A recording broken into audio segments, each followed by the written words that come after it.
Welcome to beautiful Fort Myers, Florida, home of the Pinball Asylum. And we are here today for the second day of the 7th annual Point Monsters Championship tournaments. And yes, that's tournaments with an S because there are 2 tournaments going on here over the next 3 days, a main and a classics. And pretty much all of the best players in the state are back again from Florida, and we'll be here all weekend. I'm Spencer Carey, and I'm here once again with one of the smartest people I know, one of the best pinball players I know, my co-host Norma Jennings. Thank you very much, Spencer. I'm really excited to see how things go today. This is a very important day for a lot of folks. A lot of make or break action going on today. We're taking a quick look at taking a quick look right now at our open division standings. There are 2 tournaments, as you mentioned. We're looking right now at our main standings, and Eric Stone, no shock right here, has taken the early lead. He spent the last 5 hours last night putting up all kinds of fantastic scores. He's got the #1 score on Meteor, that's not Metallica, that's Meteor, #1 on Funhouse. And his other 2 major scores are #5 on Abracadabra and Air Aces. And I can hear him in the background sometimes banging away on games. He's definitely brought his game face today. Second place, Eric Wallace, an Asylum inmate, that's what they call them here. David Paz, 3rd place, in a tie with Shannon Stafford. And we're going to be covering a lot of this action throughout the day here. This is going to be one long day for us, Spencer Carey. It's a really interesting standings right now on those top 16. I see people that we know and expect to be there, and I see people who are first time here at the Asylum, and they're representing very well, like, again, Gwen Octavia we talked about yesterday, and there are people whose names I don't even know the names. So it's great seeing all these new people coming into the tournament format in Florida and making the trip down here to play this weekend. I think one thing's for sure, we are going to see a lot of great action from a lot of stellar players, and one player that's definitely stellar beyond measure right here is young Atticus Palmer. I'm not even sure you can call him young anymore. He's in college now, but we remember him when he was a lot younger, and when he was a lot younger, he just lit up the pinball world here in the state of Florida. He's also the defending Point Monsters main champion. He was someone that, when he first started, he was probably the first young player that I was aware of. Before Atticus came into the scene here in Florida, it was all us old folks, so to speak. And by old, I mean anybody above the age of 18.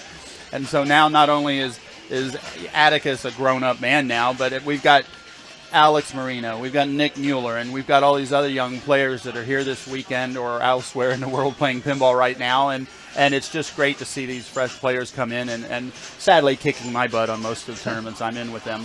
Oh, I know you're talking about the stars of Florida right here, our young stars. We've got plenty of stars here today, and matter of fact, we've got at least one more star on this list that was not here yesterday.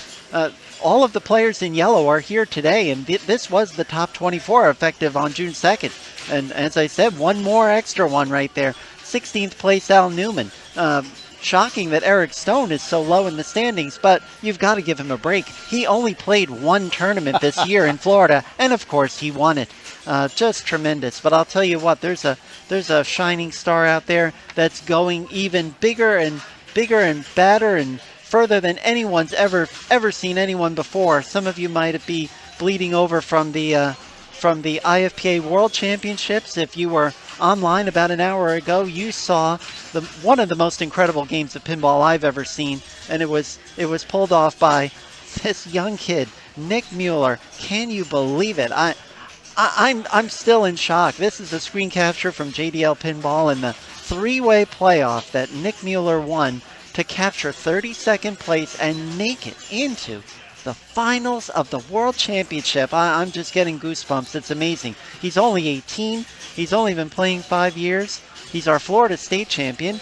And he finished second to Zach Sharp, and then he went out there today, and in the 3-way playoff, he avenged that loss to Zach Sharp. How many times in life do you get a chance at a second opportunity to take down somebody that took you down before? I cannot believe it happened. I was talking a lot yesterday, and I was talking about our Florida players and tournaments here in the state that I've been to, where some of the really good players will do exactly what Nick did. Maybe his qualifying day wasn't his best shining day ever, but the really good players, whether it's Nick Mueller, Eric Stone, Jeff Palmer, any of these guys, when it comes down to the crunch, and sometimes it's the last ball on the last game that you have to make that miracle happen, and Nick made it happen.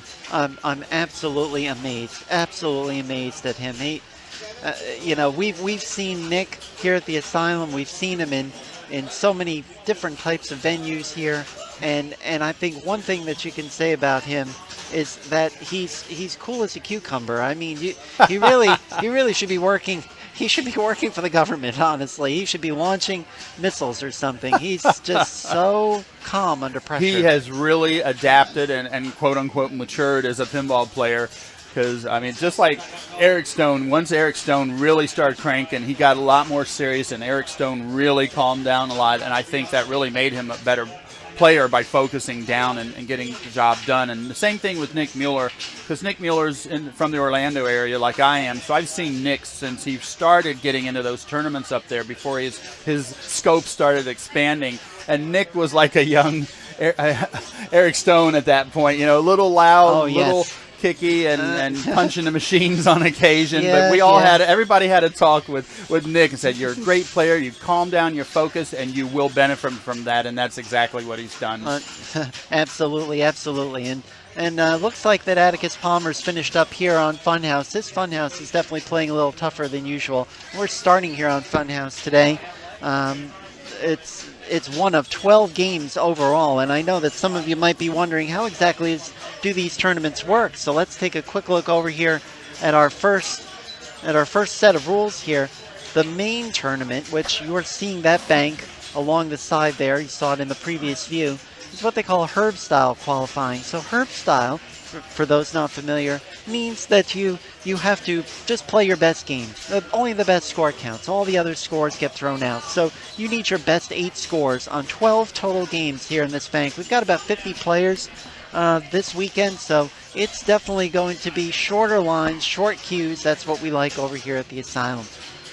Yeah, you have to score well in 2 games of each of the major eras of pinball. The electromechanical era, the EM era. Those are the older games with the non-digital score reels. Solid state era, but that's an era that runs from about 1976 to about 1992, sort of starting in the early days, games like Knight Rider in the beginning, and then running through like Harlem Globetrotters, and all the way up to Funhouse. Funhouse was probably one of the last of the solid state era. Then we move on. You've got to get 2 of the great modern games, and we've got some modern games here. They have the dot matrix displays and the digital displays. There are a total of 4 games from each era. So if you can get 6 good games out of 3 eras, then you can pick 2 other good games from any era of your choice. Qualifying for this tournament in particular, the main tournament, ends tonight at midnight. So players are going to be playing and flipping their fingers off trying to get there. The finals will be Sunday at 10:30 a.m. Eastern Time, so you can set your clocks accordingly. And if you find the World Championships boring, I doubt that you could find them boring, but if that's the case, feel free to jump over here. The other tournament is the Classics Tournament. Again, Herb-style qualifying. All these games, though, are dated prior to 1984, so you just need your best 6 scores on 10 games. Qualifying for this tournament ends Saturday at 6 p.m., and the top 8 will square off in a double elimination final at 7 p.m. So we're going to be pretty much going wall to wall today. It's about 11 a.m. Eastern Time. We're going to go all the way through to the 6 p.m. cutoff time, and then we're going to continue on all the way to the 7 p.m. start for the double elimination and take you all the way through the conclusion of there. Then we'll go off the air and come back on the following morning. I just cannot wait to see how this all comes out. Let's take a quick look over on the Classics side before you jump back in, Spencer. Much busier here today than yesterday. Much busier than yesterday, that's for sure. And this is because people are starting to look at that clock. They've got about 7 hours left. This is a buy-in format over here, though, so it's not like people jumped over here when they had nothing to do. So you can see the great Eric Stone there on the left-hand side of your screen. and it looks like he is he's doing business over there on, it looks like Doodlebug. Dan Coyle playing a fantastic game that we're going to show you later. It almost never gets shown, and it's Gottlieb's Spirit. It's a relatively new game here at the Asylum overall. I think this is going to be exciting. Michael Marks in the foreground here. He wasn't here yesterday, but he's here today. The good doctor has decided to come and join us.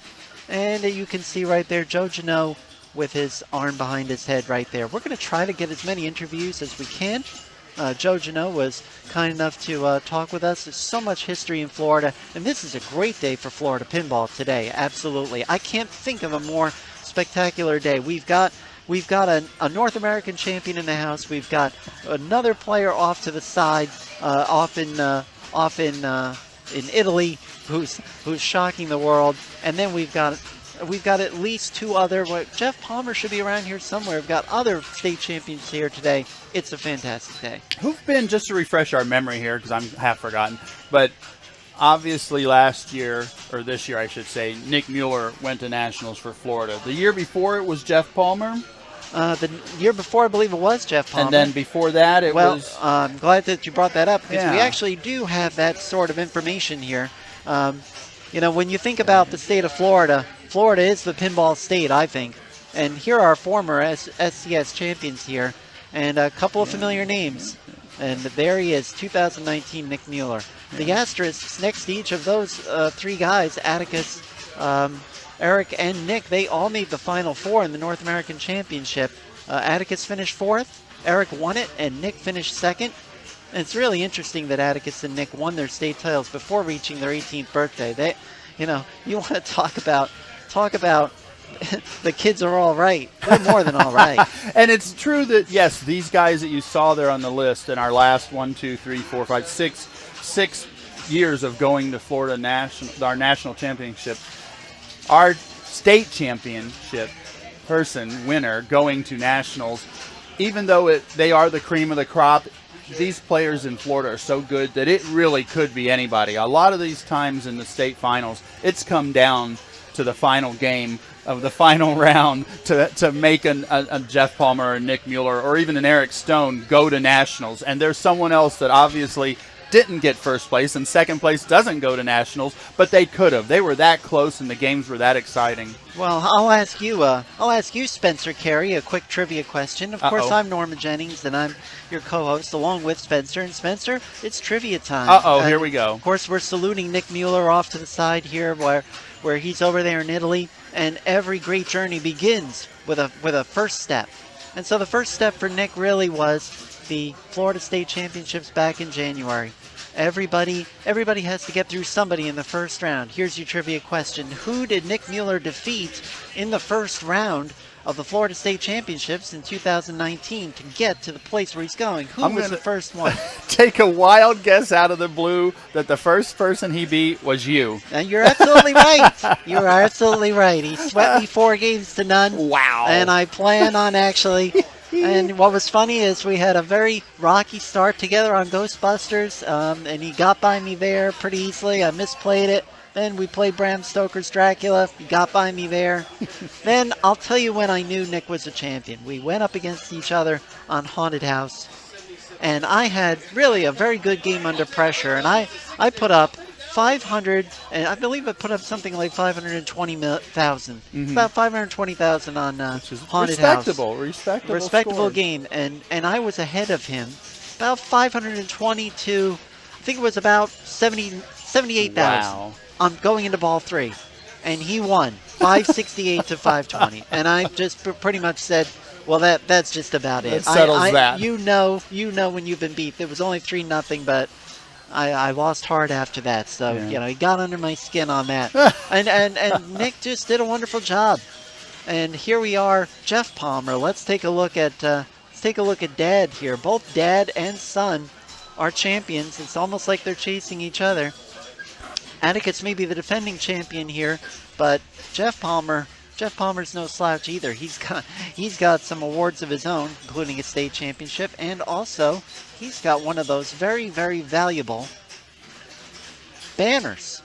And you look at that lineup of those people, and again, cream of the crop, yes. But for example, there's not an Eric Stone banner up there yet, and that's why I think Eric Stone is here today. Could he have really played the whole year leading up to where he would make the trip to World? He might have not wanted to do that. Maybe Eric Stone's strategy is, I'm going to chill a little bit, still going to play great, but I want to get a banner at the Pinball Asylum at the Point Monsters. Maybe that's what he's thinking. I don't know, but he's not up there yet, and I'm sure he walks past those every time he comes here, and there's probably a little, I need to maybe try to get my name up there on that ceiling. Well, I'll tell you what, you talk about banners here at the Asylum, and you say, well, Eric deserves a banner. The fact is, he's got one. It's a different banner, and I'm trying to actually find it. Oh, for the car wash company he runs on the weekend, no, washing come on. cars? No, oh, sorry. That's he does have a banner here. And it's just not in the same room. Look at that. And it's a special banner. It's not a Point Monster banner. It's a recognition banner. A recognition there banner, you go. That's for sure. And Jeff Palmer over here, speaking of being recognized, let's recognize Jeff trying desperately here on Funhouse to make something happen. Trying hard. Now, how's that score looking compared to others in standings right now? He's just cracked 2 mil. He's still on his 3rd ball. I think Eric Stone at the end of the night last night might have actually had the top score for Funhouse. I think he might have. I'll check that in just a second. First, we do want to acknowledge all of our Twitch visitors here. And so New Hampshire Polar Bear, I assume that stands for New Hampshire. Welcome. Our T-shirts available. They are available to these players here, but if you'd like one, if you contact the Pinball Asylum, it's info at pinballasylum.com. I'll put that in the chat there for anybody. Is Eric Stone in this tournament? Oh yes, Eric Stone is in this tournament. He is in the tournament, and he is rocking the tournament. That's pretty much what's happening now. I can see this being the Eric Stone. This could end up being the Eric Stone show. I'm going to do a quick refresh on this. It could end up the Eric Stone show before it's all said and done. And he's still #1 on Funhouse, and Jeff Palmer finished his game and started another one right away. So he's definitely trying to catch up with Eric on that. And this is that type of situation where you've got the great players chasing each other. Everything from Paragon to the left looks like my game room. Well, that's awesome. I'll tell you what. I wish this was my game room. There are about 100 machines here in the Pinball Asylum, and we've got other slides to show you that. We want to keep you on the action, though, but imagine it this way. Along the one side of the wall that you're seeing in this screen is the main tournament. Then you reach the back corner. Alongside that back wall is the Classics area. Behind that, it's a whole other set of games. Prefontaine79 says he's on his way. Well, guess what? We'll hold a place for you. Hold a place for you, Eric. And I can just again mention, like we did yesterday, a little bit about the Pinball Asylum. And they began here in 2011 officially. They were doing some stuff on the side before that in tournaments, but it really got serious in 2011 as a place for local Florida friends to play, restore, and repair their pinball machines. Since then, it has grown into a fully sanctioned international Flipper Pinball Association tournament venue. And in 2016, they began hosting their own monthly Asylum Inmates Pinball League. It's not a place like an arcade or some places like Pinball Lounge in Orlando that's part of a bowling alley. This is a private location, and they are open, obviously, for big tournaments like this, but you can't just roll up any day. You really need to come follow them on Facebook, see what events are going on, and come by and catch one of those and check out this wonderful place. The pinball, their mission basically is to raise awareness about pinball and to keep its fun, art, and sport in popular culture. Pinball is making a big comeback with a lot of people in just society in general, so they're really a big part of that. And they really give people access to pinball machines that you might not be able to have a chance to play anywhere else, and that's one of their goals also. They also serve as a place to store working playable games for collectors who might be out of space at home, like I've been many times in the past. So if you've got room for 3 pinball machines at your house and, I really want to buy this one that's available at a good price, So you buy that game you want, you take one of your games if you're local here in Florida, and if you work out the deal with them, they'll let you put it here. Other people can play it. They'll maintain the condition maybe and keep an eye on it, and you'll have room for that new pinball machine at your place. So they do that as well. Now, any donations that you make are fully tax deductible. Any donations of funds you make to the Pinball Asylum, as they're deductible to the extent that the IRS allows, and they are a 501c3 charity, and they're registered with the state of Florida. They also accept donations of working or non-working pinball machines, parts, tools, and items that can be used as a raffle and tournament prizes. So if you definitely have any questions, go to pinballasylum.com or just email them at info@pinballasylum.com. Thanks very much for that. I can't wait to bring some folks over here and let them tell you just a little bit more about things. And lots of players are very busy right now. I know I would be taking advantage of this lull in the action here, and I'll tell you what, you won't be listening to just the two of us all day. Sometimes one of us will actually want to go and maybe try to play a couple of these games, because we prefer to not be pulling up the rear the whole day. And that so far has been what you and I mostly been about. We've been spending more time here than we have been playing the actual competition. Well, you are actually competing. This is just too many good people for here. I'm a good player. I'm not like you and most of these people who know the rules and learn the rules and know if you shoot A, B, C, D, you're getting a bazillion points. I just walk up to the game and play, and whatever happens, happens. And I've done pretty well with that method, but these guys are just so good here, and it's such a desired goal to win the Point Monsters tournament here in Florida that it's a little bit above my pay grade, so to speak, as far as competitive pinball goes. I love these guys here and gals here, and it's a great fun weekend, but I'll get my butt kicked if I'm out there trying to compete against you, Norma. Oh, well, I don't know about that. I think, hey, everybody's got a chance. Everybody's got a chance every time out. I think you undersell yourself, but that's okay. We're here for each other. Just a little bit of difficulty with one particular view of this tournament, and that's okay. I think we'll just kind of deal with it for right now. And actually, who's up now? Still Jeff Palmer's on there He's again. Still so here. He's still trying to catch up with Eric, or get somewhere close to Eric Stone. And he's just got midnight on Funhouse. So I think he's going to really try to make things happen here. It's still technically early in the day. It's 11:15 a.m. here on the East Coast, and East Coast of the United States, West Coast of Florida. So we just started not too long ago, 10 o'clock. Everybody started playing, so the grind is going to get more intense here as the day goes on for Classics. Cutoff is 6 o'clock, I believe. So the Classics grind is really going to get more intense. And like we said before, everybody's going to try to get that last game to get those last spots and good positions in the rankings so they can move on to finals for Classics. Yeah, and this is the view that I was trying to show you before. And this view is actually the full screen view of everything that's here, as Jeff Palmer has finished up his game. And he's definitely keeping that score, it looks like, without scratching. So that was a good 5.2 for him. That's 5.2 right there. So I'm not sure what Eric Stone's current high is on the standings there for that game, for the individual game. By the way, if you want to follow along at home, neverdrains.com/PBAsylum 2019. And here's one of those new unexpected players that I don't think we really expected to see.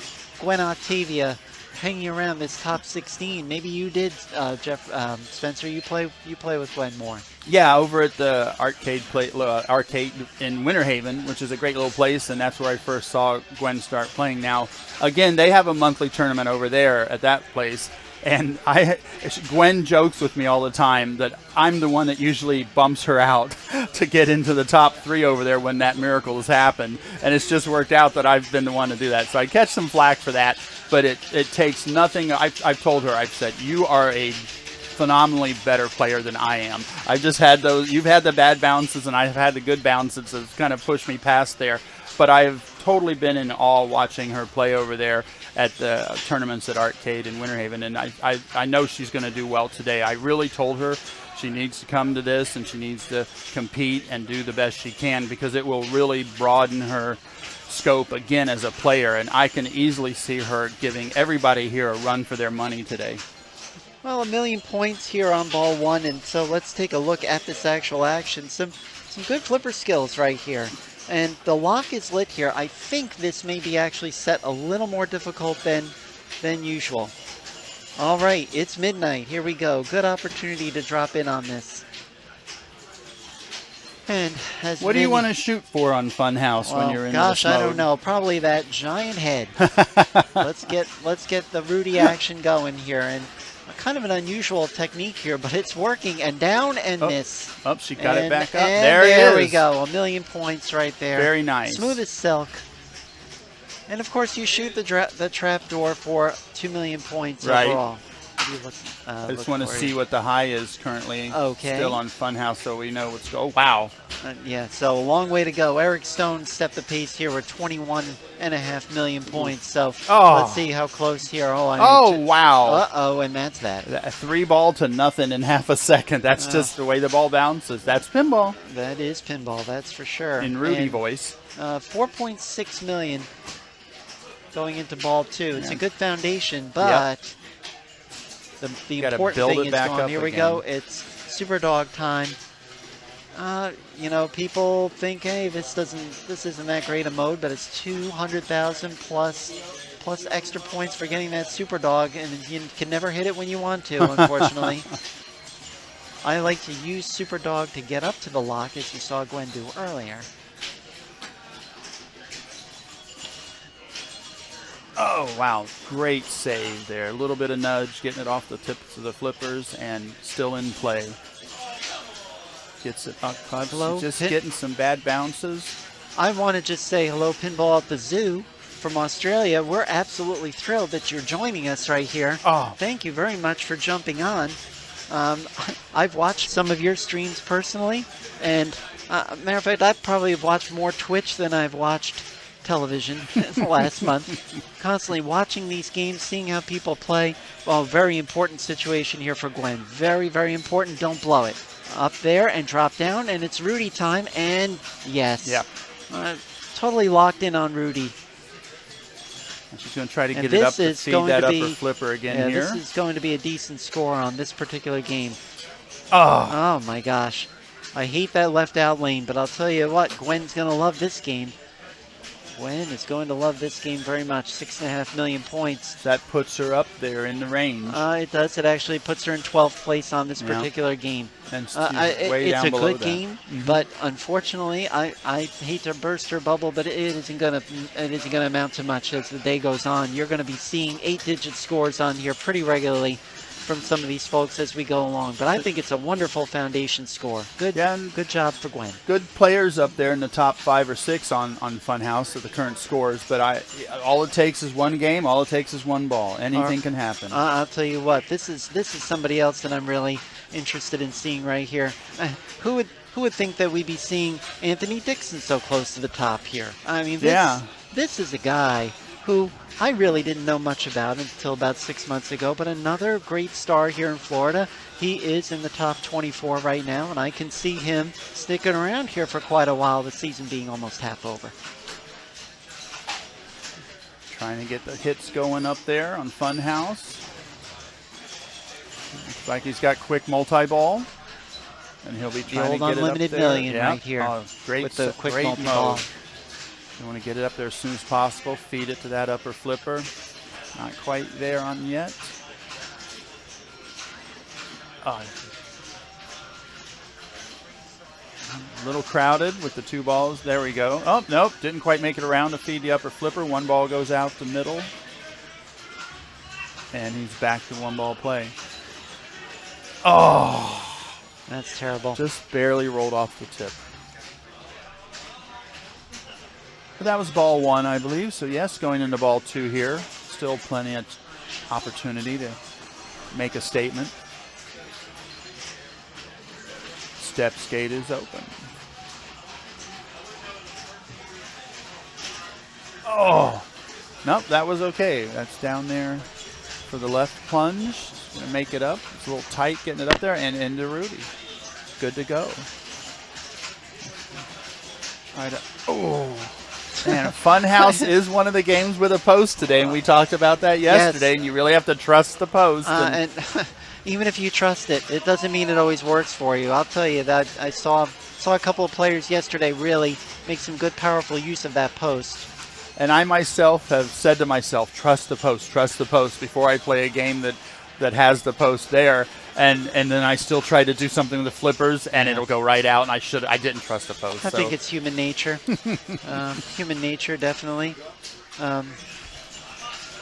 We want to thank folks who are choosing us over something that is obviously far more important, and that is the World Championship right here. But when the World Championships get dull, you can always come over and see us. And if you're curious about what's going on over there, we can just kind of report that Rich Mallette is playing Albert Norden right now, and that's a 3-game-to-1 situation going on over there. Nomden, excuse me. I'm having a hard time reading my own screen here. And again, in Milan, where that's at, it's now they're ahead of us, so it's 5:24 in the late afternoon over there. It's the round of 32 going on over there, and not a single player here is not excited. I guess that's a double negative here. Everybody's excited for Nick Mueller, who began in Florida, and he's over there now. And you know what's funny? Think about this. Next year, he will not have to get on a plane to go all the way to Italy for the IFPA championships. All he has to do is take a short drive down I-75, and he'll be right here. This will be the home for the IFPA 20 World Championship, IFPA, 17 World Championships next year. It is number 17, right? Yeah, will be held here at the Pinball Asylum. They've really been tweaking all their games, so there'll be a good selection of games to choose from for that final tournament there in World Championships here next year. And they've been working on for a couple years, and the Pinball Asylum's been leading to that and building to that and establishing themselves as a really go-to place to hold major tournaments, and they were rewarded for their efforts in being chosen as the location for World Championships next year. Absolutely. So I'm sure there'll be some people that are doing their own streaming and hosting and everything for that, but it's going to be a really wonderful time here. Wow. Oh, Eric Stone. You and I were battling out. Absolutely, I remember. Eric, would you mind coming and hanging around here a little bit, please? Yeah, I got to play one more game. Okay. I'll play the ACDC and then I'll come over here. Okay, Eric Stone just reporting to us live, being his own reporter, that he just scored 885,000 points on Eclipse. And just wanted to let you know I had a great score over there. Well, the reason that I think he had to report it is because I had a better score. And because I had a better score for the longest time, which is in the 400s, then he felt compelled to come and report to me that I no longer have a better score. I find his memory of that just completely amazing. A little friendly competition maybe there. And I like how you guys challenge yourselves for fun, but also in accomplishments. Because then now that it inspires you to go over there next chance you get and put top Eric Stone. Put him in his place. It's kind of well known around here that an Eric Stone Norma Jennings final is always going to have a lot of excitement overall. And I'll just reintroduce myself once again. I am Norma Jennings, and I am here with my co-host Spencer Carey, and we are here live at the Pinball Asylum in Fort Myers, Florida. It's not an arcade. Don't bring your quarters. This is a private organization, but we're here for the biggest tournament of the year here at this great pinball club. And Eric's going to go play AC/DC. We're still watching Funhouse, and it is still, I believe. And now here's the frenzy. Yesterday we were talking about Funhouse Frenzy. How many frenzies do you see in pinball? Well, there's plenty of frenzies, and you're about to see one.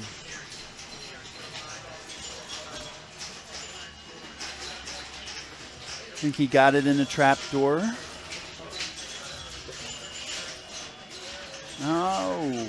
Lucky. This There we go. is a major point-making affair right here. This particular frenzy. So Feeding it Super again. Frenzy comes when you've completed the entire Christmas tree.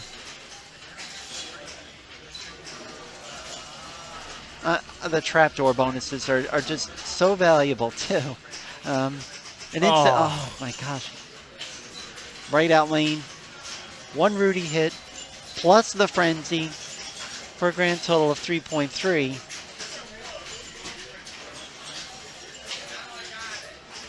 And the short plunge strategy I kind of like. Really? What's the goal there? Well, the goal there is to really just get the ball safely to the flipper. If you shoot the arc, well, there you go. If you shoot the arc all the way around, if you miss Rudy's hideout at the top behind his neck, sort of at his medulla, if you miss there, then it's going to come all the way around to the left side flipper, and if you miss that, you might just go straight down the middle, and you barely will have a chance to flip, and that's going to. So when you short plunge to the right flipper in this instance, what do you normally go for, Norma, when you make your first shot?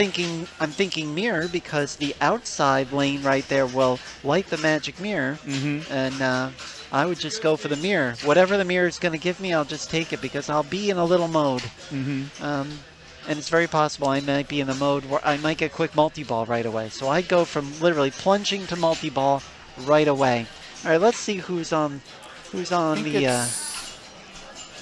game now.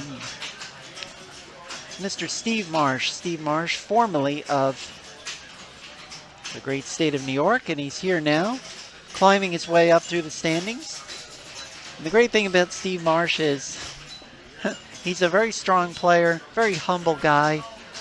His very first year here, it was a couple of years ago. You talk about winning on the very last ball of the very last game. That was exactly how Mr. Steve Marsh made the 16th place position in the state championships. He did it at the very last ball of the very last game, and it was Paragon.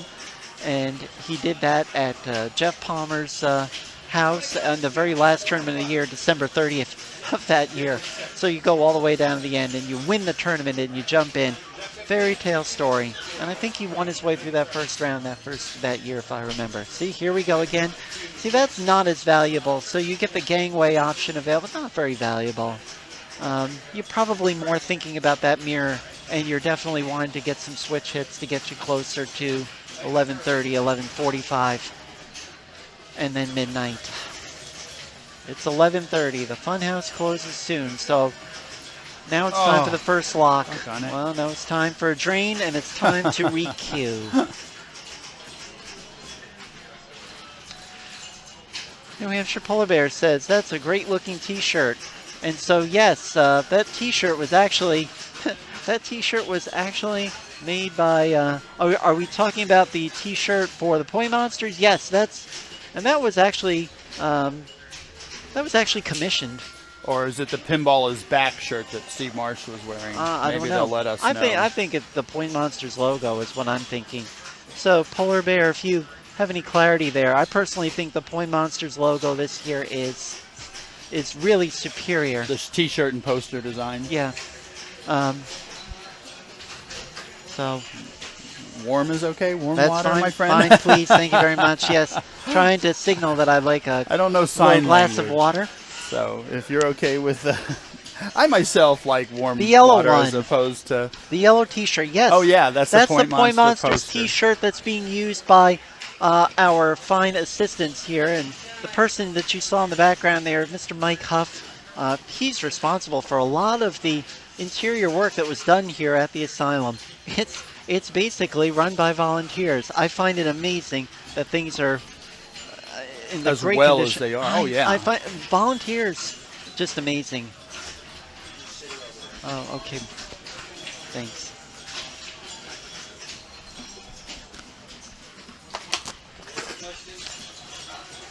We're going to try to get some folks on here to talk with us in a little bit. Eric Stone said he was going off to play the games. Oh, he's playing He's ACDC. on his third ball, so he'll be over shortly. Maybe. It's Eric Stone. Meanwhile, I was trying to give him a little jab there. Oh, he'll be over here. We don't shortly. have a caption, but it's Gwen Octavia back here on Funhouse again. Put a quick caption up for Gwen. Gwen is undaunted. Gwen wants to build on that good foundational game. This is Herb style qualifying. You only keep your best game.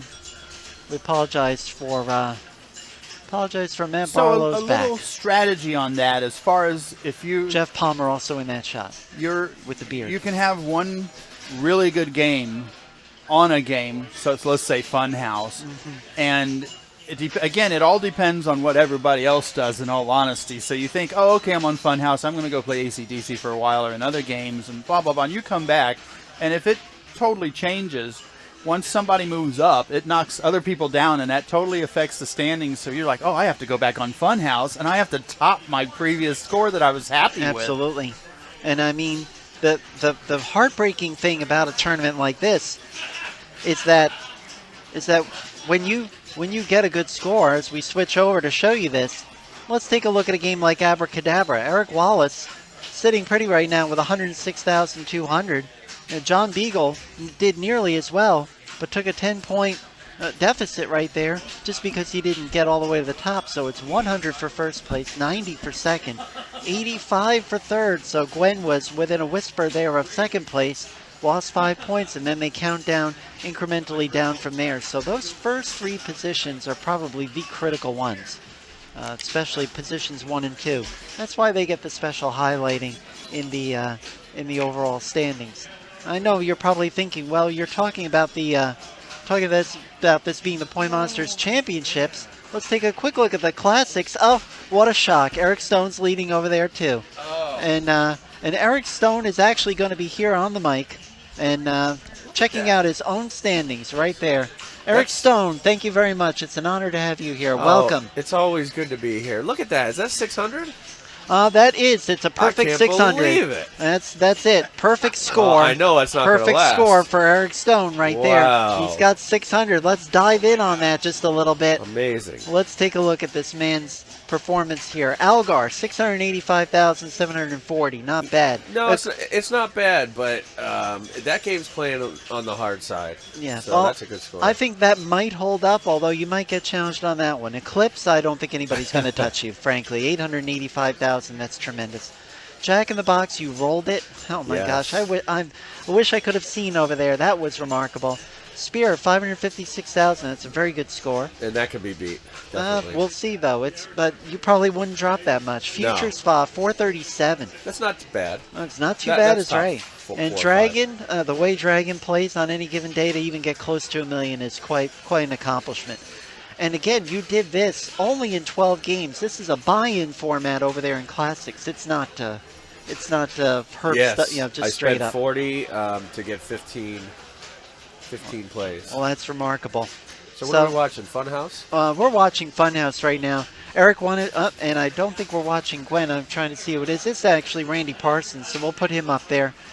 Randy, great player. He's also a great host of pinball tournaments as well. Enough about me. Eric, tell me about what's been going on in your world these days. I've been working. I know that. And a very short drive for you to get to this event today. That's right, about 15 minutes, which is very nice. And it was nice to get today off because I've been working weekends since I got back down here at the beginning of November. So I've only played one tournament in Florida this year. And hey, New Hampshire Polar Bear. What's your name? What is your name, Mr. Polar Bear, or Ms. Polar Bear? Please. He's a good friend of Dr. Dave. Yeah, Dr. Dave Dr. is Dave. A good friend of mine I've known for over 20 years. He fixes machines up in the Boston area, and he restores classics. I mean, I've seen him paint a KISS playfield that was almost all wood, and it looked like it comes straight out of the factory. It was amazing. Hey, George. You know what's funny? I've got to start. Could you start this over again? Because nobody could hear exactly what you're saying. Could you repeat that? We had some audio issues. One more time. Dr. Dave restores pinball machines in the Boston area, and I watched him paint a KISS playfield that was almost all down to wood. It was amazing. So what he can do with especially classics and restore them.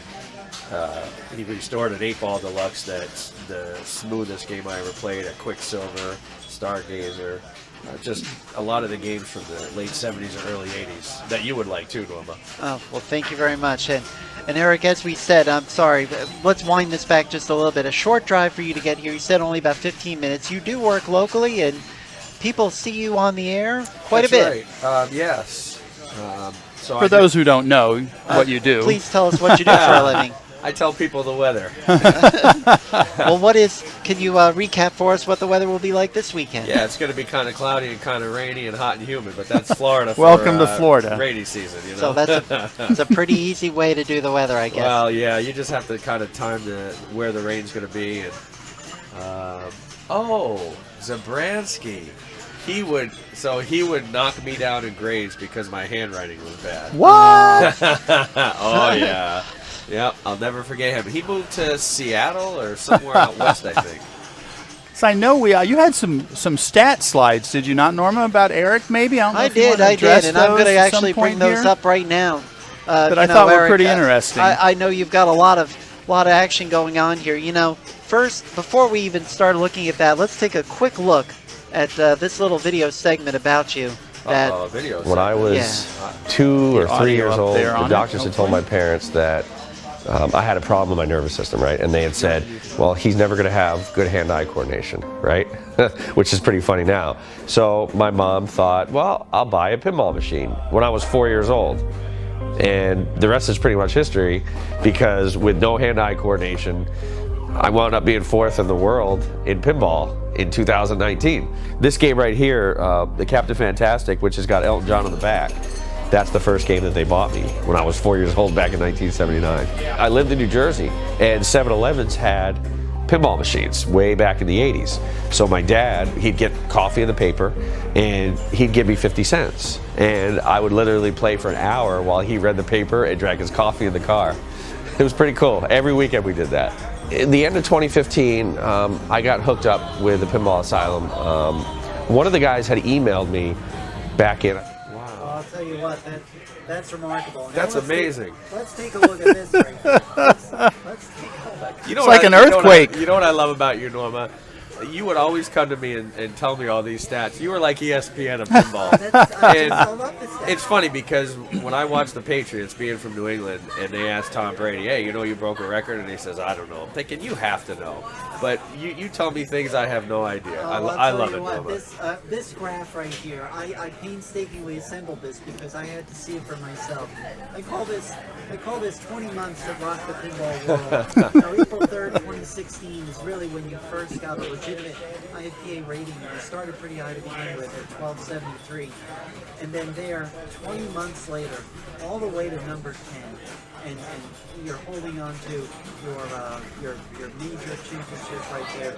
That's your IFPA championship trophy, right? Exactly. Yeah, I'll never forget that weekend. I mean, that was amazing. I remember I drove to Dallas from here because I like driving rather than flying, and I left around 1 in the afternoon, and I made it all the way to Texas by about 6 in the morning. I slept at a rest stop for a few hours, got to Dallas around 2, checked in the hotel the day before the Nationals, and I remember going in thinking maybe I could practice and see what's going on, because I didn't really know how they did it. So I walked about a mile to the place, and it was a billiards hall where they sold pinball machines. And so went in there and saw Josh Sharp and Zach Sharp, and I thought, I always knew that they were like the top of the top, along with Keith Elwin and them. But so I was like, oh wow, look at that, that's Josh, who's that? Pretty cool. I'm gonna be playing with him. And the next thing you know, I get there the next day, and I remember this girl from Idaho. She was getting signatures of all the people that had won different states, but she never came up to me. Aww. But it's okay, and I wasn't going to go up to her and say, hey, guess what? I won the state of Florida. But so she never wound up getting my signature, and next thing you know, won 19 games in a row, and almost, won the 20th. And I kind of feel God was humbling me. He wasn't going to give me a perfect 20-0. But then I went to flip a card, which is an old late 60s, 1970 game. And we had that at the Asylum, so I had good practice on it and put up about 6,000 on a hard setting. And Zach looked at that and he said, "That's a pretty good game." And I said, "Is it?" Because at the Asylum I get 8,000-9,000, but the 100-point bumper in the middle, for those of you that know the game, it stayed on here. There, it would alternate. It would go on and off. Yeah. So 6,000 was really you had to earn like it. rolling, right? Yeah. Exactly. And I remember when Zach drained down the left side, it was basically that I was just standing there. He had 2,000 going into ball 5, so I pretty much knew I had it. And it was like, just wait. Wow. And next thing you know, it was like amazing. And then the next day, I was on such a high playing the Pin Masters because they coincide. I didn't do great in the Pin Masters day 1, but day 2, the high kind of went away a little bit, and I had to focus. And I wound up winning the Pin Masters that same weekend. I thought, man, this is something else. And so I started driving places. The one thing, you want to talk about a family in pinball in the Florida tournament family. I didn't have a job, and I won a spot to go to Denmark. And they raised between people like Ron Donahue, Jeff Palmer, David Denholtz at Pinball Asylum, David Paz, and a lot of people in the state of Florida raised over $2,000 so that I could go to Denmark. And That's amazing. I thought, wow, little old me, and you guys are doing all this for somebody that you just met a year ago, and so that's a big thing we've talked about this whole weekend is the community and the brotherhood and sisterhood, just the family, like you said.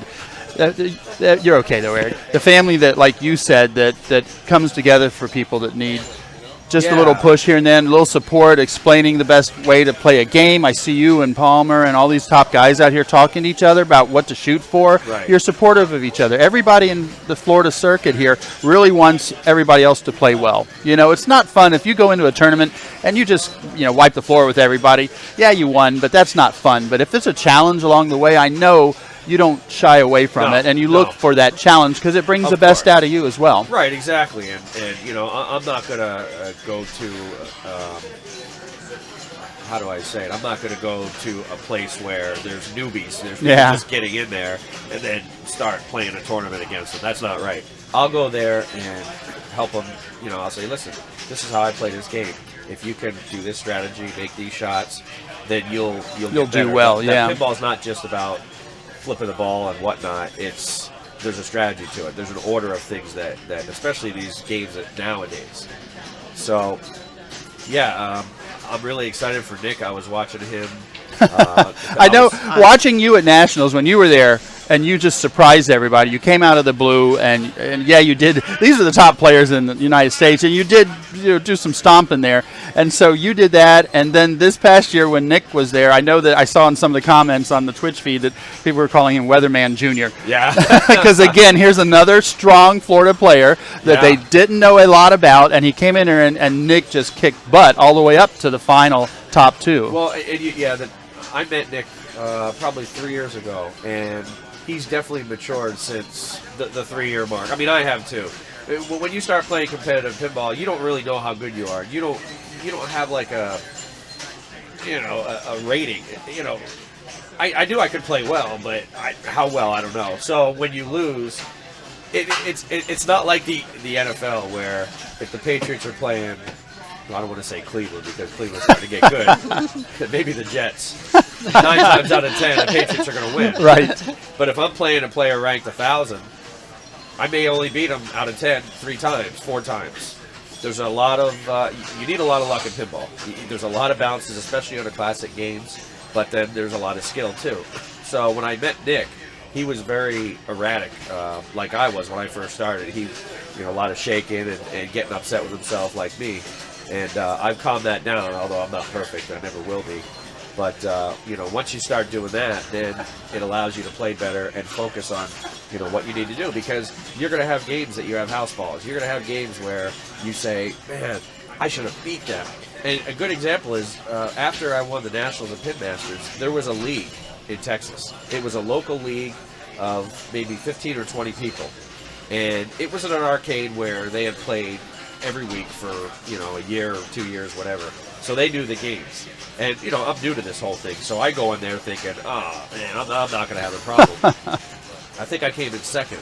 And I was so down on myself because I thought, I just beat Zach and all these great players. And then I go to this league where I don't know anybody, and I lost. Right. And so, it humbles yourself. Like, no matter where you go, it's not like the NFL or the baseball or whatever. It's anybody can beat anybody. But in the long run, that's when the higher players will eventually, Right. come together. Right, exactly. And step up. Eric, I mean, I keep saying, Nick Mueller, this is when you won the state championship, and then I thought it was a great day for Florida Pinball. Then when you won the North American Championship, I said that was the greatest day in pinball. Yeah. I mean, this is the play-by-play, very briefly, of how Nick, what I'm calling Nick's greatest game, a three-way playoff against Zach Sharp, who he avenged. Yeah, he avenged his loss to Zach, and I know you beat Zach to win. Zach North and American I Championship. were the last two that day, and Nick and Zach were the last two in the North American tournament this time around. And I'll tell you, Zach is very, very difficult to beat. And Yes. Zach opened up a lead there on ball one in that final game today. Yeah, I watched when I woke up. I thought, I wanted to see how Nick was doing. Then I saw that he was in a three-way tiebreaker. So all right, I'll stream it. Andre Matsikov, who knocked me out of Pinburg. That was a devastating loss last year. I was tied for fifth, and we played Ali, and that's a game where your bonus holds. I saw that game. And I had a house ball in the first ball, and that's the ball you don't want to have a house ball on. So that was a tough. So I know how Andre plays, and I know how Zach plays, and in order to beat them two, you gotta really do something. I'm telling you, Zach went from leading on ball one, as you see here, then he was in the back of the pack, and I think that actually unnerved him a little bit. I don't. He may see this someday, but I personally think it was the Nick Mueller factor, and It is ironic that Zach beat Nick. Right. At Nationals, and now Nick knocks out Zach. And I mean, I just really think it was the Nick Mueller factor. And do you really think? Well, he was calm too. Yeah. Because I watched, I watched toward he the has end. Ice in his veins. Toward the end of the game. Yeah. And he would talk that I talk, and Josh is very vocal. Josh Sharp, which is fine, but he was talking positive rather than, when I first met him a few years ago. So he's really grown up a lot. And I mean, I know he's going to be a force to reckon with. All right, do you think will he surpass you? In what way? I don't know. Will he become a number one player? I don't know what he has going on in his personal life. If he has the time, maybe. It's hard to be number one. You have to, Trent Augustine goes to 96 tournaments a year. And, the last 2 years I've gone to 40-something, and I've come in second in points. So, it all depends on how many things he can get to. If he can start going to circuit events, then you see how consistent you are against those top players. Do you see what I'm saying? Yes. And so, Free Play Florida is one thing. And, a couple of years ago, what was he, fourth? I mean, we had that Aerosmith game. Do you remember that? Yes. Mm-hmm. He put up 110 on his first ball. I put up 130. Then he jumped to 180. I jumped to 200, and it was back and forth. And everybody else was 10, 20 million. So I've seen him blow games up. He's got the potential to do it. So again, it's all in his personal life. Does he have time to go to a few circuit tournaments? And I just want to say that I've been a fan of yours and a friend of yours since you kind of came into the scene here. And I apologize that I did not have on my Eric Stone shirt. So I'm going to hop in front of the camera real quick so you can see the official Eric Stone shirt. The official Eric Stone shirt. We'll see Spencer Carey with the official shirt. I don't know if this is really official. This is official with an asterisk, but... The top is E, the pound signs are, the stars I, and the exclamation point is Z. Oh, okay. I didn't know it was hieroglyphics. Well, we heard Nick say "damn it." Well, yeah, that's that would be an improvement for me. I think so. I don't know. But you no know, offense. when you're in the World Championship, I think it's passion's a pass. high. Absolutely. You know, absolutely.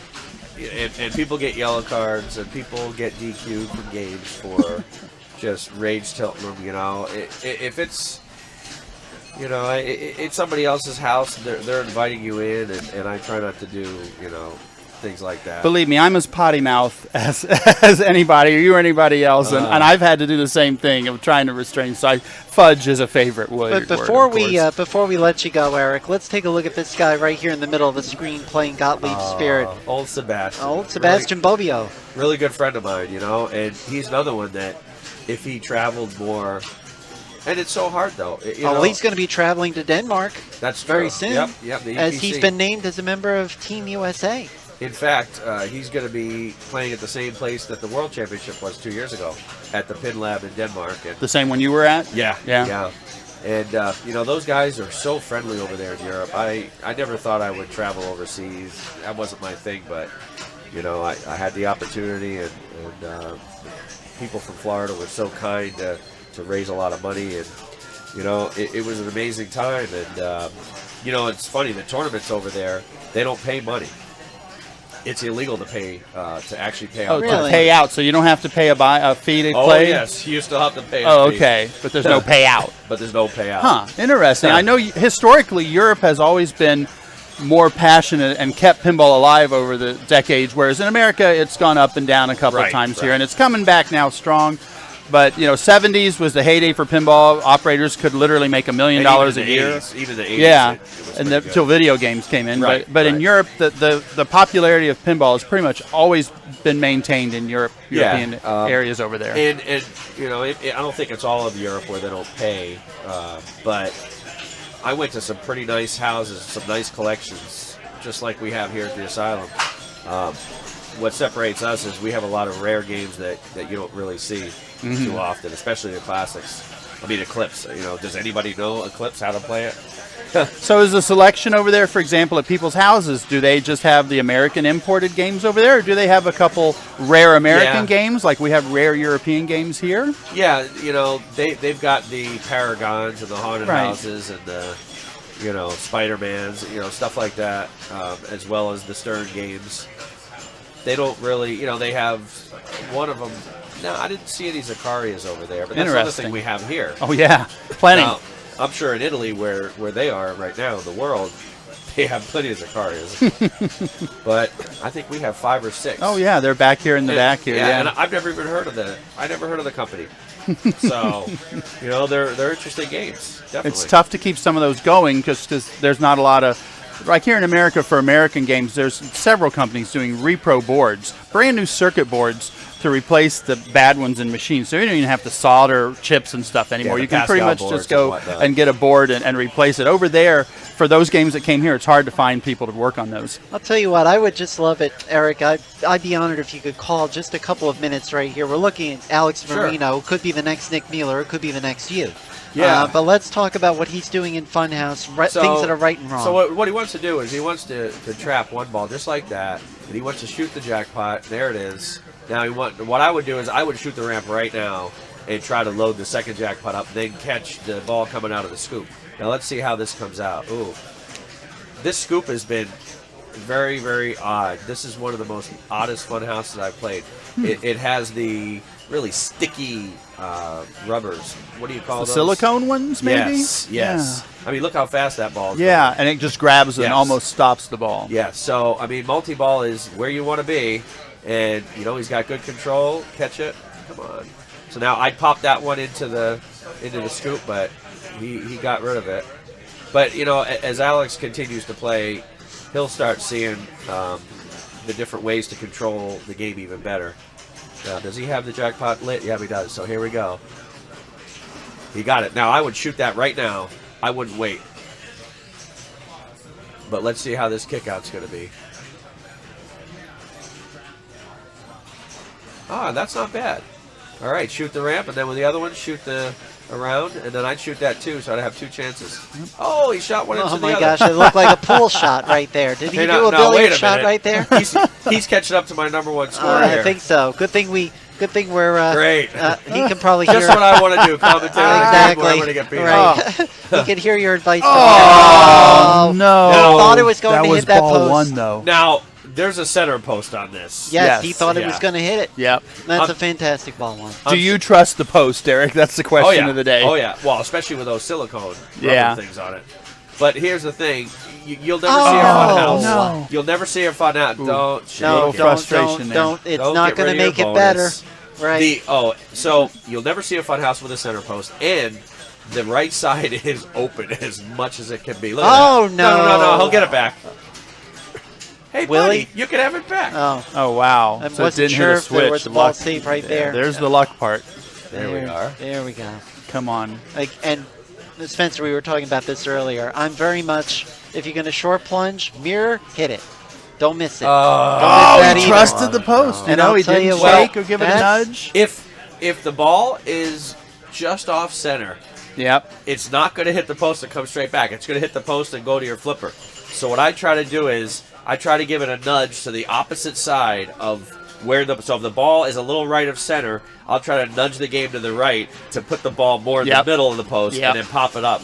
And sometimes you can do it. It's really hard to do. How do you feel about, in this example, you said you haven't played a funhouse before with a post like that? No. So no, Funhouse don't have posts. how do you That's feel right. about the post? You can look at it and say, yeah, I can. That benefits me, but it also yeah. benefits all the other good players Right. as well. It So does. you may have #1 score right now, and that post may have helped you, and you may have trusted the post. Right. But so can everyone else. So can Well, Alex Marino, but Jeff again, Palmer, and they but- give you a but good like run. on that, if he do to nudge it just a little Right. bit, then like that's the thing where maybe experience comes into play, and you start to say, okay, how can I solve this problem? And in a serious competition like this, would you? Are you happy that the post is there, or would you rather not have it there? No, you don't need it. You'd be totally fine with it Yeah, not yeah. there. I mean, Do you feel it gives, no offense to me, but do you feel it gives lesser players a better chance who, yeah, they're good I don't players, think but so, it's going to give because them a more of a chance to I come think I close could- to you? I think I can save the ball off the post more than someone else. Okay. Because I can see the trajectory, and I can either nudge it one way or another, or Right. I think I know when to flip rather than when not to and let it bounce off the post compared to some of the other players. And that's one thing I talked about yesterday was when you've played enough pinball, and I know the three of us and probably everybody here, we've all played enough pinball. So as soon as a ball is coming down from upper or even midfield, we can tell where it's going to go Yep. and what you're going to have to do, like you said, the nudge or anything to get it somewhere where you can save the ball.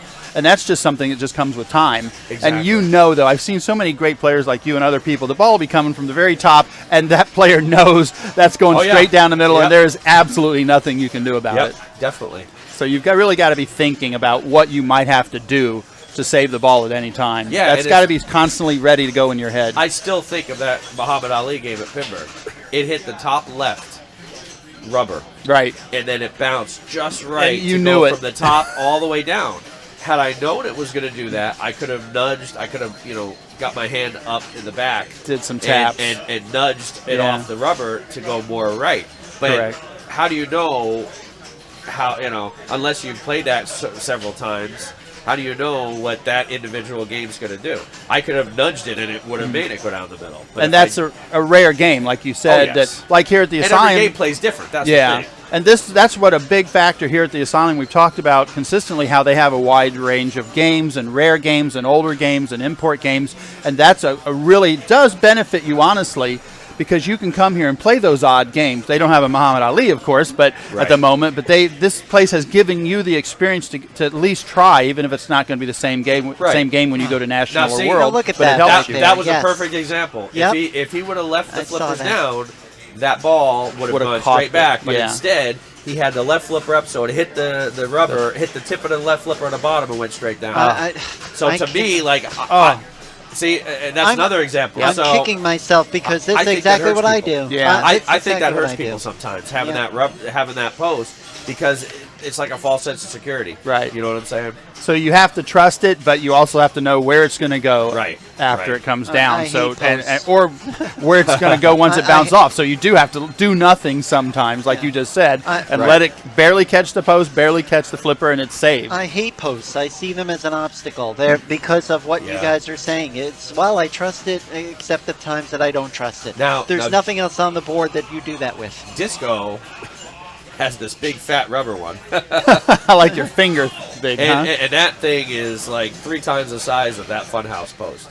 Andrew And, threw away Super is it Dog right there needed? to end with What's that? 1.4. Is it needed, do you think? Or Oh yeah, It's that big of a gap if you, between if you the ever played flippers. Stern Stars, where the gap is like 2 inches between Right. the flippers. You'll take anything. That's about what disco is, Wow. and so you need it.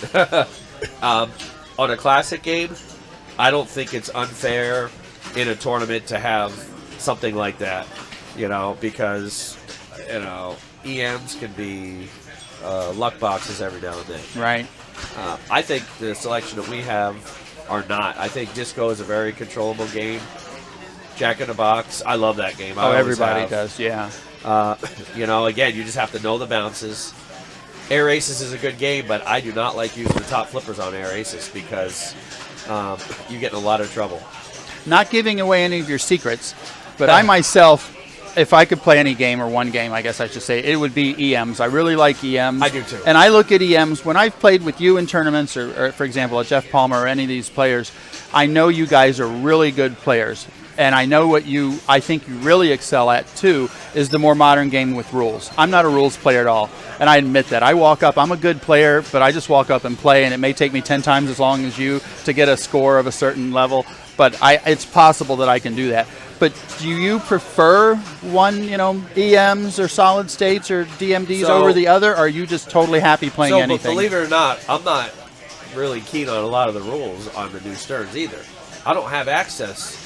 A lot of people, New York City and even Orlando, LA, Texas, they've got access to every single game.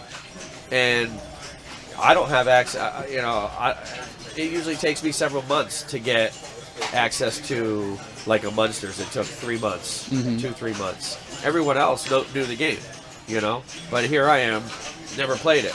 And there's the rules, then there's the strategy. So you play Metallica, and I play Metallica a certain way. But then when you get in a tournament, you see these guys doing something different because they know these different rules. So I'm not a big fan.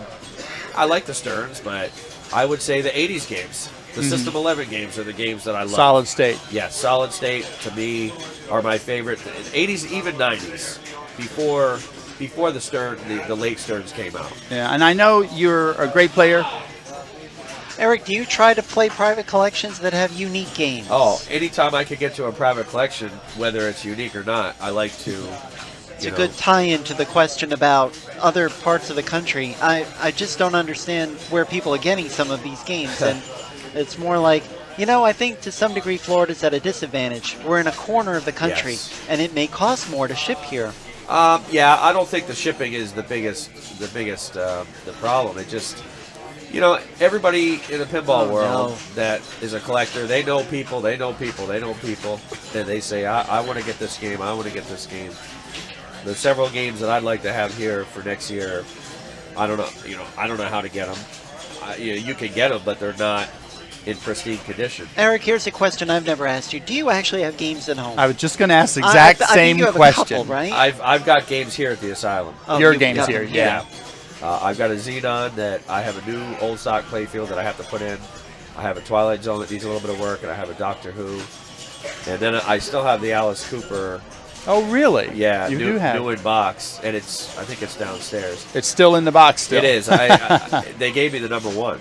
Wow. The number one game signed by Alice Cooper. Holy moly. So, I'm debating on whether I want to take it out of the box. And that's because you won the Alice Cooper Challenge. Right. And that was a couple of years ago. That was literally right after the Nationals and Pin Masters. I remember that. It was maybe a few weeks later.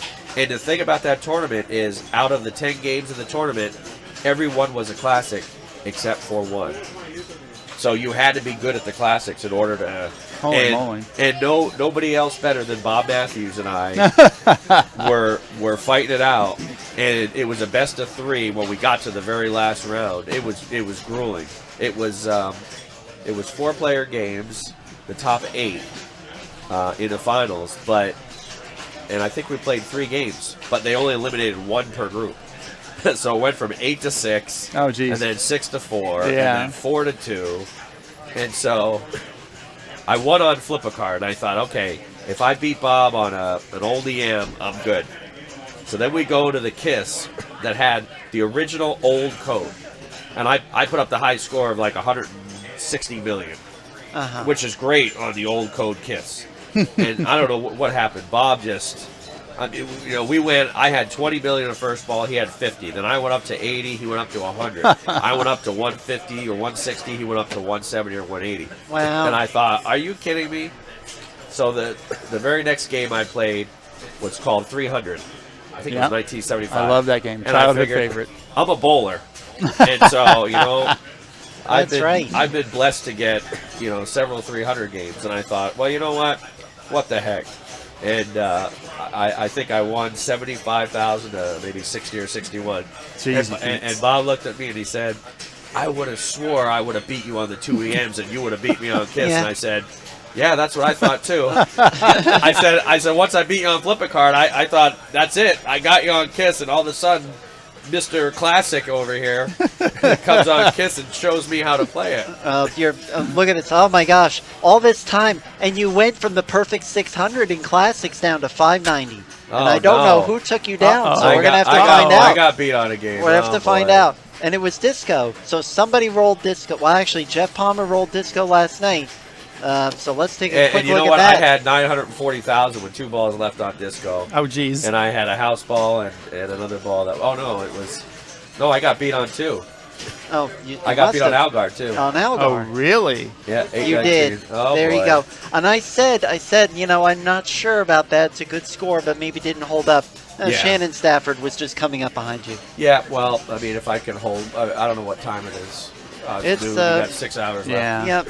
I think I'm probably going to be jumping in pretty soon too. Spencer and I have been here the whole time, and I'll tell you, Eric, it's just been wonderful having you here. Oh, it's my favorite place to be. And in front of the camera. Well, not in front of the camera. You're just in front of the microphone here. Yeah, we'll have this set up sometime to have a camera aimed at us. Sure. So that people can see. We're going to need some more equipment. This is, believe it or not, it's our first weekend. This is it. Yeah. I think we're doing all right at the moment.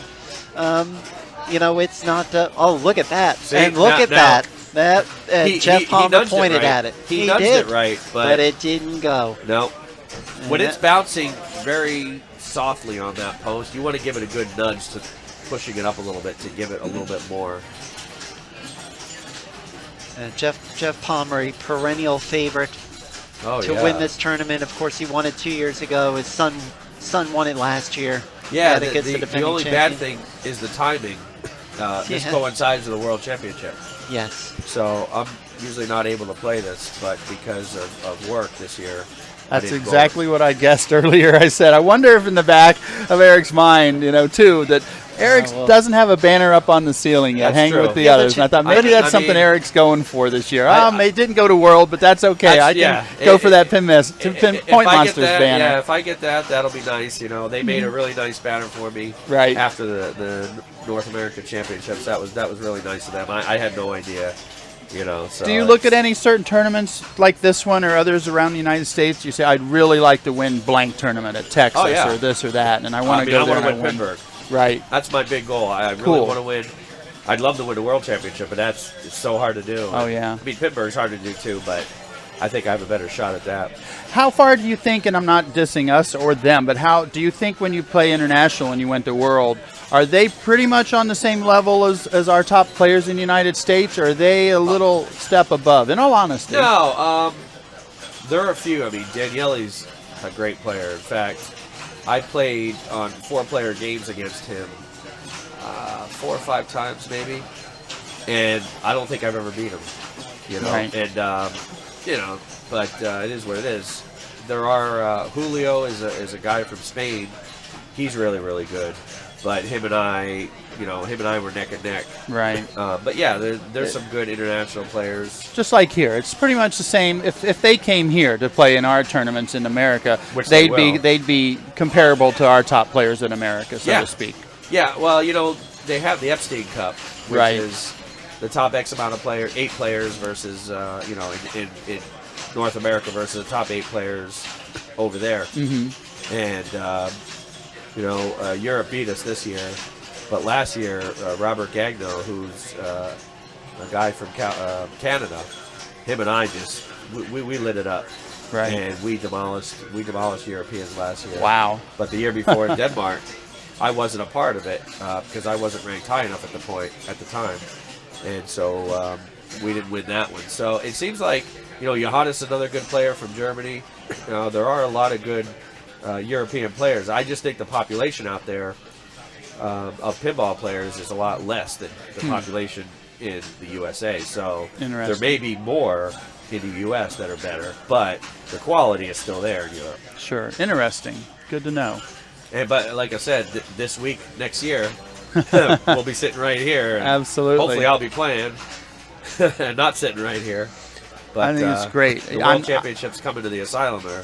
It's pretty amazing. And it's great to watch any pinball stream on Twitch like people are watching us right now, but to be there and actually experience, and here at the Asylum, you can see on the bottom shot there, they've got cameras. They've always got webcams and TVs for the games, in addition to what we brought this weekend with the streaming rig. So as a viewer here at the Asylum, you're going to get almost as much excitement. You're definitely going to get as much, and you will get more excitement watching the games played live here in person. Oh, yeah, definitely. So I'll be here next year just to watch. I'm sure a lot of people, especially from Florida, I'm interested to see with the pre-tournaments that we're going to run, how many people from overseas come and compete with the Florida people, you know what I mean? How many different tournaments happen on a weekend, for example, when you went to World, in addition to the actual tournament itself? Are there other, like you said, pre-tournaments? Oh, yeah. So in Denmark, there was a Friday, Saturday tournament. Then Sunday, there was a single tournament. Then Monday, Tuesday, there was a tournament.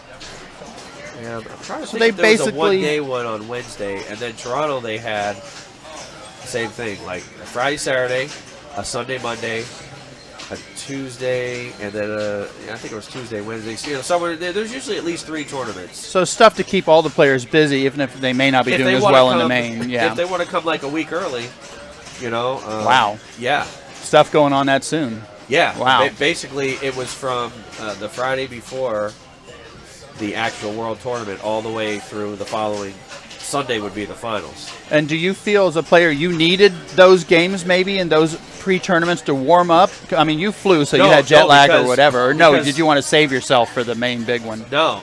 All those tournaments are at different locations. Right. But did you feel you needed those to get back in the flow? Because, again, if you're traveling to another country, jet lag or whatever, not getting used to sleeping and everything like that. Do you feel you needed those to get in the groove again, or did you try to save yourself for the big one? Actually, the funny thing is, I got to Denmark, I think, on a Wednesday morning, and Wednesday or Thursday morning. And our first tournament, I believe, was Saturday. And it was in a collection where there were a lot of classics. And the first game I played, without playing any pinball, I rolled Haunted House. Wow. And I thought, all right, this is great. You still got it. And I actually qualified number 1 in that tournament. Nice. And I think I finished either 5th or 9th. I can't remember what I finished. But you could tell that the people there, they knew the bounces. They knew, how much you could shake the game and tilt. So you definitely have an advantage playing at home. Interesting. So we've got a couple of questions here in the chat. Yeah. Eric, are you coming to Sturbridge? Yeah, that's a tournament I've won the last 2 years up in Massachusetts. I've been doing a how to play pinball seminar up there the last 2 years. So last year we had Avatar, and so I played it like, okay, shoot the lit shots, and let's see what you get for a score.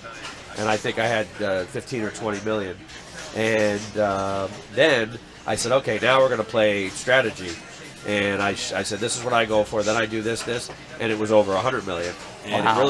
The people really got to see the difference of flailing around. I mean, it wasn't flailing. And then, drop catches and live catches and whatever you call everything. Just the tricks on how I control the ball to try to help people out.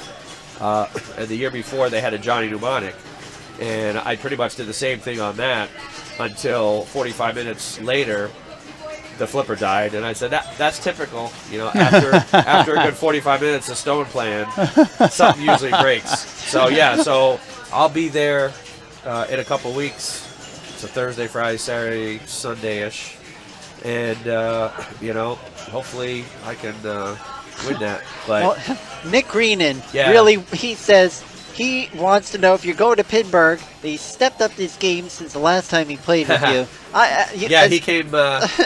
He came to Florida about a month or so ago. Maybe it was 2 months ago.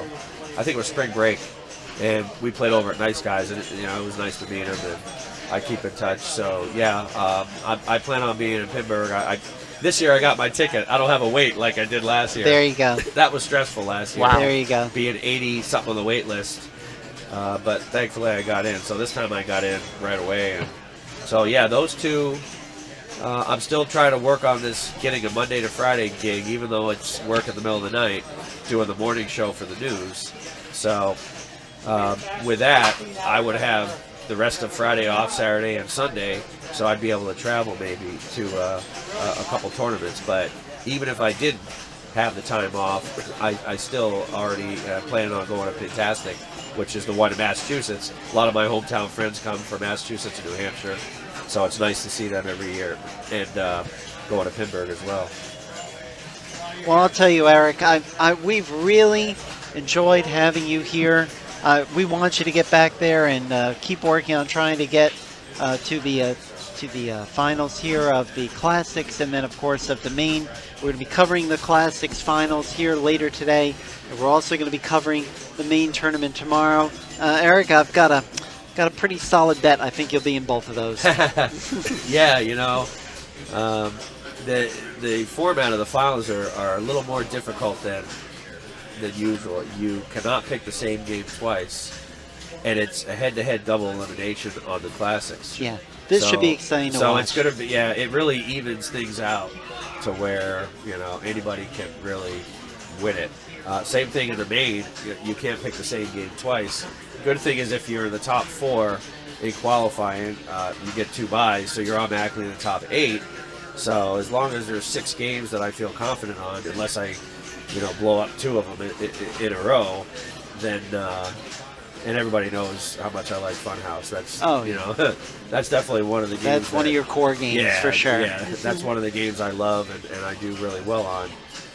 But I can't pick Funhouse in 2 rounds straight like I would in just about all the other tournaments. So it makes it evens it out. And I like the format where you've got to play at least 2 EMs to qualify on, 2 solid state, and then 2 of the newer games, and then 2 of whatever you want. So it definitely makes it a little tougher for some people. You have to do well across all eras, which I like. I don't like the games the sturdiments, where all you have is sturds, and it's basically whoever doesn't drain the ball and is going to do well. Also, who has all the rules mastered? Well, and that's true. You're playing against people that work at Stern, and they're programming the code. Right. And if I don't have access to a game, what am I going to do? And you're required to play test constantly. Yeah. All I can do is I try to go on YouTube and I try to watch tournaments, and see what they do. You could also go on Twitch and try to watch tournaments too. I do. I was just going to say it would probably be a good idea to say that today. But definitely. But they usually record them on YouTube after, like the New York City Pinball Championships. They just had a tournament a couple weeks ago. I would have loved to have gone to that. A lot of great players there, Bowen and Keith Elwin, and they broadcast on Twitch and then they just record it right to YouTube. So I watched the finals just to see what Keith Elwin would do on the new Black Knight game, because I want to know if what I'm doing is what you should be doing in a tournament. Right. So. And I mean, again, you've been really gracious to kind of stick around with us all this time, but I'll tell you what, I personally, I could talk to you all day and night, but I think I would like you to get back out there, get your game face back on, and If I didn't have the scores that I had right now, trust me, I'd be saying, I'll talk to you in a couple of hours. All right. But it's nice to relax and. Oh, you can stay if you want. I'm not pushing you out. No, those classics, the classic scores I think are pretty solid. So I need to figure out what I want to do in the main tournament. Do I want to try to boost up a third or fourth place and try to get a first, or do I want to try to play something different and see if I can put up a good score? Yeah. I'm not really sure. And so, it looks like Polar Bear says, you are now on my radar. I guess this tournament looks like a great venue to visit, and it is. Both very hospitable. See you in Massachusetts, Eric. Yeah, come to my seminar. It's usually the first seminar of the weekend. They like to get it in Friday morning about 10 o'clock. And the first year, a couple of years ago, I think we had 55 or 60 people that attended, and that was really good. That was really good for a seminar. I think we had 35, 40 last year, and I think a lot of it was because it was earlier in the morning, and they have an area where you can play all night. Oh, that's amazing! You should go normally. Really? Oh, sure. They have a VIP room that's literally open all night. Wow. And I think I played till like 3 or 4 in the morning. It's like, I got to get up at 9 or 10, for everything else. That sounds like a whole lot of fun. How's the standings on that going? Well, let's see. The standings overall, I'm going to bring those up right now. In the classics. The classic standings, you are. You're. I should have got knocked down to. Well, you did, but you're down to. Oh yes, actually, I don't. Well, no, I just brought it up. Let's refresh it one more time. Oh, I wonder. Did I have 7 games? I may have had 7 games that I. Click on my name classics. again. I wonder if. Let's take a look at Eric Stone close up. You got to scroll down a little bit. Oh, I did have 7 games. See that? I had 700s before. Oh my gosh! And so even though one of them got beat, you were I was still at 600. Right? Exactly. And you know what? It's people say, "Oh, that's what I expect," and anybody can blow up a game, and anybody can. But with me, it seems like I'll blow up 3 or 4 games in a row. As you know, I'll do nothing for a while. I've noticed that. And I'll get down on myself, and I'll say, you know what? I guess I'm just, I just don't have it. And all of a sudden, something clicks, and I go from Future Spa and put the number 1, and then I go over to Algar, put up the number 1. Then I go straight over to Eclipse. I cannot believe that you do that. Disco took me a couple games, and then I go over to Jack in the Box, and I said, well, that's it. I'm good. I've been studying you for years, and I'm really trying. First of all, you gave me a wonderful piece of advice, and that is when you're playing, you said, you should always know if you get a ball on that flipper, you should have a plan for that flipper. Yep. If I get it on the left flipper, I'm going to this loop. Yep. If I get it on the right flipper, I'm going to that ramp. Or I'm going to transfer the ball. Mm-hmm. Definitely. Yep. Mm-hmm. Yeah. You don't want to kind of what I call flap the ball around. You want to try to trap the ball. You want to let it bounce from one flipper to the other. So watching this Funhouse game, that's the first thing I do. And Jeff's playing, so as expected. Oh, so we're on to Jeff Palmer. Sorry about that. I would just try to get as many of those headshots as possible, just like that. There's one. And you hold on to the ball. Now I would try to. Now those slings are. Yep. They did me in yesterday. With those rubbers, and I don't know what the silicone or whatever they are, right. and I don't think rubbers like that should be on a game. I like kind of agree with you there. I think it's. Yeah. I think it's not. But it's rough. It's a guy named Norman Love. If you ever heard of Norman Love chocolates, one of the fanciest chocolates I've ever seen. It's his game, so we're not going to do anything to it. But those rubbers are lethal. Adds a new dimension. Yeah, and that's an understatement. Yeah. That was nice. Well, you do get that out of the bargain sometimes too. A nice Lazarus every once in a while. So never hurt anybody. So basically, what I want to do is, I do something that not many people do. I shoot the pop bumpers. That's how I advance my time on Funhouse. Right. Because it's a relatively easy shot. But you get an unpredictable feed coming out of there sometimes. Yeah, a lot of times the feed goes into the hole and comes out the scoop. See, he didn't quite hit it. Now he's going to go for that because he's in a frenzy, which is what you would do. He's going to try to go around to the bumpers. Ooh, 3 times, 4 times. Yep, the charm. all right. Mirror. Nope. And no. No, he's not going to go. He wouldn't try to stack He's He's trying for the pops. There it is. There we go. So now the lit pops advance your time by 5 minutes. The blinking ones advance your time by 10. One of the mirror awards is pop bumpers at max. So when you have that, that's when you go. It's 10 minutes a shot, and you could get 2-3 hours. Right. Especially right on the second multi-ball, when it starts back out at 5:15 or whatever the time is. Yeah, much earlier. 11:45. Lock 1. Now, this has got probably a tournament setting where if he drains before he locks the next ball, he has to do it again. It resets to 11:30. That's what happened to me yesterday. I could not understand why I had to do 3 locks, and again, I couldn't get the third. People that have played tournament pinball for a lot longer than me know these rules, but I don't. So, I don't either. So when I go in a tournament and I think, all right, I'm good. I've got his mouth open. It's 12 o'clock. I'm going to get risky and maybe go for a super frenzy. And then I don't realize I have to lock 2 more balls. Yeah. And I'm like, and that's a disadvantage. I didn't know that. Right. Yeah, and I had that experience yesterday too. I didn't know that experience. Then, of course, we have Baywatch, which is out of frame over here, but on the very left-hand side, and it's got a completely non-standard ROM on it. Yeah, completely non-standard. I don't like that ROM whatsoever. Yeah. It starts out, and I just played it last night for the first time with it. It starts out without your kickback. That's rough. Which, that's the first thing I do on that game. And what else did I like about it?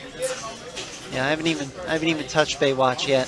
Yeah, your skill shots, instead of being, I think, 10, 20, 30, it's like 10, 40, 50. Yeah, they're much higher. Because they want you to Beautiful go for... play off that They want you to go for the harder skill shots. And out. I'm telling you, I despise that. Norma, on that right side. I see it. Don't worry, I get mad at it too. But my ball finds the left hand more than it finds the right hand, and now it's getting worse. Yeah. Everything is worse than it was before. And that's why the scores are not otherworldly. Funhouse. Oh no! What is this? There we go. Okay. Oh my gosh. I knew Jeff wasn't gonna call him. So. Funhouse was the first game I played because I wanted to play it before it got a little funkier. A little weird. Than it already is. Yeah. So now he has to lock his 2 shots again. Right. That's the what problem happened is, to me. his ball's coming from the top, which is dangerous. I would let it go. See? Well, okay. He went in for the frenzy. Yeah, he's got frenzy, so that's fine. I mean, this could be as valuable right here now, as a multi-ball. I would have just transferred the ball over instead of trying to shoot the ramp. Well, I think because he wants... now, and he doesn't even have steps. He's all over the place. Yeah, there's no steps or nothing going on there, but he gets the million. I mean, that's one way to do it. Yeah, and then up. But it's a lot easier cradling the ball and making your shot like this. Yeah. Rather than going up the ramp. Agree. Totally agree. So now, what I like to do here is sometimes shoot it in the pops and try to light the stair up. Oh, but see, it's coming out there, so he should get this. Oh! How about now? Oh, that was a beautiful drop catch there. There he goes. Now beautiful. There's your million. And now it's trapdoor time. Which, forget. Oh, boy, that was one weird. thing a lot of people do is when balls start flailing, they try to pay attention to the ball in the slings rather than the one coming out for the jackpot. Yep, that's me. And I like watching the shot that's going to give me the most amount of points. Uh-oh. Beautiful. That was nice. 3 million. Now see how he shot that right away? Yeah. Like I said I would do. Don't wait for the other one to come out. Yeah, but I've heard people say just hold the ball because don't rush it. You're still in multi-ball. It's true, but coming out of that scoop, the old bird in the hand. You don't know how that ball's going to come out. and you want to get the other one out of the way so that you can catch the one coming out. You see what I mean? I still like the bird in the hand strategy, even though I'll never be included with you in the same sentence. Oh, I don't know about that. We're both Florida tournament pinball players. All right. So he needs to get. It's a nice, very long control. multi-ball. It's time now. Do it. And a little early. You know. And he knew it. Now he tried banking it. No, he got it last gets second. it. Beautiful. That's gonna put him in second. It sure will. The game, at That's least. stunning right there.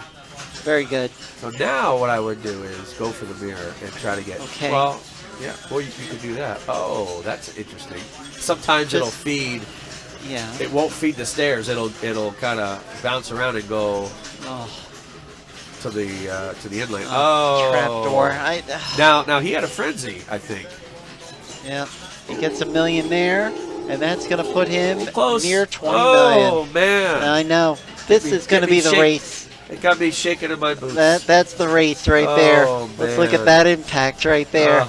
Really quick on that. Boy, I don't know how many games I want to commentate because that's what I'm saying. Every time I do, I told you you're going to be very busy because that's a second place game. I tend to. That's a second place game right there. As soon as it gets keyed in, which will be in a second. Oh yeah. That's gonna give him and Alex, 90 for that. Alex is going to gets lose knocked down. 5 points. Yeah, that's a major loss. I think Alex is in second in the standings. In the open division right here, Alex had jumped up to second. That is a major loss. It's going to take him down to 689. Yeah, but Jeff's going to have a number 2. That's going to put him way up. That's going to give him another.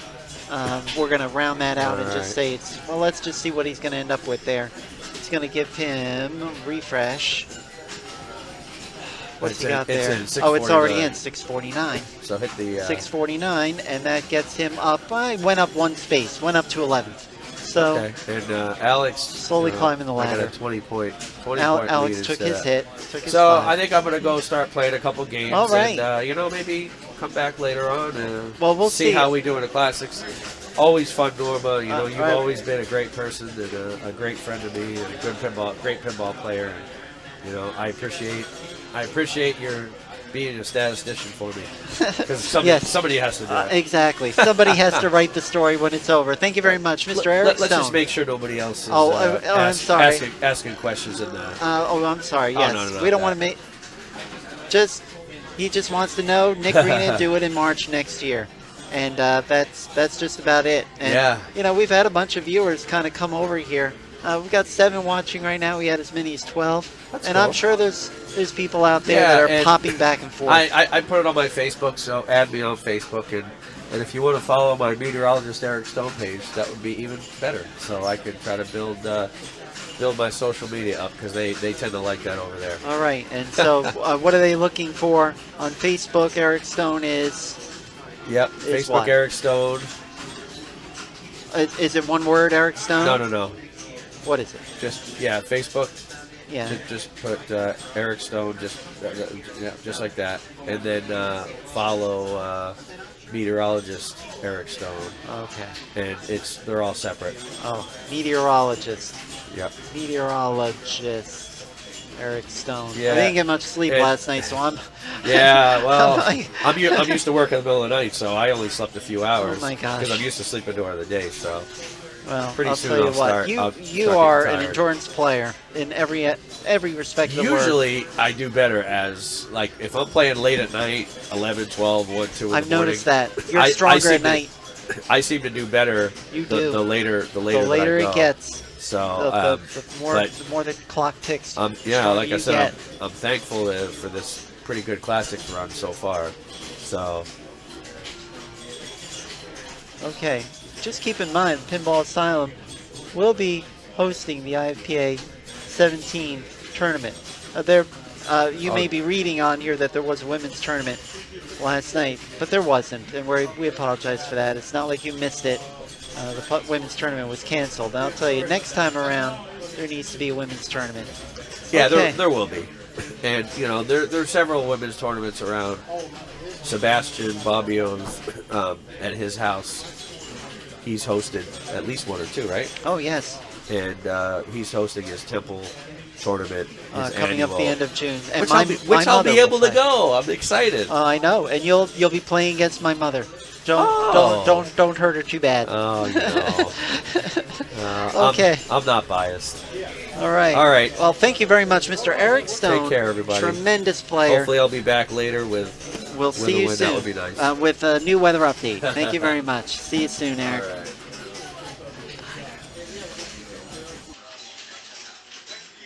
Ladies and gentlemen, Eric Stone.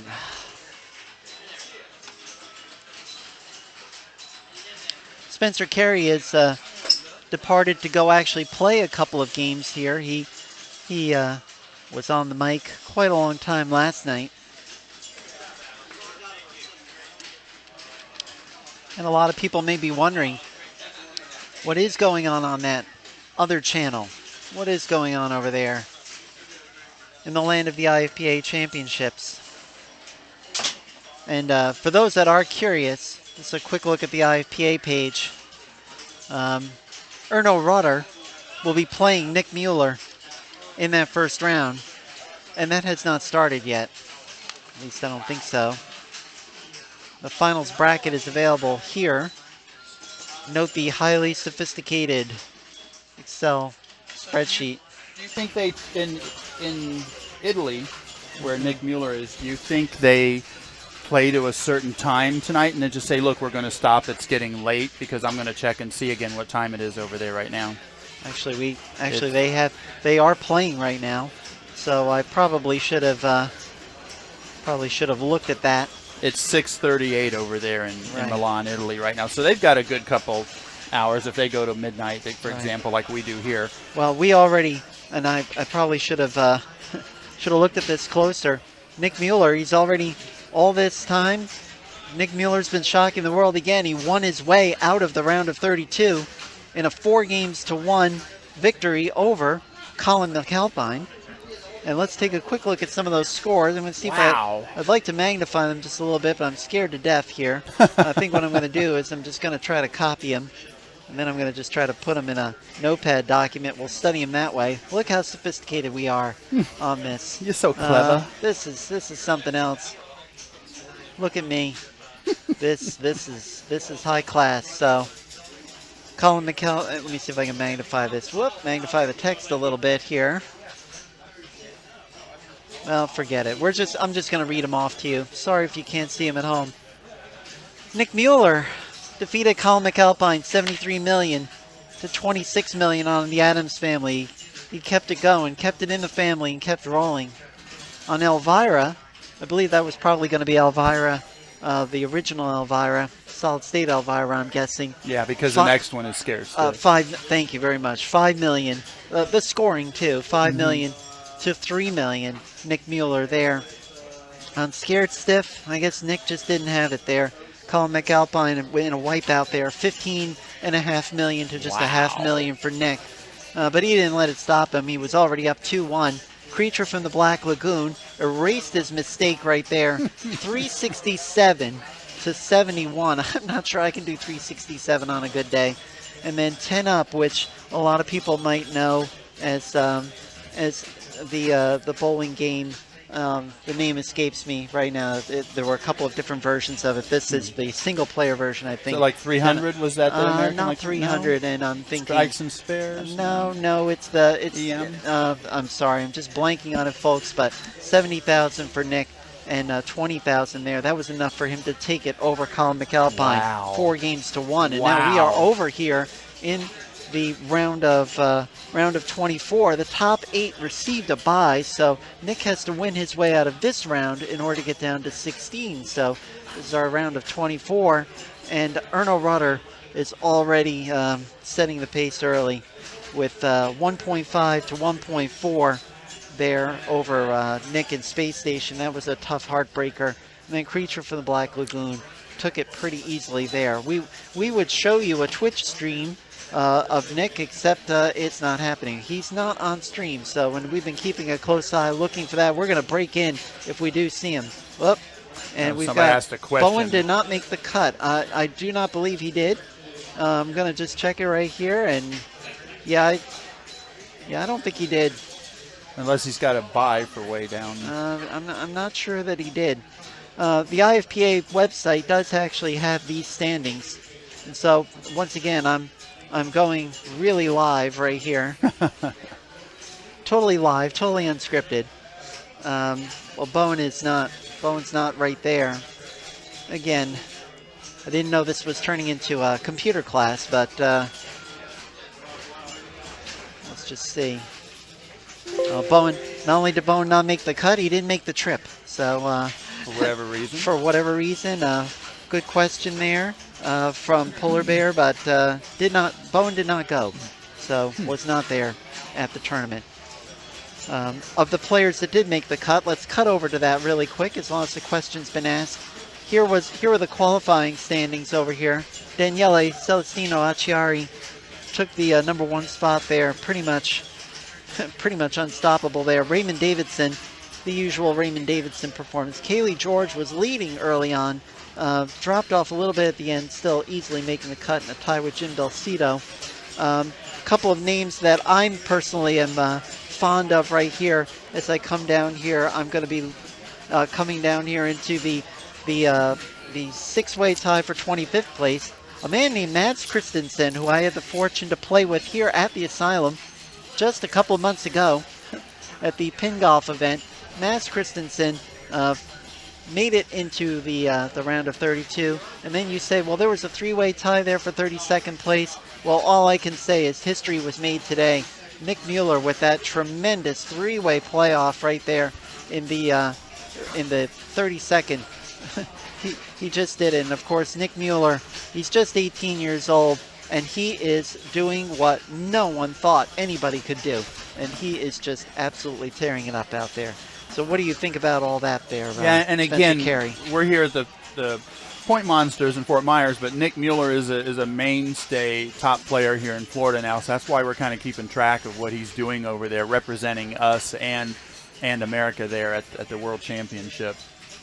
So we're not here to cover the world, but we are going to definitely keep following and updating on Nick's progress, because his success there is a success for the Florida players that he's all friend with here, and we're friends with him. So it's great to keep track of that. Yeah, from Florida to Italy to beyond. Is there an interplanetary championship Not yet. maybe in the future? Maybe we need to talk to Elon Musk about Right. getting a pinball machine. He puts a car in space, we can put a pinball machine up there, I'll bet. There I you bet go. he'd be hip on that. We'll I have to don't look know into about that. I'll tell you, Hmm. that would be tremendous. It would be absolutely tremendous. And we're back to action here. I'm thinking that we might be switching off here for a minute. I've actually not played a single game here today. Well, I was going to say, too, maybe it's time to move the rig on one of the think other so. games you were talking I think about. you may be down there. right. What are you thinking of? I think we fishing is huge in Florida, as you know. I see where and this is going. I'm thinking that it's time to tell some fish tales, if you would agree. And so I'm thinking at the next break in the operation here, we will ask Mr. Mike Huff to assist us in moving down to fish tales. So we have to locate Mike, and actually he's on Air Aces right now. He's in the foreground, right there in the foreground. Oh, so yeah, as soon as he he's comes playing. off, we will engage him and see if we can't get that done. So it looks like maybe you'll hook up with him for that, and then go and get your time in on some games. I think so, probably. I'll try to get somebody over here to keep me company. I'll tell you what, so I'm probably going to drop off right here. Wonderful being with you folks. I'll see you a little bit later. Until then, thanks again, Spencer Carey, ladies and gentlemen. Spencer Carey, I'll be and hanging out here. he is the man who he is the man you want to be listening to and enjoying your time with right here, right now. And I'll tell you, if you, this is just so I know, this is which one again here, because I'll get somebody sitting here with me, and I'll probably put them on this deal here. That one's number 4. Gotcha. Okay. I'll make sure I pop that on when I get somebody, and I will have some fun here. Thank you, Norma. You and Eric were just kicking it there. Everybody was complimenting you two on that whole run, which was a great, informative thing. Eric Stone's a great guy, and I'm lucky to be a friend of his, to where when we see each other at events like this, it's just a good time chatting about everything. Not always pinball, and that's one thing too here.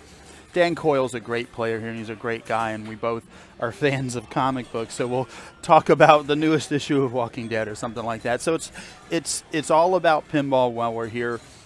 That's why we're here. But like we've said over and over and over again, the community is what we're here to enjoy, and the friendship of everybody involved in playing pinball here in the state of Florida and here at the Pinball Asylum in Fort Myers especially. So let's see, Funhouse is empty at the moment. So we're gonna try to get it down there to Fishtails shortly. Fishtails, I think I said yesterday, not a go-to game for me. And yes, fishing is very popular in the state of Florida on both coasts. And there's a lot of people that love the game because of that. And they go out every, crazy hours in the morning to go fishing, which is not my thing. And they will definitely be happy to see the game of Fishtails here, because I know a lot of pinball players in Florida love the game. So would not be my choice in a tournament situation for finals or anything like that. If given the game choice, it would not be a go-to for me, but people love the game itself. And I think Sebastian Bobbio, however you want to pronounce it, is actually playing Fishtails. So probably as soon as he's off that and we get the rig off of Funhouse, we will pop it down there and get it ready to go. Yeah, that's nice. So again, a little break, little lull in the lineup of people on the games right now. We had some new people show up today. Al Newman showed up today, a great Florida player I see over here. A couple people showed up today and to get in the mix.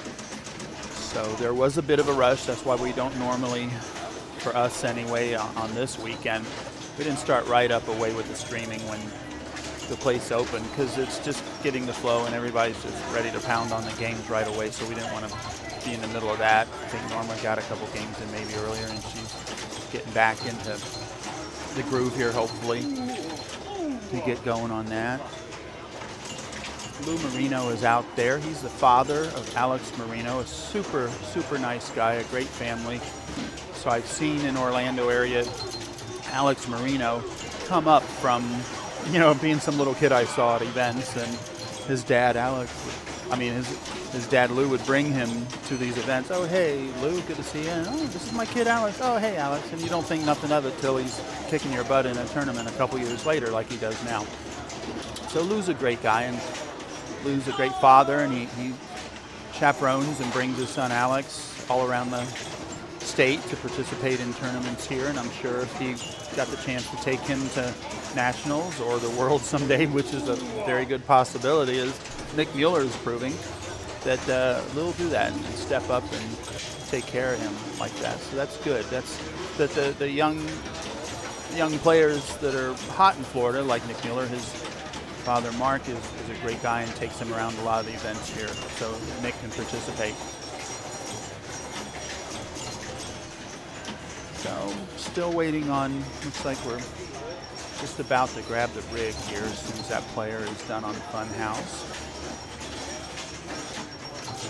That side is clear. We're talking with Mike Huff, our Pinball Asylum tech guy, one of them, where we want to go next, and that will happen shortly.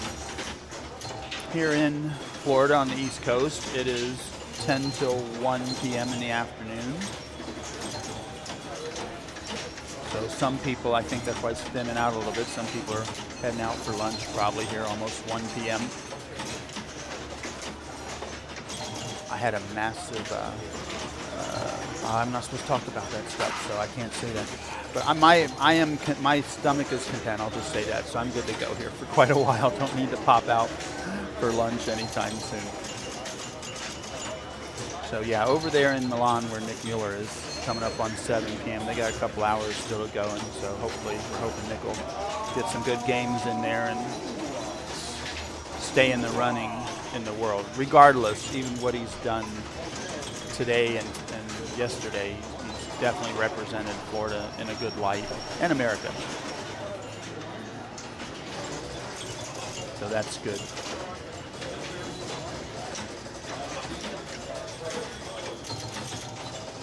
The one thing you can never have enough of at a tournament like this is scorekeepers. And they've got a good number of people here, and they're rotating in and out and helping out. Some of the players are doing some scorekeeping help too when they get a break in their run of games. So there goes the rig. So let's see if, let's pop over here and take a look at classics for a second. Not as busy as I thought it'd be at the moment. Somebody is on Jack in the Box there in the foreground, and a couple people hanging out looking at Future Spa, and Eclipse down there maybe. Randy Parsons, great guy. Very influential in helping Florida Pinball succeed in everything with tournaments and all sorts of cool things like that. Hopefully we'll get him over and chat a little bit about that. I honestly thought that Classics would be a little more busy still at this point. I know the cutoff is 6 o'clock to qualify in Classics here today. And then they'll have a dinner break, I'm allowed to say that in that context, where people go and grab something and come back. At 7 for Classics Finals, and I'm pretty sure by then we'll have the rig moved over to one of the games in Classics, probably Spirit first, because everybody likes that. Norma really likes that, so she'll be popping that in there. And we'll follow the Classics Finals. So I think we're good there on the setup, it looks like, for Fishtails. Hop back over here.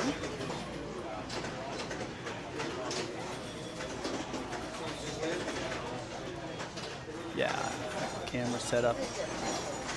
Not always a lot you can do about the glare like that, although I think I know one of the reasons that's happening, so I may go mention that. What's going on here? Let's see. I think if I do this here, let me make one comment if I can.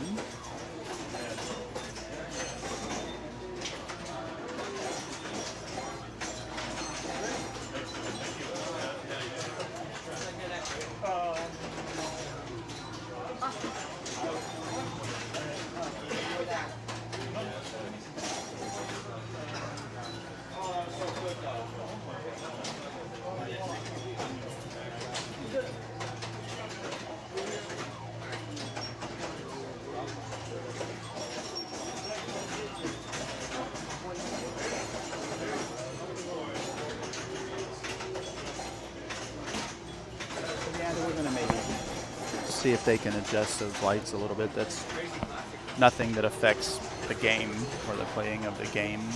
It's just something we were doing cosmetically here yesterday and Thursday, and trying to make the Pinball Asylum itself, you know, looks jazzy and spiffy here for the streaming scenario. But the rig is set up, and we will be able to follow that shortly here as soon as some players get back on. It looks like they got the house cam back on.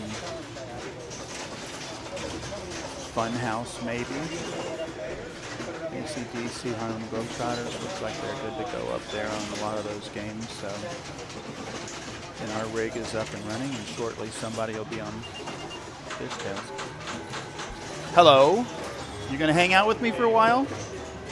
Look at this, we have a special guest. I'm not gonna tell you who it is yet. I'll tell you right away, you will be heard, but you won't hear yourself. So you might want to pull one ear off. Let me see if I can get to the right thing here, and we'll have you chat and see if you say something right now. Hello? That is, you are there. And this, ladies and gentlemen, is a wonderful, I'm a big fan of this guy, Brian Dominy. Welcome to the first Point Monster streaming scenario, I guess. Good to be here. Good to be with everybody. Fun morning so far.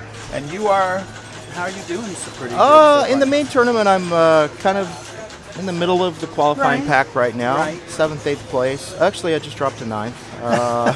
Oops. But it's going all right. I'm feeling pretty good about the games. I'm having a good time. The story I always like to tell is that back in the early days of the Asylum here, and in the early tournament days, and there were tournaments that happened before even I think I saw you here But to me, the finals was always Palmer, Domini, Palmer, and someone else.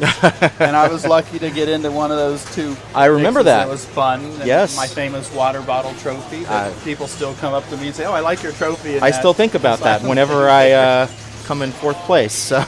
And it's funny because, and I think in classics today, I know there's a 4th place trophy for classics. So I'm like, oh, thank goodness. Nobody has to hold up a water bottle as their So trophy. 5th place, we'll give them a bottle of water. No, Just honorary. If they, well, I just always thought it was funny, and I understand it. Win, place, show, first, second, third. That's how historically stuff like that is done. But to bring up that 4th person, and it didn't bother me, but I just always felt sorry for other people. You bring up that 4th person, yeah, they get a little payout, but they're kind of standing there. Yeah, actually, it happened to me at the Southern Pinball Festival. I think it was the first year we ever had it. The first one we ran, I came in 4th place. Oh, did you? And I walked up. They announced 4th place, and I think there's a photo of this. I actually put my hand out, like expecting something, I'll have to look that up. and I got like a wave goodbye, and I had this kind of like, what? Being one of the people that ran the first Southern Pinball Festival, I apologize. No. Because we Those were had cool those- trophies too. they The were. sunscreen Yes. containers. And believe it or not everybody got that. Our poster art that I and Brian Jones did was based on the classic Coppertone sunscreen ad, suntan lotion of the girl with the dog pulling on Yeah. the bikini. And so we had a pinball machine pulling on the bikini of a woman, of course. And some people didn't quite get that. We had to explain that sometimes. And the trophies were like suntan lotion bottles with Southern Pinball Festival logo on there instead of Coppertone. And one person said, "Oh, I like your whiskey bottle trophies you guys gave away." So maybe they weren't from Florida. And didn't I quite think you get have to that. be from Florida to get that. So that was a fun tournament. I believe there was a Game Warp show before that, and then we did our Southern Pinball Festival. Yeah, before And- that I was traveling a lot to go to tournaments, and that was kind of the beginning of the Florida tournament scene. Did you make it down to Marcel's ape shows? Because I know he did a couple before we did our thing. I did. Actually, I went to all of those Oh, because wow. those are very close to where I live. Oh, that's so perfect Those then. are only like 15 minutes away. So. And Marcel was a great guy, and he's one of the people that almost, and I'm not dissing anybody that may have helped him over the decade of running the show that he ran, but Marcel Gonzalez literally was a one-man show. Not only did he run the logistics of the show itself, and I always gave him flack for this because I thought he was crazy, but he would literally take a big U-Haul truck and drive around the state of Florida every inch of every coast, picking up people's games for them and bringing them so there were games to play at the show. And We're the talking entire 50 show, to he was 100 doing games. repairs. Oh, He was I know. carrying around his toolbox Literally. all weekend long. Insane, and I love the guy. He's a great guy, and everybody appreciated what he did. But I'm like, dude, you are killing yourself literally by doing this. So as soon as he was done with the weekend, he literally almost collapsed. And the next year, okay, I'll do it again. And we're like, dude, so I think he got more people helping him over time. But I know he took a couple years off from doing the show, and he did one a year or so ago, and he was going to do one this year, and I think he just realized I need to step back. And I from was this. happy to see him step away from Yeah. it because I didn't want to see him hurt himself. He's got a beautiful wife and 2 beautiful kids now that he didn't have back when he started that. And, life just has to take, like Eric Stone was talking about, life has to take precedence sometimes of dealing with things. And pinball doesn't always fit into that. So, but he still gets around to some of the shows and tournaments. And he's I think he's one of the guys running. What's the new museum? The Silver Ball Museum in Delray Beach. I have not Yes. been there yet. Have you? I have. That's Wow. again very close to where I live, so it's a very cool place. A lot of mostly older games. Exactly. EMs, Oh, I tons gotta of get Gottliebs that I have never seen before. I got to get down there. They've got newer games, but yeah, I think the person that owns it, he has a place up in New Jersey, maybe too, I think. Correct. And he is a fan of the older games, mainly EMs. That's why the majority of games that appear to me in photos are the electromechanicals, and I got to get down there and check it out. Oh, it's awesome. Hey, I have to step away. I'm actually up on a game, so You'll be back. I will be back. I just wanted to come and say hello. Definitely when you come back, because when Norma's off playing like this, I need somebody to bounce off of. For All sure. right. We'll see All you right, later. brother. See you in a minute. The wonderful Brian Domini there. Super nice guy. I didn't get to talk to him about I didn't want to say it with him here, but I think I mentioned yesterday, he's very animated sometimes when he plays, and he does this little jump leap thing, and it's like a leprechaun. So I usually call him Brian O'Domini. So, the little leprechaun's here. And I do my little Brian O'Domini jump to imitate him, so we'll save that for later. Don't know by telling him until he gets back over here in a bit. So actually, if I look down there, we've moved the rig to fishtails, yes, and Alex Marino is on it now, so we can see what he does here. And what he goes for. I think he's on ball 2 right now, 11 mil. I don't think that's a great score at the moment for fishtails. So I think he's going to try to build. Oh my goodness! He just did a massive Spencer-type slide of the game to where we're going to have to adjust the game a little bit off the camera view now. And he did that perfectly because I'm not even sure he got a danger warning. And people looked at me sliding the game 3 feet to the right and left, out the out lane. And look at that guy. He's adjusting the game back straight. What a great player that he cares about not just saving the ball, but bringing it back. He's very, oh my goodness. Very fair player. He's bringing it back to center again, just so he can give himself another 3 foot to slide it like he just did. I'm not even sure he got a warning on that. He did that. If it is possible, and I know this from firsthand experience, to slide a game like he did, 6 inches, and if you settle it back into position, you're compensating for that tilt bob inside, and it is possible to make a save bigger than that and not even get a tilt warning, because I've done this back when I was a little more serious about playing in tournaments. And people said to me, oh, now he got a double danger on that one when he went to the right, but I'm not sure when he went to the left he might have got 1 danger. So I've done some massive, incredibly stupid things to save a ball from draining either out the center or on the sides, and everybody else there could not believe that I did not tilt. So I was in the groove for a while handling machines, and I think they created a Florida bobsled team in my name, in my honor, because I would typically slide the machines a good ways. I've had someone, I won't name them, that said, I don't think I want you to come and play at my house in any of my little tournaments because of how you treat machines. And I don't feel I treat machines badly. I play them as they lay, and I love tight tilts. One of the tournaments here they had a while back, I helped set the tilts, and I purposely set them so I could not do what I normally do, because I want to play it as it lays. If I go somewhere and it gives me a little leeway, I'll take the game a little bit with me on my journey. If I go somewhere and in practice or qualifying I find out that the tilt is tight and I don't have a lot of flex with that, I live with that and I happily accept that as well. So I am not able to do a death save. I know in most tournaments, if not all, that's a no-no anyway, but for people who don't know, that's where it's going down the out lane and you literally slide the game a foot or 2 in one direction or the other, trying to get the ball to bounce back up from the bottom as it's going down towards the out hole. And that's just, I'm not even capable of doing that, number one, and I would never even try to do that, just because to me, and I think most tournaments, when it's out like that, and you're not going to do something crazy like that. But sometimes you just don't have the room to do something. A good friend of ours in the Orlando area, Kurt Van Zyl, who's a great player and couldn't be here this weekend, he really wanted to be. I've seen him do that, just at his house or somewhere where it's okay to do that.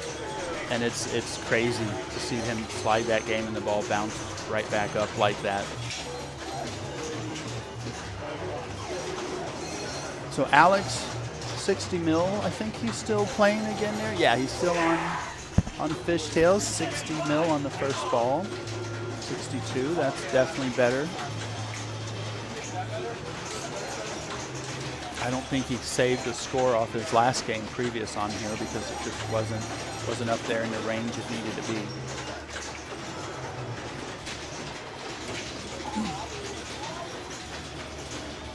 So obviously you want to play those center ramp shots there. The center, I don't know if you want to call it a loop or not there, feeds to the opposite flipper, get in the flow. No, lost it there. Looks like, and I always notice that when I walk up to a game, when I save the ball or try to get it onto the flipper there, and if it pretty much stays where it's supposed to stay and rolls back down into the cradle, I know the game is well balanced from side to side on the leveling. something I'm fairly picky about. I've made some tournament directors and game owners running a tournament. I kind of annoyed them a little bit, but I really want the game to be, that's something I do expect. I'll play a game as it lays, as far as tilt bob and any wear or anything that's affecting the flow of the game for the most part. But I think that if the game is not level, it really bothers me. So, and we do have someone else stepping up here. I'll tell you straight up, you will be able to talk, but you won't be able to hear through those headsets. So if you want to pull the other ear off a little bit, if that helps you, or if I'm close enough, it doesn't matter. We refer to this guy as John I.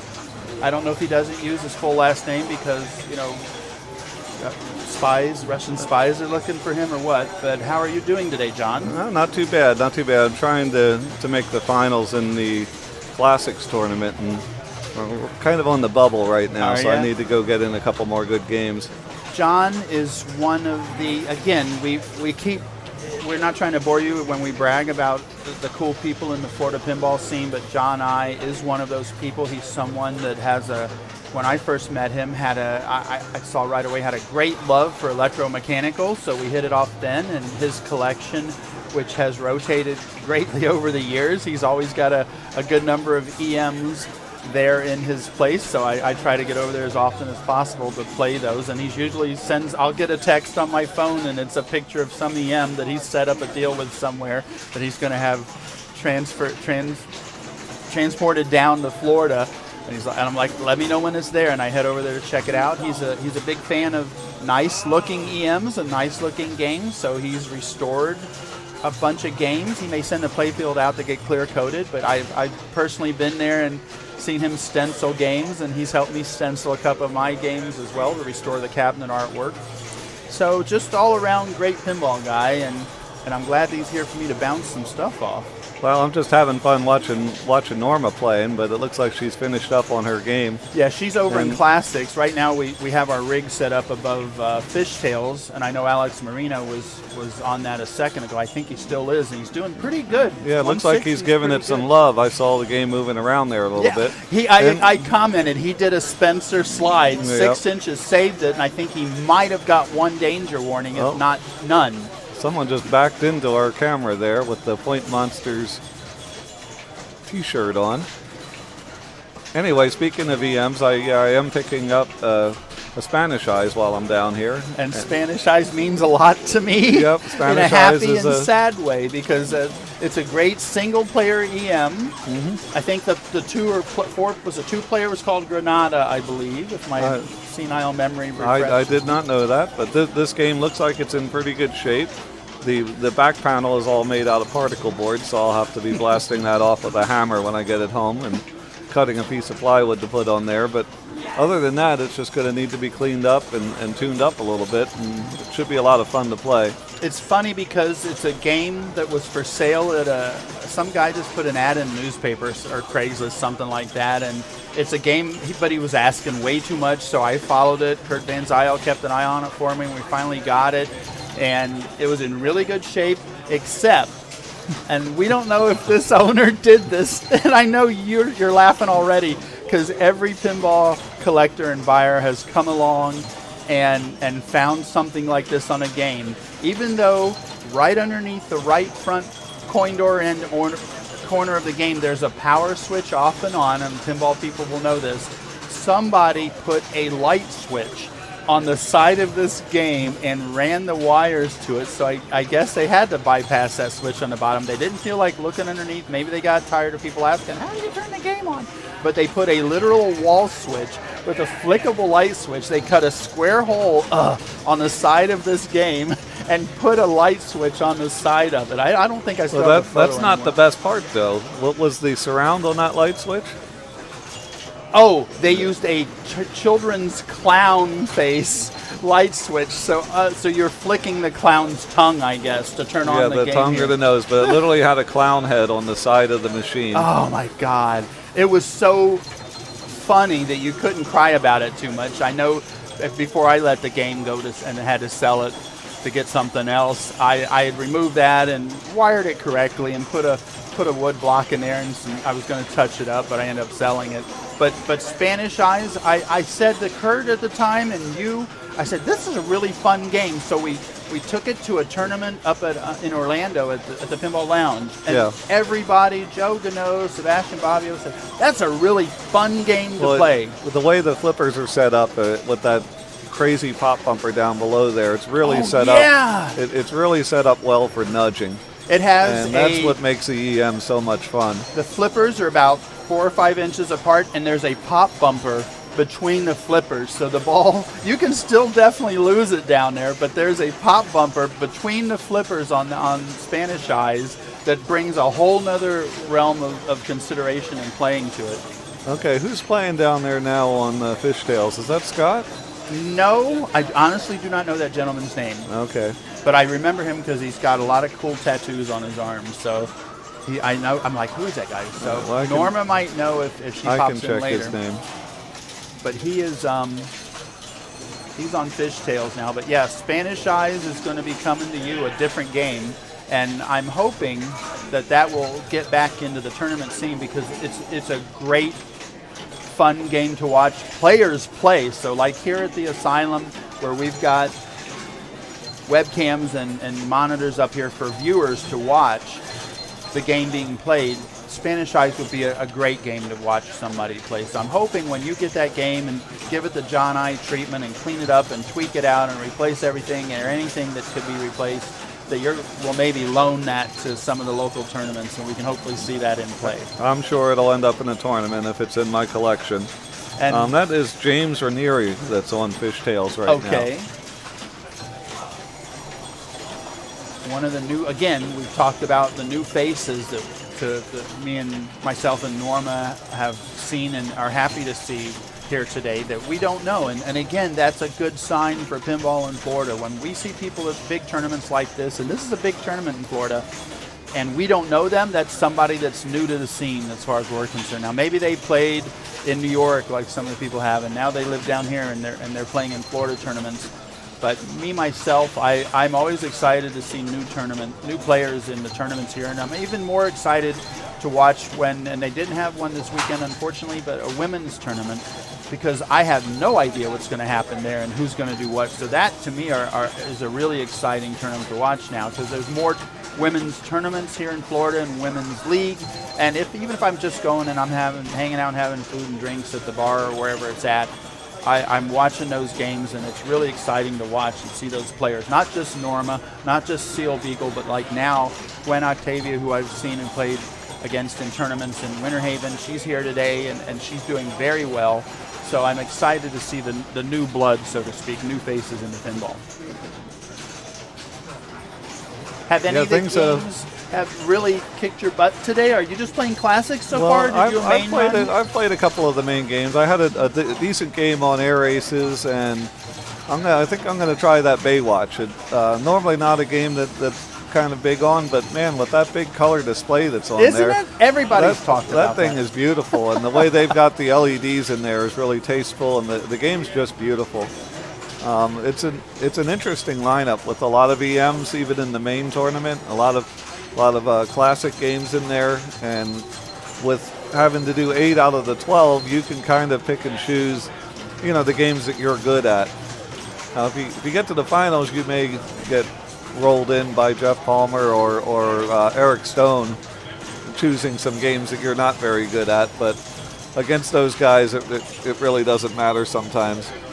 And in the finals, will they keep the same number of games, or will that bank shrink a little bit? No, that bank will stay 12 unless some of the games go down. But so far, I don't know that I've seen a game have to be open to be repaired today. Before you came by last night, there were a couple like Air Aces and Abracadabra, I think, had to be open, and we saw Matt Malone in there, the great tech for here at the Asylum. Right. He was for there's usually some things up there. I've been tech at enough tournaments to know that no matter how confident you are in the games, there's always something that will go wrong as soon as. Now, the fortunate thing about the Asylum, they have all their own games here, so they haven't been transported just before the tournament. At Free Play Florida, we load up 10 or 12 games at my house, and we bring them to the tournament, and just setting them up and putting them in a trailer and dragging them over there something invariably is going to break. And a game that worked perfectly at my house is, you would think it was a junker, and when you get into the tournament. Which is not how it is, because you are well known, and all tournament directors would love to have you provide all your games to tournaments, because you go through it with a fine-tooth comb, and it's literally, at least when, like you said, when you load it up, it's bulletproof at that point. And anything, and even solid state games, the circuit boards are 40 years old now, and you put it on a truck or a van or U-Haul to get it to a show, and you unload it. Just even taking care of it, it could go. I appreciate the compliments, and I do work hard. And like I said, that is the beauty of a place like the Asylum. They have so many games here, and they do their leagues every month, and they play the games, they maintain the games. So if something isn't playing right, they won't be moving it into a big tournament like the Point Monsters. Mm-hmm. And they've got a good selection, not only in the main and classics today, but they've got a good selection of games in the back here that are working, and they know are working. And if something did go down and they had to pull something to put in here, they've got probably 5 or 10 games that are ready to go pretty much. They could substitute it for. And in finals, in both classics and in mains, if they mix it up a little, they've got a great selection of games back here to pull from and to put it in there. I've always wanted to ask the question, and you're probably more aware of this, if you are playing a tournament of mains or a tournament of classics and you make it to the finals, do you think they should at least 50% mix it up? I know that doesn't happen to that degree probably, or that percentage, but I feel even if it's going to be a game that may kick my butt, I would think that mixing it up is fair. In the finals? Yeah. Now, it goes by player's choice. Right, but I mean the game selection, I'm saying. No, they have you playing, at least in this tournament, they have you playing the same games. Pretty much. Yeah. So they don't really. I know in the past when we've been here, they have mixed it up a bit for finals, but I think over the years everything's got a little more serious. We've had some interesting rules at Free Play Florida, I believe, a couple of years ago. The high qualifier got to substitute one game. He got to choose a game from the main lineup to remove and substitute with a game from the Classics lineup. Wow, that's interesting. Yeah, so he pulled out a game that wasn't really one of his machines, and this would be Eric Stone, and he put in another game where he's untouchable on. Interesting. Let's see, we'll go ahead and switch the gallery view so that you can watch Norma playing. She's one of the more animated players that you'll ever watch playing a game. She's as passionate as anybody you'll ever see. Obviously, she's not having a good game, and here she goes. Yeah, when she gets into finals in a tournament, you want to leave about 4 foot. Like, I'm the same way. I'll be swinging my legs and doing kung fu kicks. Yeah, and Dan Coyle, I think he knows her well enough to know that he should probably be standing another few feet back, because he might take a shot. He might, just like a bucking bronco, he might catch it in the wrong spot there. Right. Yeah, he could get one, but I think he's far enough back now. We need to have some sound effects ready, I guess, for when something like that happens and somebody gets it where they might not be expecting. Of course, on cue, Norma's having one of her less animated games. There she goes. Oh, well. No, not. Yeah. Keep the score, though. Yeah, we'll go ahead and switch back. Let's see. Okay. Tails, nobody's on at the moment. Oh, wait, actually, I think somebody is getting ready to go on. Let's see if I can figure out. Yeah, I suppose you have pointed out that this is one of the first tournaments at the Asylum where we've had streaming. The first official on Twitch. They've done some Facebook stuff before, very low key. Right now we just have the one rig, and I'm sure in the future there will be more rigs so we can switch between games.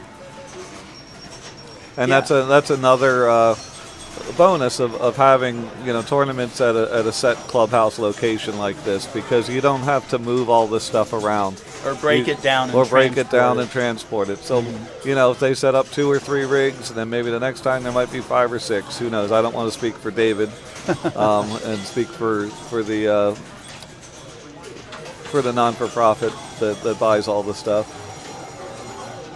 They have always done, and I think I said this more yesterday when I was talking about the Asylum, they've done as well as they can do along the way.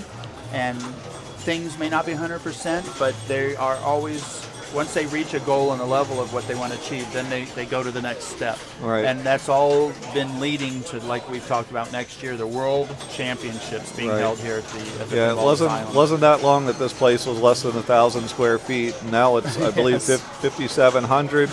We used to have to go down on a sweltering hot elevator to go to the restroom, and literally it would be 110 degrees in that elevator because it's warm down here in South Florida. And now we have air-conditioned bathrooms, 2 of them right near the main game room. They're literally right opposite where you see the row of main games here, and it's not like an outhouse stick in the middle of the floor or nothing. These are just normal office bathrooms you'd see in any business, any building you'd go to, professional building, and they literally drilled holes in the floor and ran all the right stuff, and they've created some bathrooms right here, so you don't have to run down the elevator. Stairs or the and then there's elevator. a break room. There's a lot of nice, soft, comfy couches to lay back on. There's an area to go out and eat a hoagie and have something to drink. Of course, we're not talking too much about food today.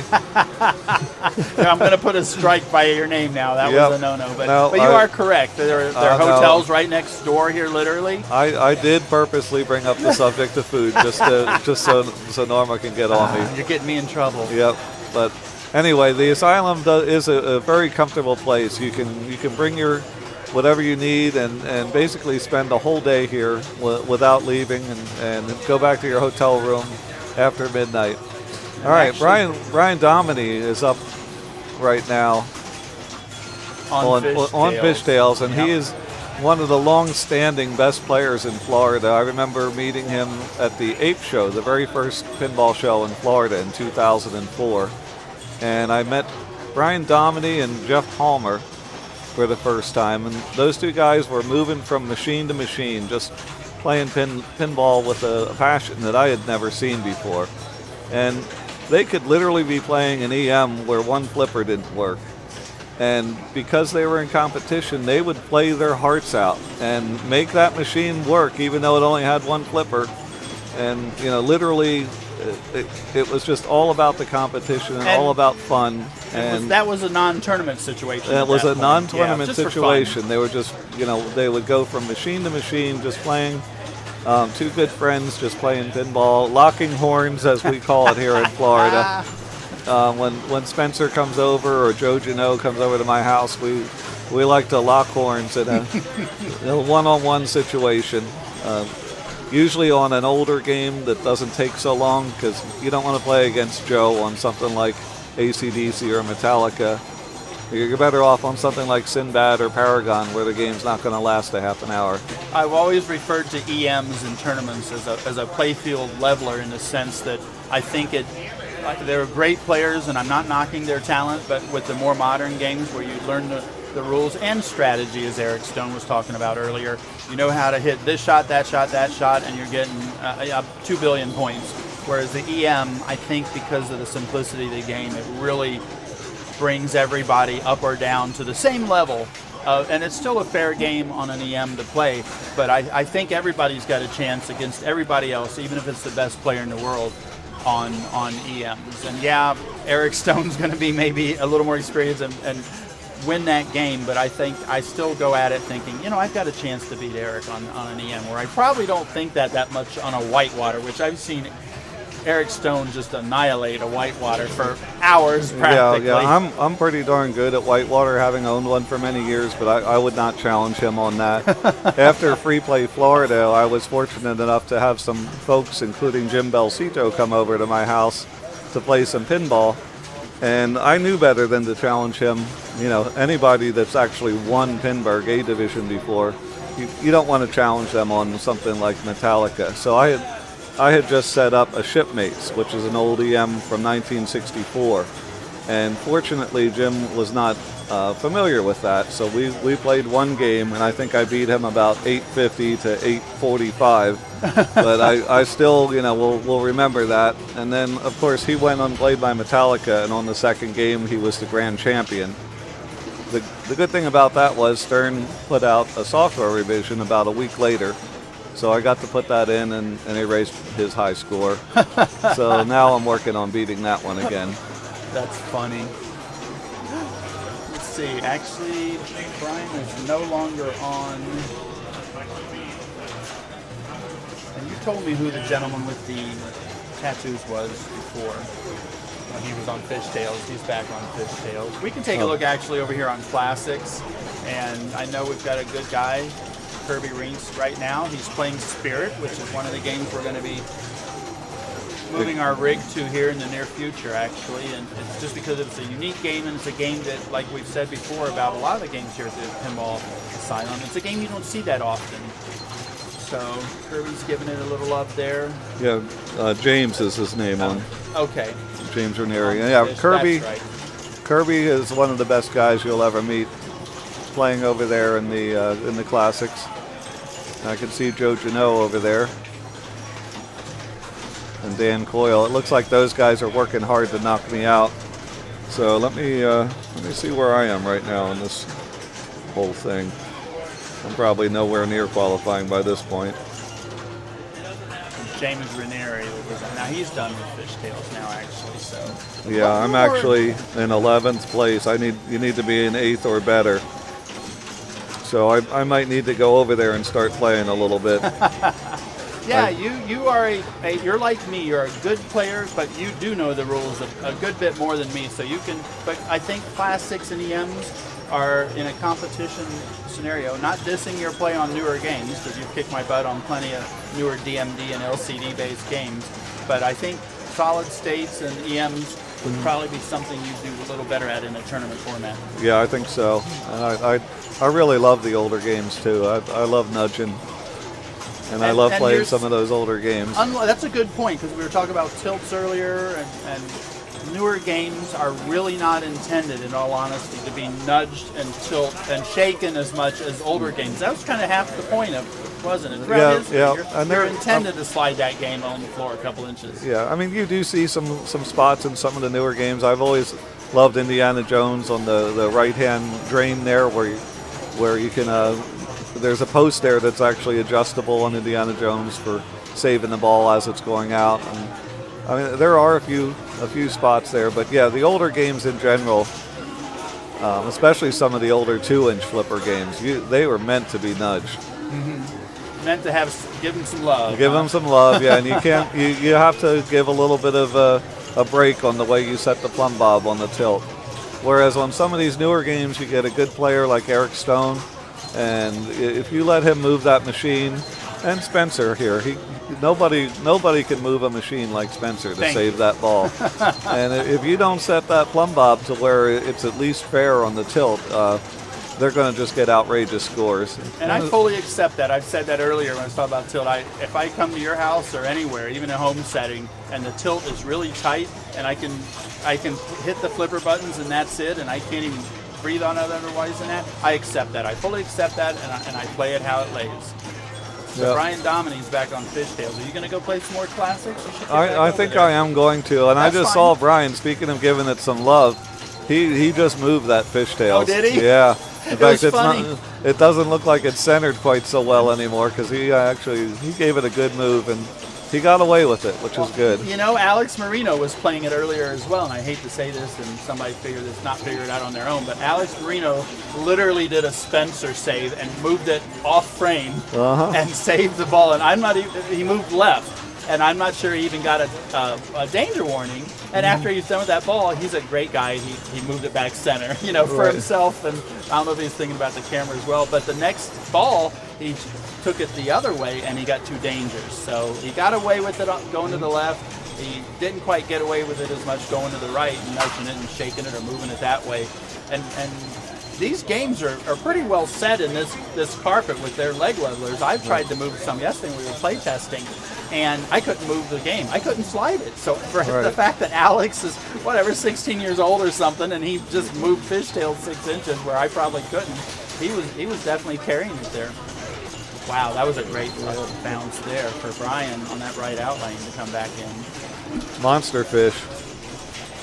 Have you had a Fishtails? No, I did. There's a young kid in my neighborhood who had one, And I was over at his house talking to his dad one day, he's a friend of mine, and I told him that they need to just give me that game for a little while because the whole playfield was black. I don't think the glass had come off of it for a couple of years. And he gave me some money to buy parts, and I went out to Comet Pinball, my favorite LED place, not to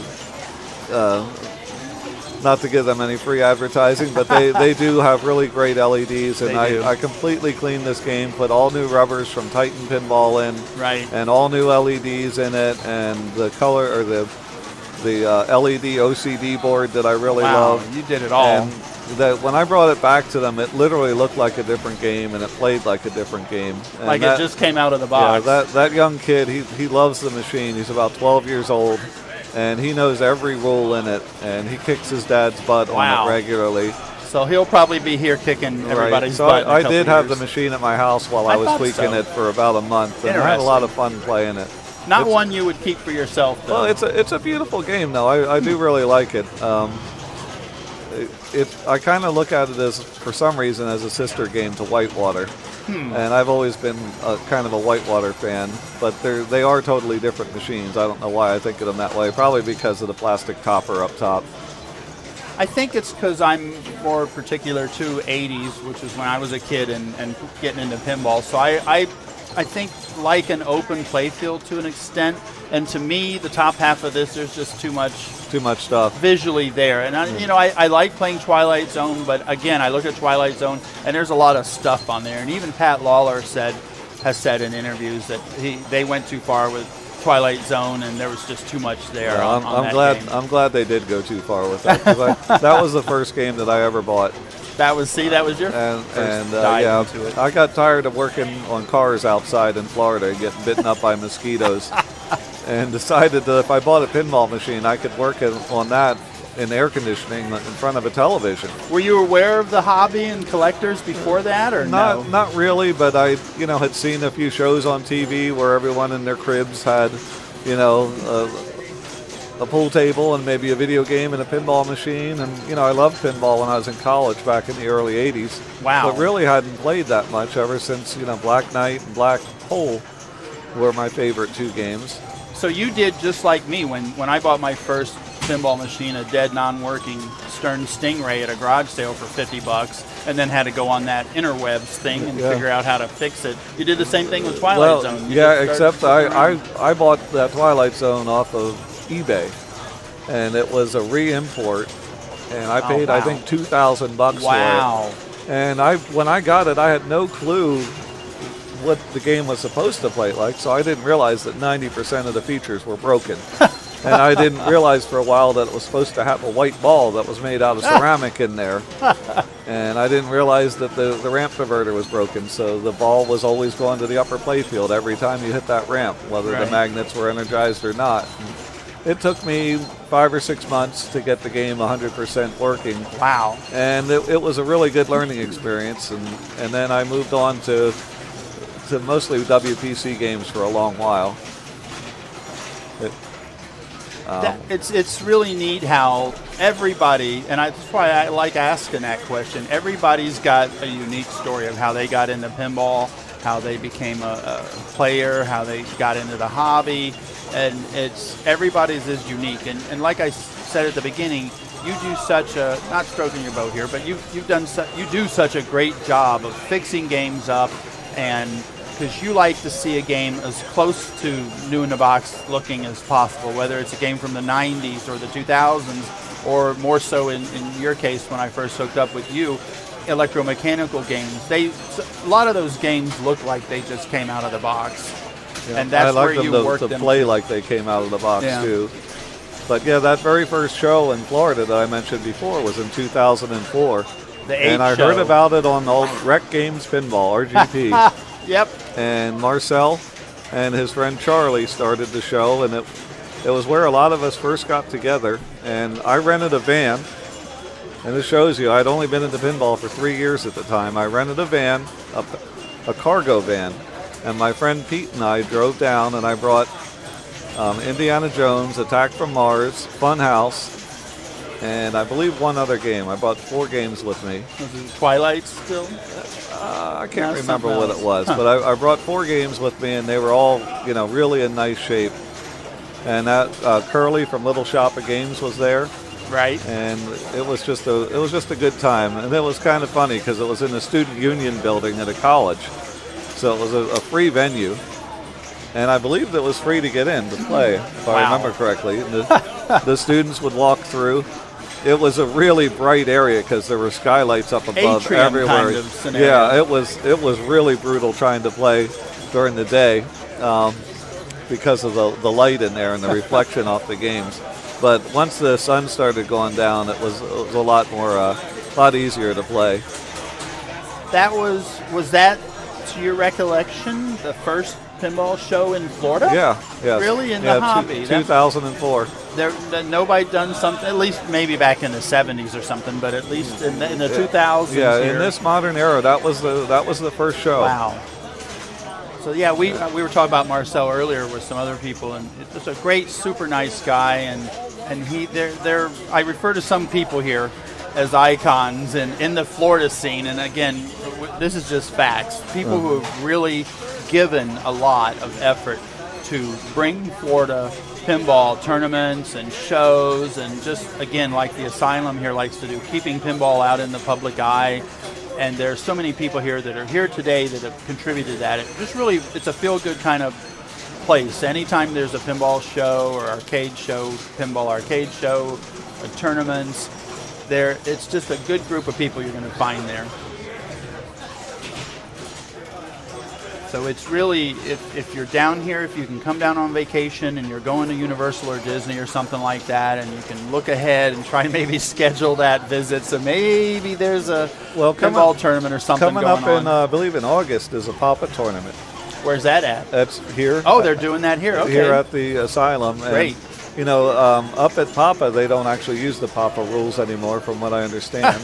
And I always wanted to go to a Papa tournament, but they still do it down here, and every year it's a great tournament, and it's one of my favorites of the year. It's a 3.5-hour drive for me to get down here, but that's one that I normally don't miss. In fact, I've already got my hotel reservations for that one. There you go. And again, it's not from Orlando, down to here. It's about 3 hours in my case, and it's not a bad drive. Whether you come down from either coast, you're coming down 95 on the East Coast and towards Miami, and you cut across Alligator Alley, I think it's called, to come across the state. I've done I'm that actually once or twice. one road north of Alligator Alley, but you are coming through the middle of nowhere, and it's definitely not something that you want to. So it's really neat to see that. Let's see, we're getting some direction here. And let me take a look at some stuff here while we are chatting, and we may see if. Where's that all going here? There we go. Let me take this one here, and let me find the other one here and do that for a second. Go ahead and talk. What's going on? What's this saying? There's like an overlay on the screen on the broadcast. But that's just your Roku thing, I think. I don't think so. I do. Okay. Are we muted? Yeah, we're muted right now. Can you go to the Twitch thing really quick? I mean, I could go here and see what it's showing. Yeah, I could go there. It went away. Oh, I think we are still getting something through the other headset. Okay. Wait. I think I'm going to go ahead. There you are. I think I'm going to go ahead and sign That's off. me. And Yeah. hopefully I'll recruit somebody else to come onto the Yeah, mic for you, please do, 'cause I have need more to go. fun. I need to go play some of the classics before I get rooted too far out. And I hope you make finals, and we can follow you into the evening here and see what happens maybe. Right now, the classics is a pump and dump where you're paying per play, whereas the main tournament here at the Point Monsters is an unlimited tournament. You pay a set fee, and you can play an unlimited number of games. All you gotta do is queue up. Yeah. in the So system. if I don't make the finals on the main tournament, I might take advantage of the time that the finals and the classics are going on to go ahead and get some extra games in qualifying on the main. Makes sense.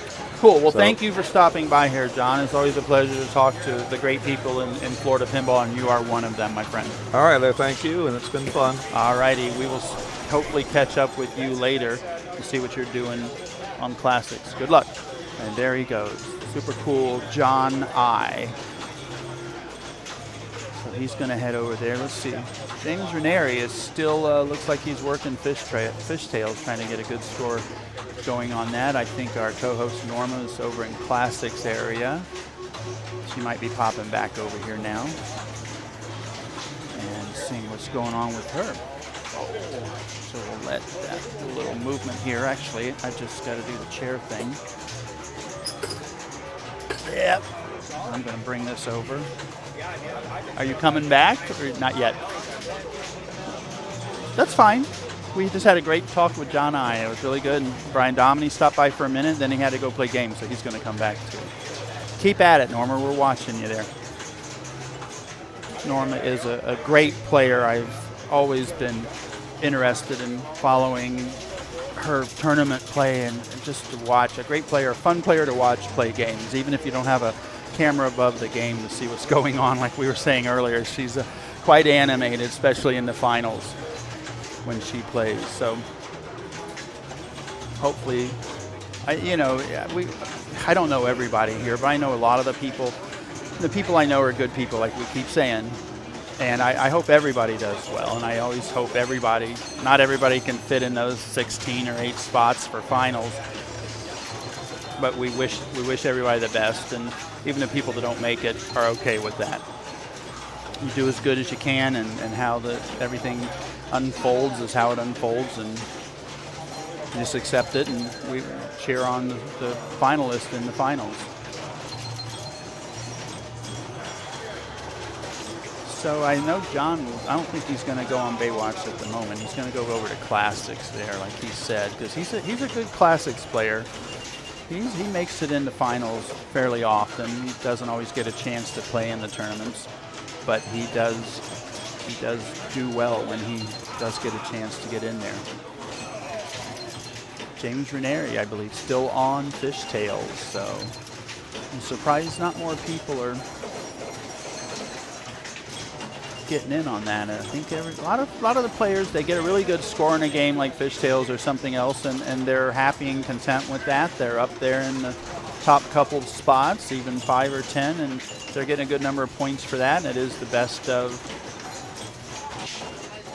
games there out of the bank that factor into your placement. They're happy with that, so they will go focus and concentrate on something else. And like just for example, right now, I don't see Jeff Palmer or Atticus Palmer. I don't know if they're in the house right now practicing on another game, but they're not. Neither of them are playing in the mains at the moment. So they're over on. No, I don't see them on the Classic side either. So they'll come back before the end of the afternoon here, before cutoff for main qualification at midnight, and they're probably going to come back and make sure that they're happy with their placement in Classics. And if I can get over there and see what's going on here.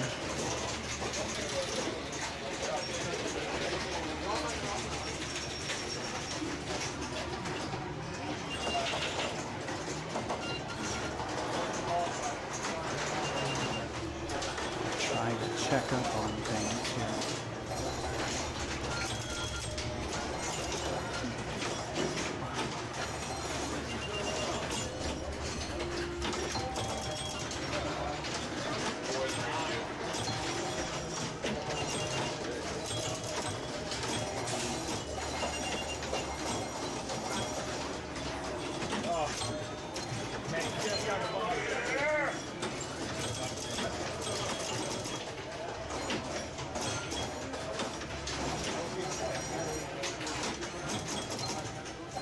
So I'm just glancing at the main standings right now here. Eric Stone is still number 1 at the moment.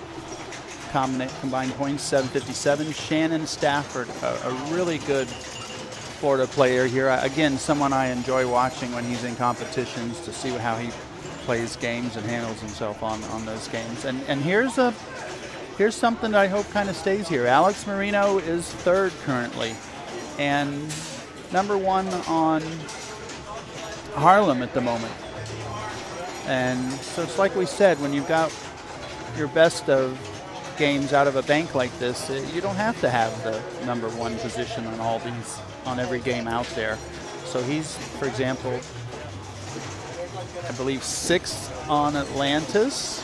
On Air Aces, he's 8th. And on Funhouse, he's 3. So it's in the Herb format, you want to play good overall on all the games there. And that's what Alex is doing. So he's a really good player, and I'm glad to see him get it in the top couple spots there. He's currently 3rd. Sebastian Bobbio is 4th. David Paz, another great guy, is 5th. Dan Coyle, Eric Wallace, Brian Domini's 8th. Gwen Octavia, again, someone I'd like to see in the mix for finals, maybe. She is 9th. Colton is 10th. Jeff Palmer, 11th. John Beagle, 12th. Steve Marsh. Seal Beagle, wife of John Beagle, 2 spots up there. Kirby Rink still in there. That's great. And Joe Gano is currently 16th at the end of the cutoff group there. So again, that's going to flex around a little bit. Some of the top 5 or 10 people might be happy with where they're at and not try to really change that up too much. And when somebody does, usually it's just a reordering of those top couple people. Nobody really goes out of that first group of 5 or 10, but the order will change. So of course, for a bye in finals, that's not bad to have. You see, Atticus Palmer currently in Maine is down at 25, so I don't know if he's going to. I'm expecting him to come back before the end of the night at cutoff for qualifying at midnight and put in some duty on the main games here to try to get some bump up in the position a little bit. Over on Classics, you can see all the guys over there, and Norma over there too, playing in Classics. We got Joe Gano up front, John I. I'm not sure, I can't quite tell who the 3rd person is, and Norma's down there, 4th spot. But Classics standing currently, Eric Stone in the 1st position.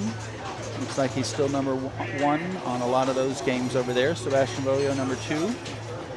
A little ways behind Eric. And then Shannon Stafford again, Dan Coyle, some familiar names here, obviously. Joe Gano, Kirby Rinks, Vince Smittelmein, and Anthony Dixon rounding out the top 8 qualifying spots in Classics.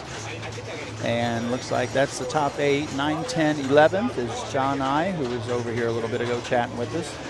Norma Jennings, 14th currently. Jeff Palmer, 15th. Atticus Palmer, 16th. I highly expect we're going to see, for example, both the Palmers and Brian Domini putting some more time in on those Classics before cutoff at 6 o'clock here. And that's, like I said, this is kind of the grind spot, and looks like there's pretty much somebody. Oh, there's Jeff Palmer. He is here, and he is over there in Classics. He was on Future Spa, I think, maybe.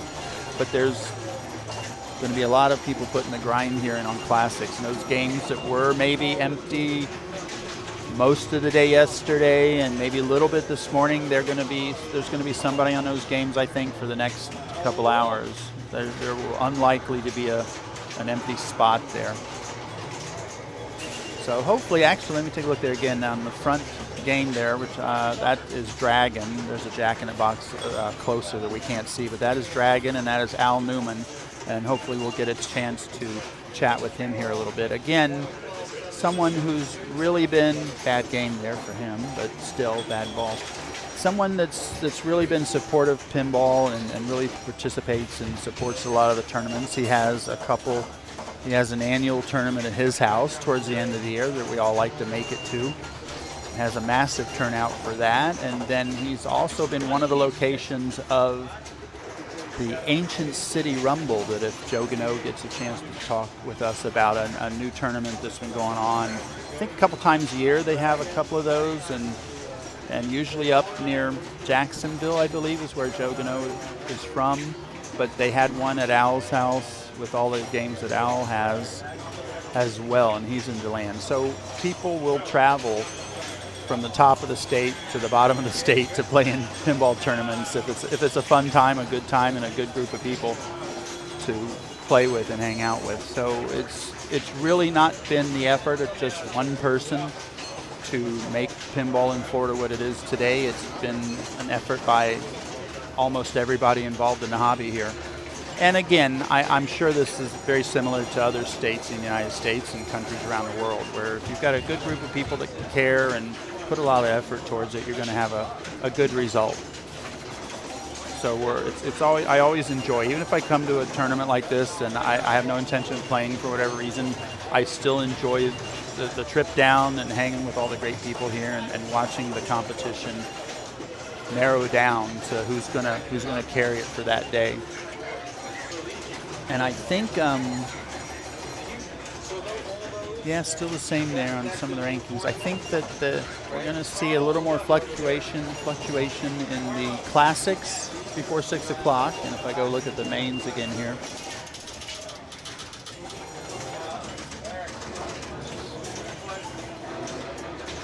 yeah, I really look at that group there in the top 16 currently. If you go to neverdrains.com/Asylum 2019, you can take a look at all these different standings and current ranking. And I really don't see a lot of shifting in that top 16. I think a lot of those names in the top 16 on main are going to be in the finals at the end of the day here today at midnight when qualifying ends. I think a lot of those names are going to be there. I look below the cutoff. I see some names, all good players who I think might pop up there. Anthony Dixon might pop up in the finals on main. I think Atticus Palmer, obviously, a great candidate to pop up into the qualifying area. Let's see here. Al Newman, he came today. He didn't arrive till today, but he's a great player. And even though he's currently, this is the always fun, interesting part of Florida pinball for me. Al Newman is currently 34th position, but it is entirely, I won't say likely because I don't want to jinx him, but it's entirely possible that Al Newman can pop up into the top 16 here by the end of the day here at midnight, because he's a good player and he's someone that I really enjoy watching his progress through a tournament and keeping it exciting. And that's how we look at this. We always want to have an exciting tournament to where there's the people that do well and you expect to do well, but there's these new people, new faces that come here and other tournaments in Florida and just have phenomenal results.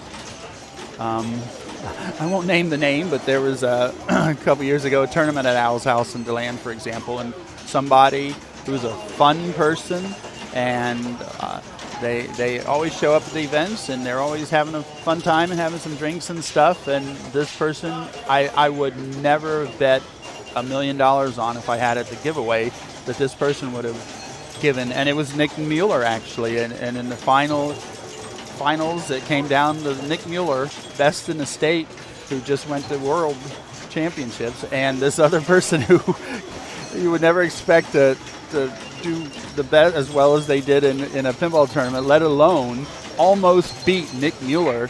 And that's the kind of excitement that was one of the best pinball tournaments I've ever seen in my life, because it was just so exciting to see the dynamics in this person coming up and doing what they did that day. That was maybe the best tournament. And there are obviously great players in the world who've done phenomenal, but just the excitement, the originality, the unexpected happened. That's what you really want to see happen in a tournament, just so it's, same old is good and fun, and the best in the world playing the best in the world is always great to watch.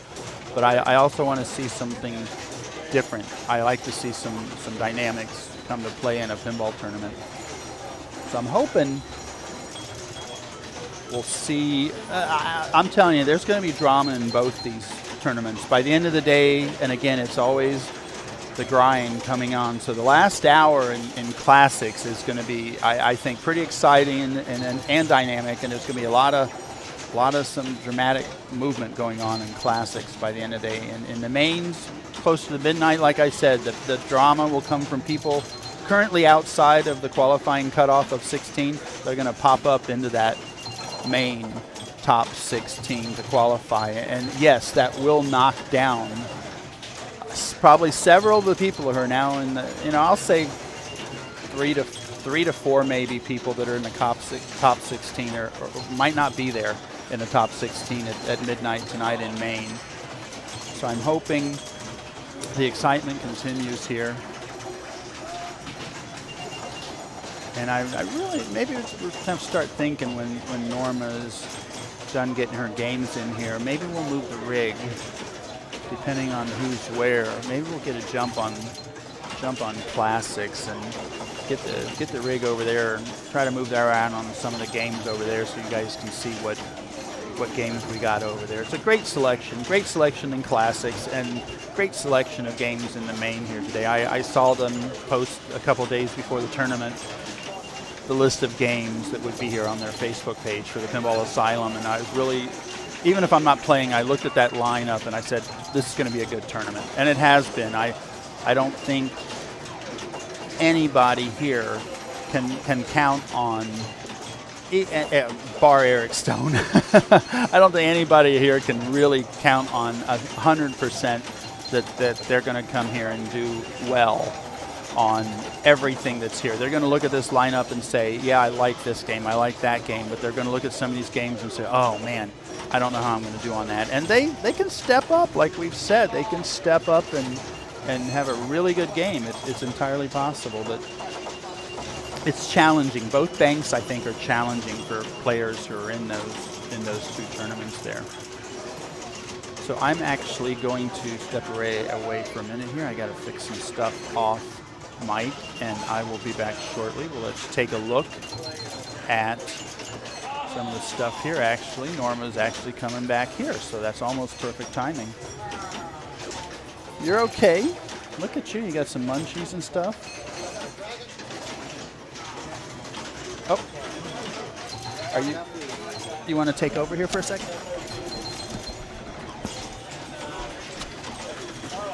Well, thank you, Spencer Carey, for that quick and speedy transition.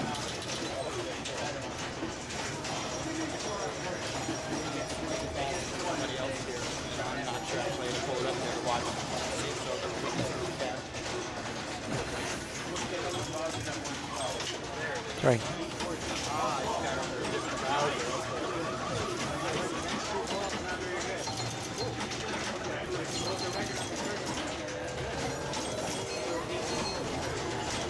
Thank you very much, Spencer Carey. We're still on Fishtails, and the competition continues. There's about 4 hours left in qualifying. Lots of activity here in the chat, and we thank you very much for sticking around here.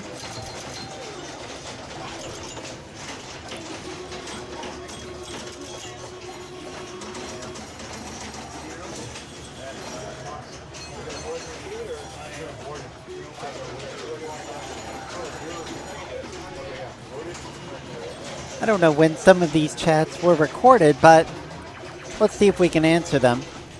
Do you hear Dragon somewhere? You do hear it. It is part of the Classics Bank. Finals are scheduled. Let's just review the whole thing, why don't we?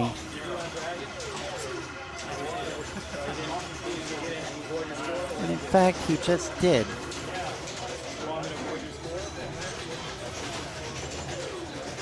We won't review it.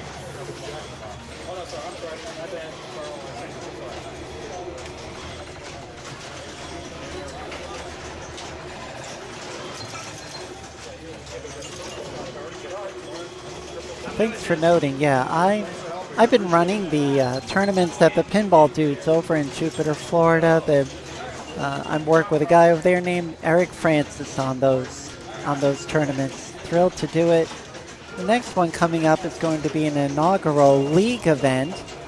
That'll be coming up very, very soon. A little bit later in June. Check out the ifpapinball.com website for more information. Let's go take a look right now at our standings.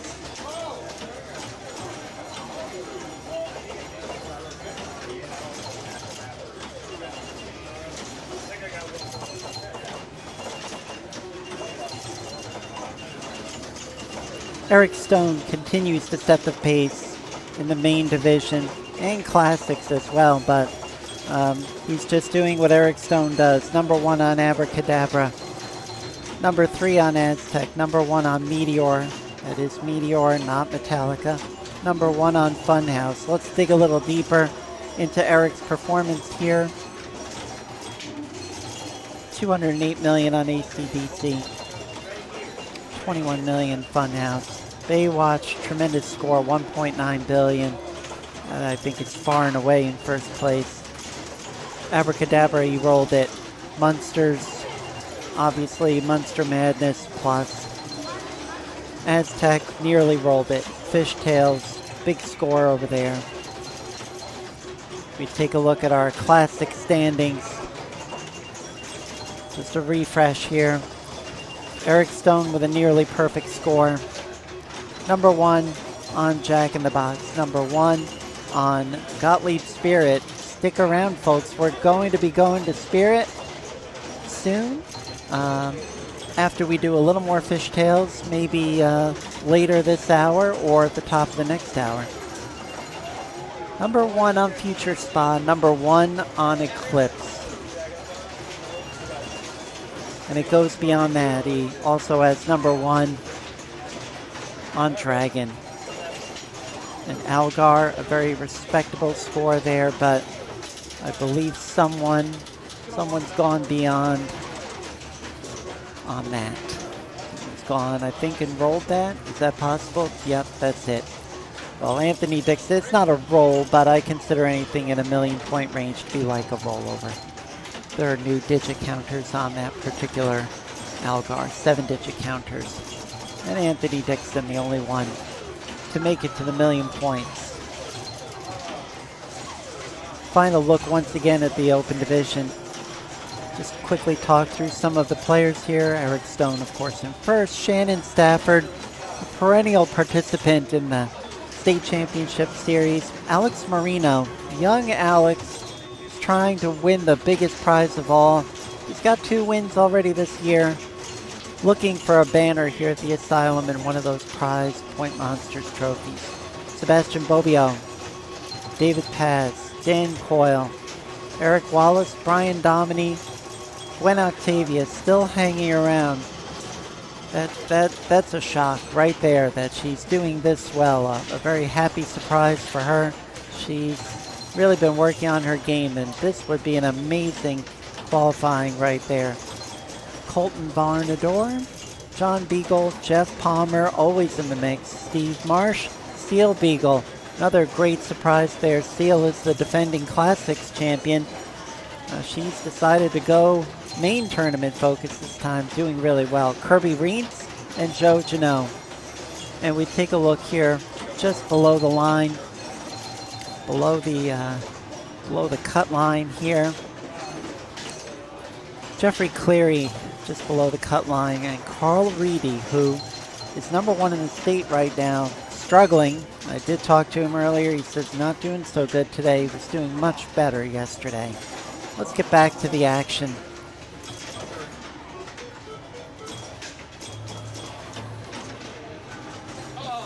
Carlos Montemor is up.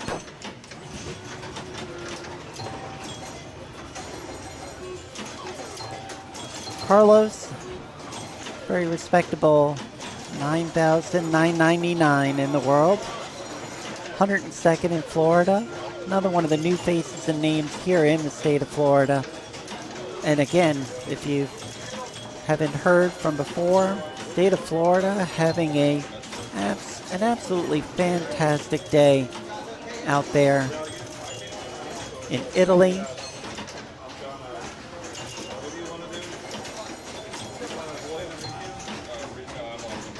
The IFPA 16 World Championships. Starting to lose my voice a little bit here.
Nick Mueller right now with his back against the wall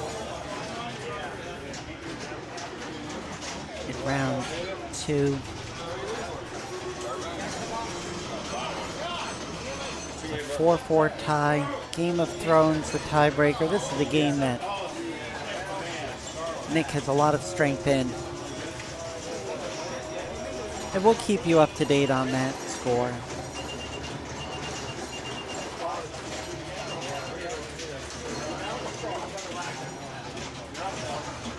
If you want to follow along, it's at neverdrains.com/asylum2019. We had a small typo in there before.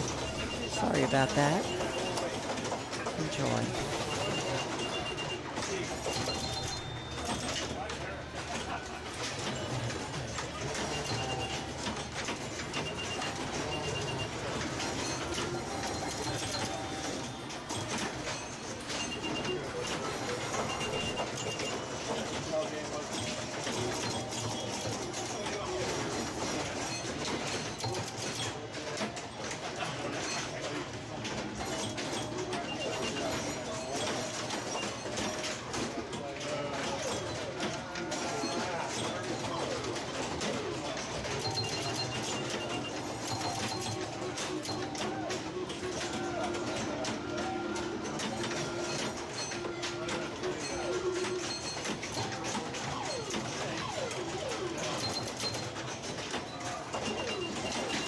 Brian Dominy on Fishtails.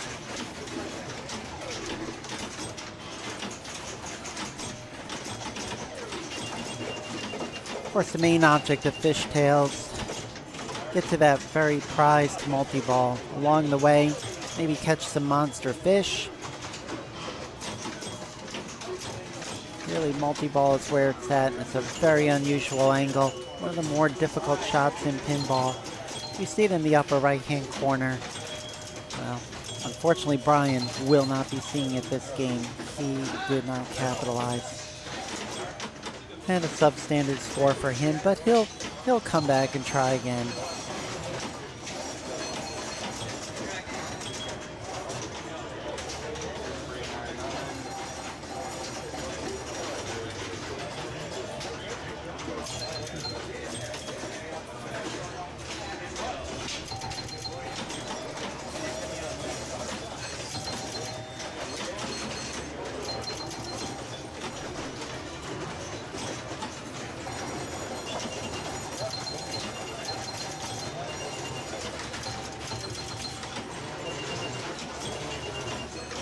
So while we're waiting, some comments here in the chat. I definitely think that the Pinball Asylum has come a long way. And while we're waiting for some players to get queued up, you know, we've got a bunch of slides here. I know that people get a little bored with baby pictures. But we're going to try that. I've actually been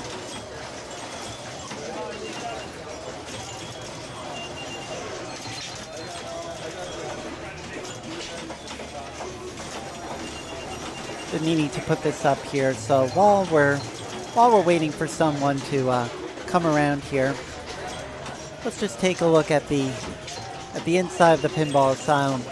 There are 6 banners hanging in the other room. You are actually looking at the main room. That's what you've been watching. I would call this the main room that I'm in right now, but it's actually the newer of the 2 rooms. The older room is just on the other side of a door behind where we're sitting. And up there in the rafters are some of the more valuable trophies in Florida Pinball, and these are the prize Pinball Asylum Point Monsters main tournament banners. And it seems like the same names are up there all the time, and there's plenty of people trying to break through on that. Atticus Palmer won the inaugural event, and he also won last year, so he's got bookends up there. Former state champion Brian Dominy, 2014 winner. Sebastian Bobbio, the only player to win back-to-back. Atticus is trying to do that this year. Atticus' father, Jeff, in 2017, and Atticus taking it back from Dad in 2018. This is what the other room at the Asylum looks like without players playing. You can kind of note there's a whole bunch of different games here. This is the other wall in that room. Here's the other side of what you just saw. Yes, it goes on and on. There's nearly 100 games here in this building. Once again, the Pinball Asylum is not a private arcade. It's a place to play. It's a private club. Every game that you see here is actually owned by one of the Asylum members. Every game except for the Munsters Premium. The Munsters Premium is the very first game that is owned collectively by the Asylum. Otherwise, every other game here belongs to somebody who's here, and they graciously allow players to play these games in tournaments, league nights, and other fun times. And what you're seeing here is very typical of the exciting crowds that we get here at the Asylum. David Denholtz, the head of the Pinball Asylum, handing out a score sheet here. This was during a recent pin golf event. And yeah, it's an all-ages affair here at the Pinball Asylum. Former champion Sebastian Bobbio hugging Tatiana Mora. They're both playing here today. Tatiana with a trophy from a women's event.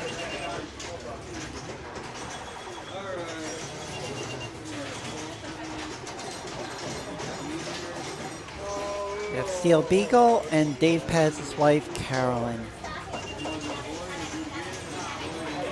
Todd Baxter, David Paz, Mitchell Austin, and Gwyneth Austin, left to right.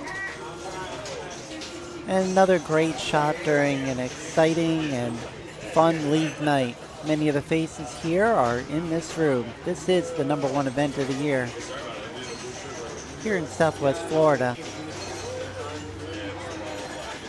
And Matt Malone, the unsung hero who's kept Atlantis running throughout this tournament. There was a problem around midday yesterday.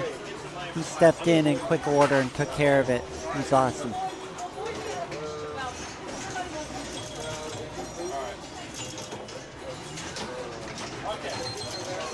Back to action over here. Not much happening.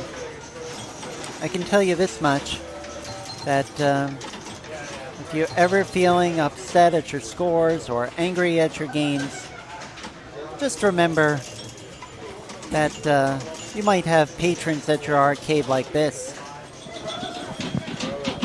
Hi, I'm Frank Sinatra, Old Blue Eyes. The last place you think I would be is at Pat's Pinball Palace in Clifton, New Jersey. What a real swinger joint this is.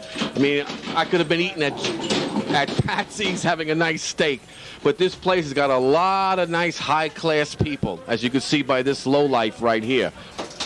But you have nothing to do. Looks like a friend of mine, Dino. You have nothing to do. Come to Pat's Pinball Palace in Clifton, New Jersey. For me, I'm heading to Jilly's for a nice steak.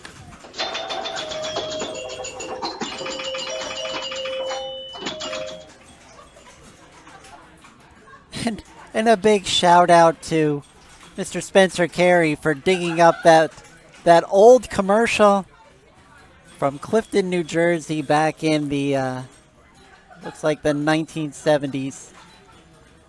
I have seen Eric Stone in gestures similar to this. And Eric Stone is behind Vince Gellamine, whose hand is on his hip. Oh, I'm sorry, no, he's not. Eric Stone is somewhere in this room. He may be over on Classic. So here's what's starting to happen. You're starting to see fewer people playing in the main tournament and more people gravitating to Classics. That's because Classics concludes at 6 p.m. tonight.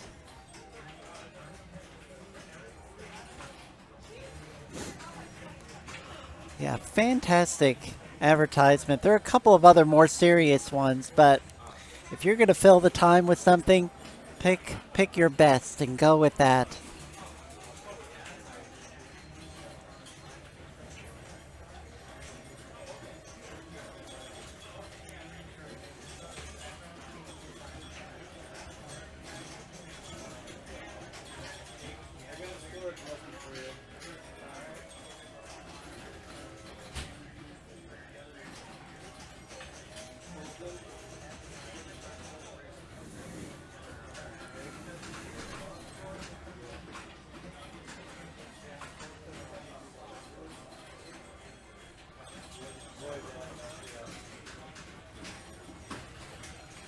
You may be wondering who's actually playing on Fishtails right now.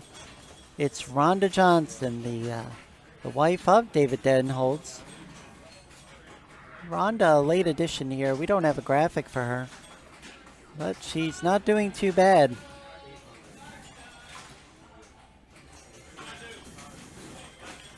And that's a bad outlane drain.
And ladies and gentlemen, we have a Nick Mueller update. Nick Mueller has advanced. He is going to go the round of 16. Taking care of Erno Rotter. 5-4 in the best of 9.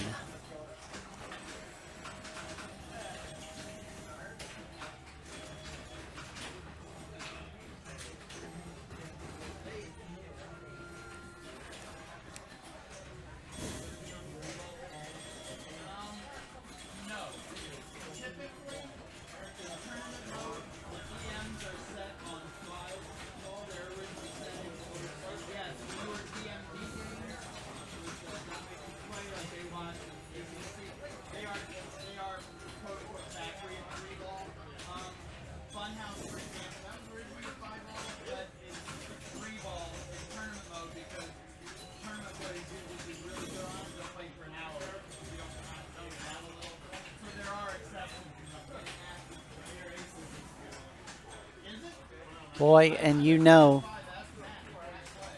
they say that to be the best, you have to beat the best.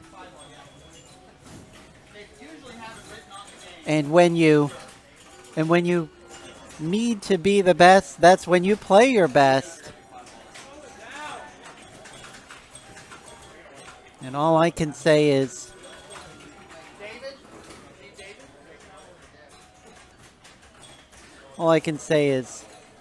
this is a day that the state of Florida will not soon forget. Nick Mueller dispensing Erno Rotter in the best of 9. Does it in Game 9 on Game of Thrones. Moves on to play former world champion Daniele Celestino Acciari in the round of 16. He skates by in a 3-way tiebreaker to get to the round of 32. Gets by Colin McAlpine relatively easy, 4-1. And then Nick Mueller continues and rolls over Erno Rotter. This is getting very, very interesting.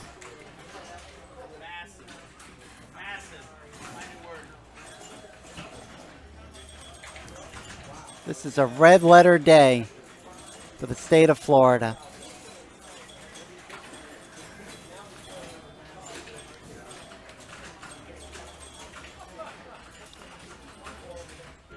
So once again, if you joined us late, who is this guy, Nick Mueller? He's not even here. Why are we talking about him? Well, Nick Mueller is a savant, I guess. He's a wonder kid of pinball. He's only 18 years old. This is only his 5th year of competition. He's Florida's state champion. He finished 2nd in the IFPA North American Championship just a couple of months ago. He lost to Zach Sharp in that playoff. He's at number 289 in the world rankings, and after this tournament, he's going to easily jump up to 200 or even less. He's the 46th highest rated player in the world. He's got 29 career wins already. Only been playing 5 years and just turned 18. Last year, he just missed a banner here at the Point Monsters. Of course, as we said, that went to Atticus Palmer. And earlier today, he got a chance that few of us in life will ever get, and that is to face down your nemesis and dispense with him. And he did that in an absolutely remarkably dramatic 3-way playoff against Zach Sharp and Andrei Masenkov. And you can go back and watch that stream. I'm just over the moon here. This is without a doubt just a remarkable performance by one of the few American players left in the tournament.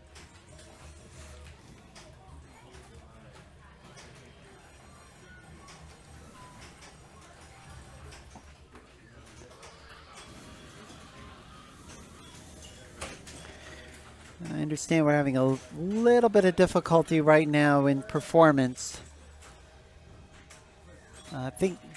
Not sure if we've lost the stream or what here. I don't know if that's, if you can check on the phone.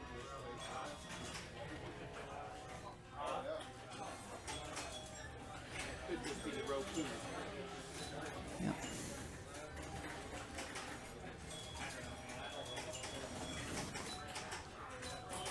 Needs to be fixed.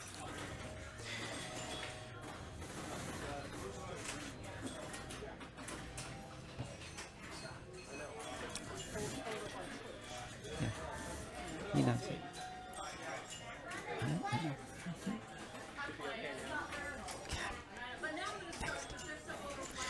And we're told it's been repaired.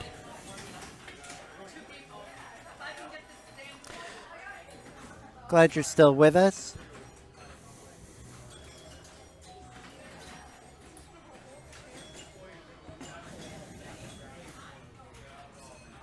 Let's get back to pinball action.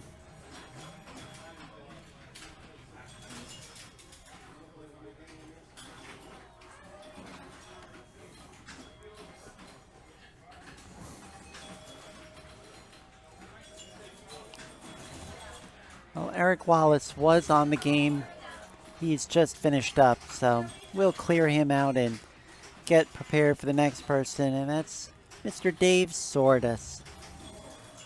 A lot of new names. There's a lot of people that have not really met each other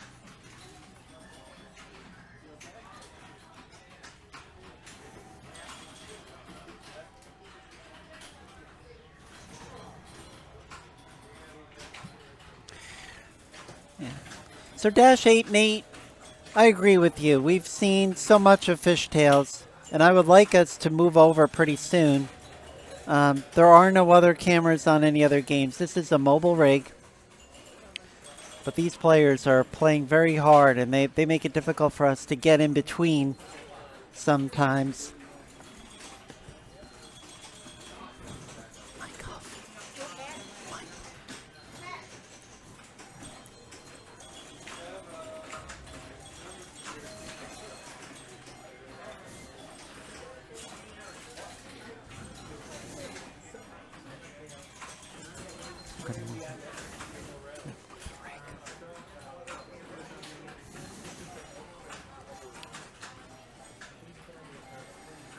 So we're going to get Mr. Mike Huff's help to move the rig over to Gottlieb Spirit.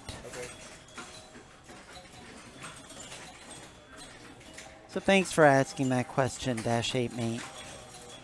Your wish is our command here.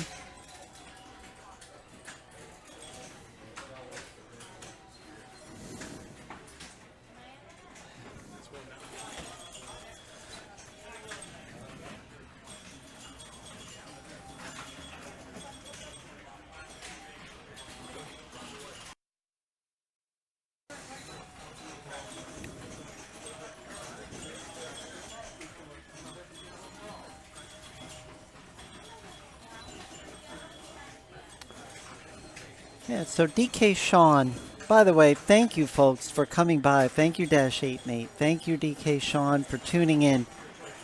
What's going on with those monitors over everyone's heads? What is all that about? So those monitors actually are associated with the tiny webcams that are hanging over each game. The primary purpose right now for these monitors is to assist players in getting an idea of how the ball's moving on games. Mr. Mike Huff, who's in frame right there in the yellow shirt, set all of that up, and he's really responsible for that. It's our vision to be able to do a lot more live switching from game to game to game. The Pinball Asylum is a not-for-profit agency. We're doing our best over here with the equipment we've got. And this, believe it or not, this weekend is the first time we've done streaming. We've not done it before. We have taken a lot of great notes, and we want to give a lot of thanks right now to Carl D'Angelo and M. Welsh and Sprainerd and to Chuck Wirt. These are folks on the Tilt Forums board, and we do not want to leave without thanking them.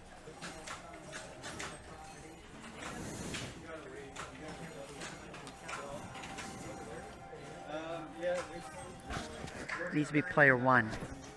Player one.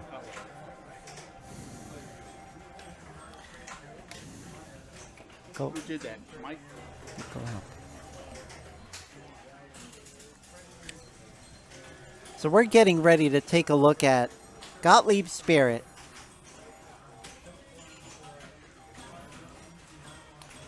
Yeah, the Pro Camera rig. Once again, we are standing on the shoulders of giants when it comes to this setup.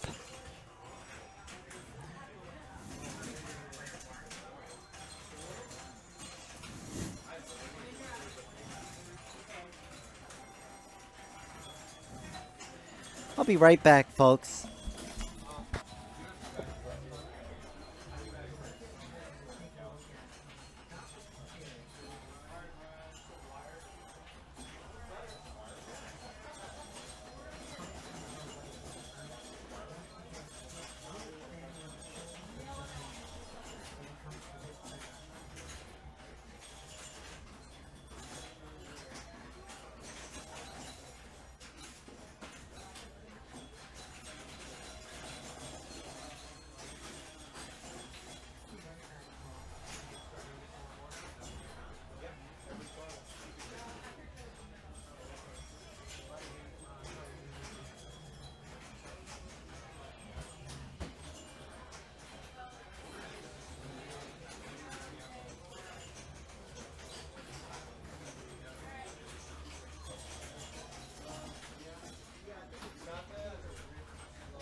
Thanks for your patience.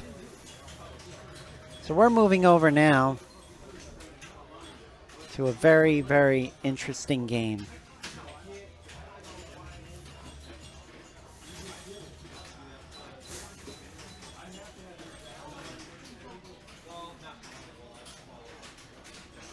Ladies and gentlemen, a game you don't see a lot, that's for sure. It's Gottlieb Spirit.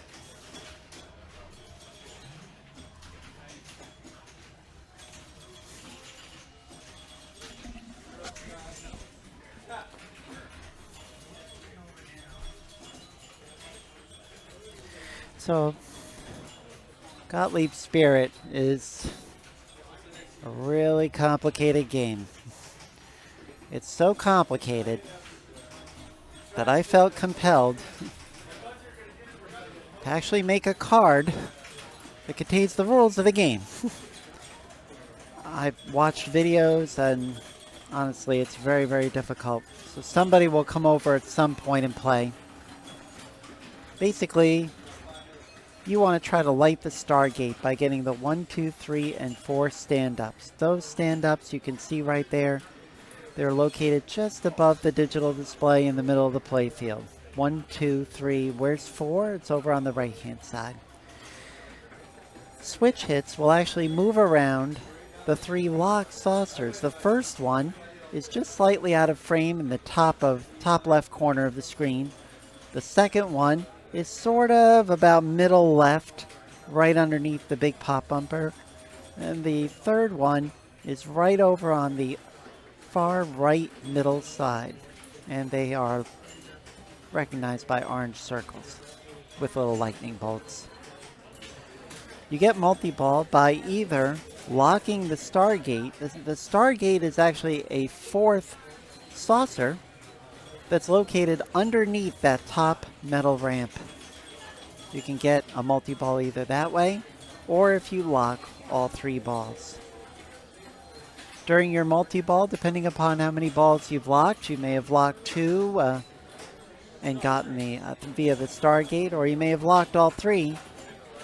Once you get multi-ball, then it's either double scoring or triple scoring, depending upon how many balls were in play. If you complete a set of drop targets, the drop targets are located in the upper playfield, those 3 yellow drop targets, or the 3 yellow drop targets just underneath that big metal ramp that lifts. You see them there. They look like 3 little lines. If you get either one of those sets, then you will collect a spirit letter. If you finish the word spirit, you get a special. If you happen to finish spirit during a multi-ball, then that's going to be multiplied. If you were in a double scoring situation, 2 times the special. Triple scoring or 3 multi-balls. Special today is set to 100,000 points. And green rollovers will increase the digital bonus scoreboard in the center. This isn't really a very bonus heavy game. Your real mission here is to get multi-ball. And if you can't get multi-ball, just keep this ball alive. This sort of game, I kind of call these treasure map games. Because to me, it's reminiscent of a treasure map.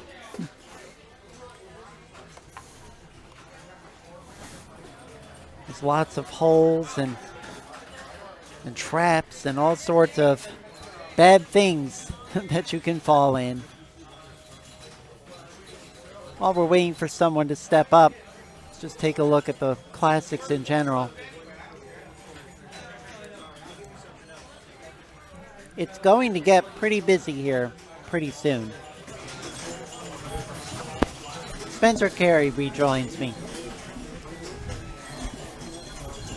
Yeah, it's Spirit's a really cool game. I've got to play it a couple times off and on over the past couple days during setup for this whole event and everything, and it's a really neat game. I like it. I obviously can't put as much time on it as I'd like at the moment because it's in the middle of a tournament, but it's definitely a unique game. And again, that's kind of all of what the Asylum's all about, is those unique, rare games that they come across. And yes, they have to sometimes have these games shipped over in a container from Europe, for example, sometimes. And I think there's a couple games in a container already, waiting for more games to come to them before it ships over here to the U.S., and those games end up here at the Asylum. So it's great to come here and be here and see the wide variety of games that show up. Of course, after we move it over, nothing happens. Yeah, I'm surprised there's nobody on it right now.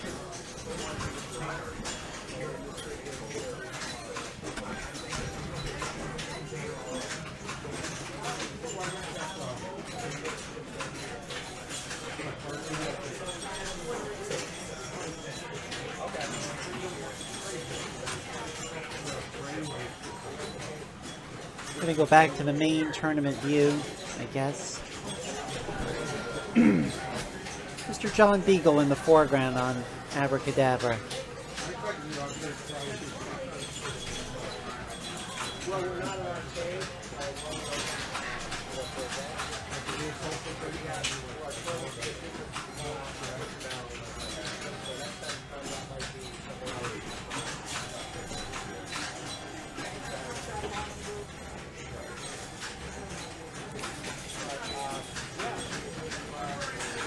And I was hearing everything you were saying, and literally what many other people here have been saying as well, updating about Nick and everything that's going over there with him.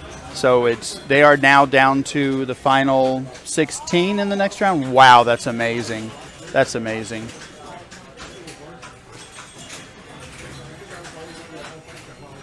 I never would have envisioned him going as far as he has. And of course, I regale you again with my trivia question from earlier, which you did get correct. Who was the very first player that Nick Mueller dispensed with during the Florida State Championship Series, the very first rung on this ladder to the stars? And of course, you knew the answer. There's a little bit of setup there. I felt coming to that. Well, for those that missed it earlier, the answer was me. So I made the state championships this year, and we were super state. I managed to get through the first round, and then I had to play Nick in the round of 16, and it didn't go very well. I was swept 4 games to none. You know, until somebody pops up on Spirit, I'd mention you the possibility of maybe you said trivia questions a second ago. I have some potential trivia questions. That sounds great. I was wanting to pop on somebody, and since you happen to be sitting here with me at the moment, I think I'm going to try them on you. And I will preface this by saying, and it's really interesting how the hobby has not only exploded with the number of players that are now playing, not just in Florida, but coast to coast in America. Again, pinball is definitely on a resurgence. You got pinball arcades reopening, pinball video arcades reopening, coffee houses that have pinball machines, ice cream shops that have pinball machines, and it's really becoming popular again. And the side effect of that is the desirability and the people that are looking to buy pinball machines. So as a result, it's all about supply and demand, and when there's more demand for it and the supply is limited, which is true of most older pinball machines, the prices on machines have gone up. So just I won't say a couple years ago, but there was a time when new in-box Stern pinball machines were probably selling for $3,500 to $4,000 was probably the high end. And now, of course, you're looking at not just one version of the pinball machine, which has been pretty much historically the way it was. They'll release a pro version, a premium version, an LE version, one pinball machine that's been to a moon and back version for $10,000 almost in the case of the Batman 66. But now each of those levels of pinball, whether it's pro, premium, or LE, costs more than the lower ones. So now the standard is $5,500 maybe for a new in-box Stern. I'm paraphrasing here depending on who you get it from. And then you're looking at $7,000 to $8,000 maybe for a premium, and anywhere above that, $8,000 to $10,000 for limited edition games now, and it's like wow for brand new games. So one of the times, as I've done unfortunately in this hobby, I've collected many pinball machines, and I'll get to a point like I'm out of control, and I've sold off my collection. Twice I've done this, and the last time I did this was in 2008. was the last time I sold off everything I had. So I thought it'd be funny now.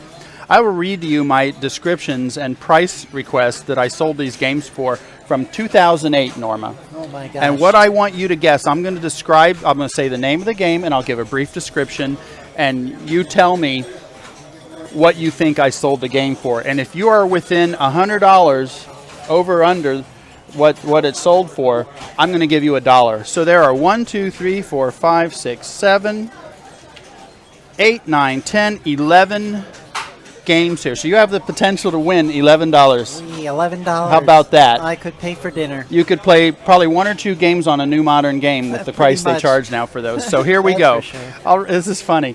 Price is reduced. Still would be willing to trade a couple games for a LOTR, Lord of the Rings. No shipping, so if you're in Central Florida, come on over and take a look. So I'm not willing to pack this and put it on a pallet like a lot of people are now and do quite often. I'm saying if you're not willing to come over and buy my game, don't answer this dang ad. So here we go. Coincidentally, there's one here today. Baywatch works fine. Needs to be shopped. Cab had some damage on back bottom during shipping, which is always a risk when you ship a pinball machine. So works fine, needs to be shopped. Cab had some damage on back bottom during shipping. The hard to find at the time, big dot matrix display worked fine. So that was good. So what do you think I sold this game for in 2008? Oh my gosh. You know, I remember I got my very first game back in 2008, and I think in retrospect I may have paid too much for it. I got a roadshow, and I think we paid about $3,300. In what year? This was, I think, 2008. Wow. New in box or used? No, it was. Really? It was okay. very used. I will not name the vendor because I do not want to besmirch anybody, but I had no contacts in the world. So used Baywatch, Cab had some damage on the back bottom. I'm going to... You know what? I'm going to ask the audience before I give my final answer. I've got a few folks out there. Chat is paused, so we might want to release that. However you do that. Polar Bear says $1,500. I think that's within range. What do you think? I think it was probably $2,000. Okay. I'm going to write these down, and when we give the first answer, this will set a precedent because you'll figure out how I price my games. I didn't want to give this away right away. Okay, I have a feeling that you'll have to send Mr. Polar Bear. Well, neither of you are winning $1. Let me start off. I sold this Baywatch. This tells you what prices were in 2008 for $700. Oh my gosh! Fully working. The playfield was fine. Cab had some damage on the back bottom, and I sold it for $700. Now that I've said that, I didn't want to set this standard right away because then you definitely guess lower. But when Spencer sells a game, he prices it to sell.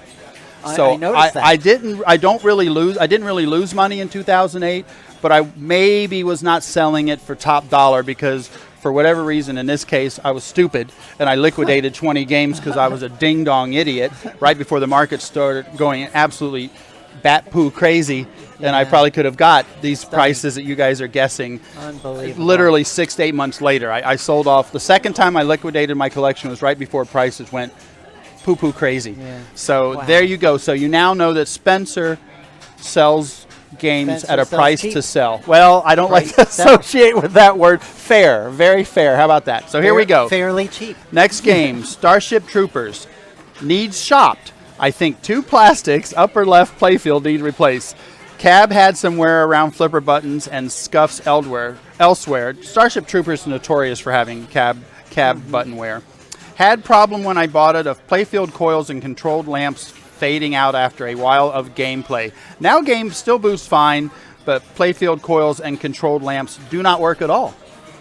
Game diagnostics show no problems. Ha, and I put ha in parentheses with an exclamation point. So it's more like ha.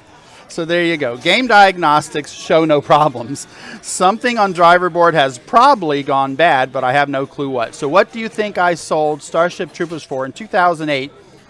Needs shopped. Cab has some wear and has a little bit of electrical issue. Okay, well, in I'm gonna once again ask the audience.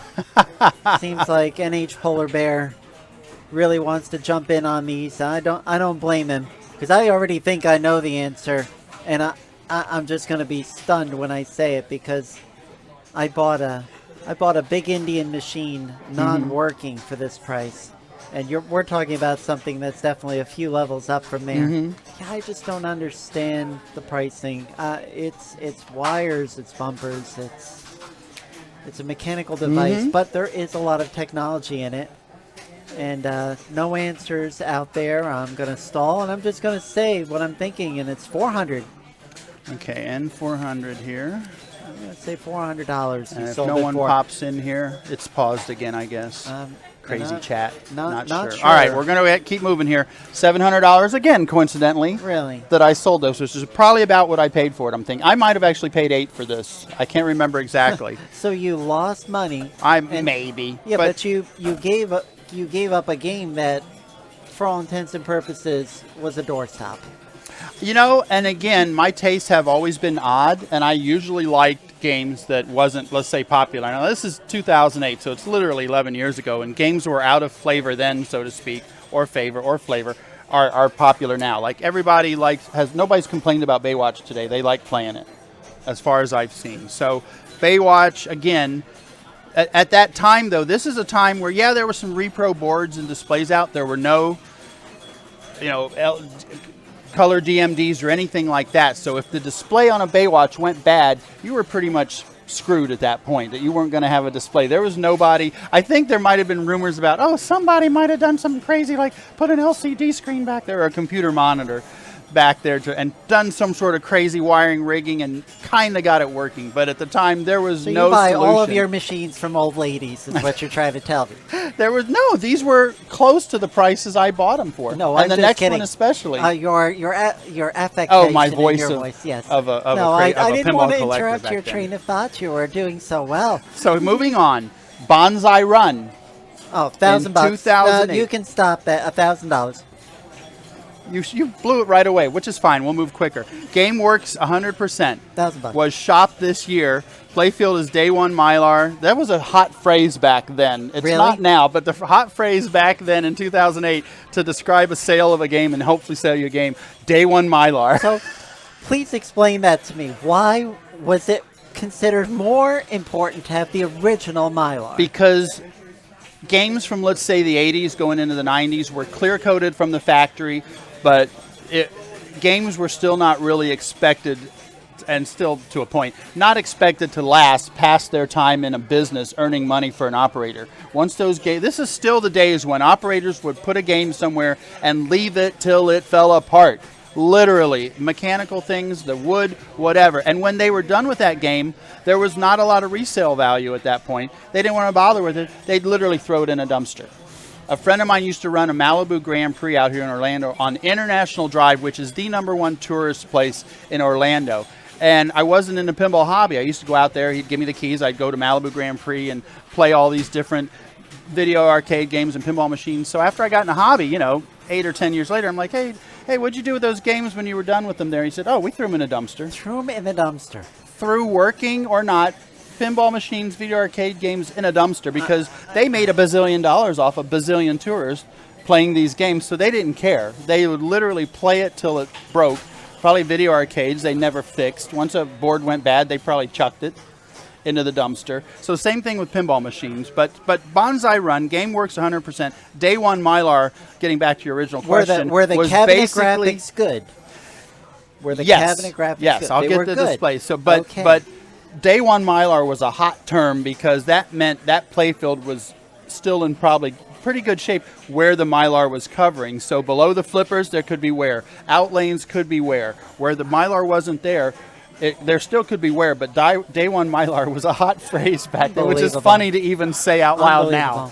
So, but clear coats are overall a lot better in more modern pinball machines. You're absolutely right. Here's the catch though. Playfield is day one Mylar with minor lifting over one of the two inserts because, again, pre-LED bulbs, we're talking incandescent bulbs, which what the incandescent bulbs cause to happen on inserts over the first 50 years of pinball. Start to burn a the little heat, bit. They would burn, they would sink. Yes. So this sounds creepy, pervy, weird, but I enjoy playing old pinball machines where the bulbs cause the inserts to sink down like a bowl, and your ball will roll across the playfield and in and out of those dips, and I laugh, even though it may take it out the out lane. That's exciting and fun pinball to me, which is why I always liked Orbiter 1, which is another topic. I was just about to say, so you're an Orbiter 1 fan. Yes, I used to own one of those. I don't know if that's listed here. I don't think it is because I sold that to somebody before I listed these games. Oh, yeah.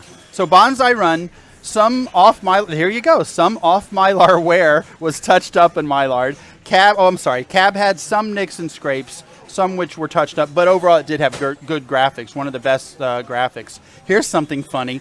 Has new first run CPR plastics and clear protectors. There you go. Oh my God, could we talk hours about that? So anyway, overall a pretty good shape. Bonsai Run, game worked 100%. What do you think it sold for? You kind of blew it already, but I'm going to give you a little more. $1,000. All right, As we watch James Ranieri taking a shot here at Spirit. He's getting into the Spirit here on ball 2. 1,000. You're way under. Let me see what the chat peeps are saying The chat over here. folks are DK Sean is talking about Donkey Kong. And, wow. And I'll admit, I always wanted...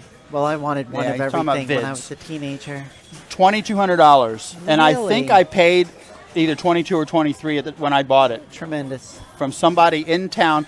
When I was buying my second or third pinball machine when I first got in the hobby, I wanted Indiana Jones, and so I was trying to get one on eBay, and the price went beyond my range. Amazing. And it just happened that a Bonsai Run popped up for sale in Orlando. I won't tell you from who, but I went, not on air, and I went and looked at it and said, hey, this is a pretty neat game. This is a pretty neat game. See, even my voice sounds like a crazy old lady. So $2,200. So you're not winning money yet, Norma, but I'm hoping you'll catch the gist of Spencer's selling prices. Next game, Batman Data East. We'll go a little quicker here. Shopped last year. Oh, boy. Because it's home play. So back again, phrases back then carried a little more weight than they do now. So, yeah, it's home play the collector owns. It's not out on location. It's not getting a lot of use. Oh, wow. But this was historically known for the Batman Date East, the Michael Keaton backglass Batman. This was very known for having wear around the pop bumpers because they stupidly, Data East did not put any Mylar in the pop bumper sections on that game. So pretty much every Batman Data East with Michael Keaton backglass had wear through the paint to the wood, and I had to fill. Yes, I've seen that. I had to fill that horrible wear before I could even touch it up and then Mylar it. I've seen that.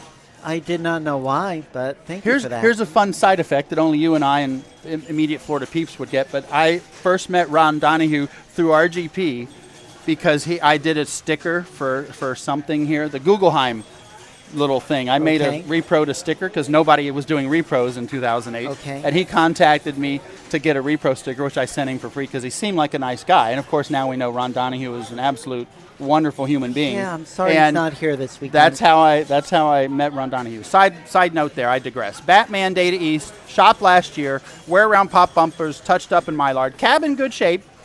Plays fine, needs a few minutes to warm up, which Data East were notorious for at the time.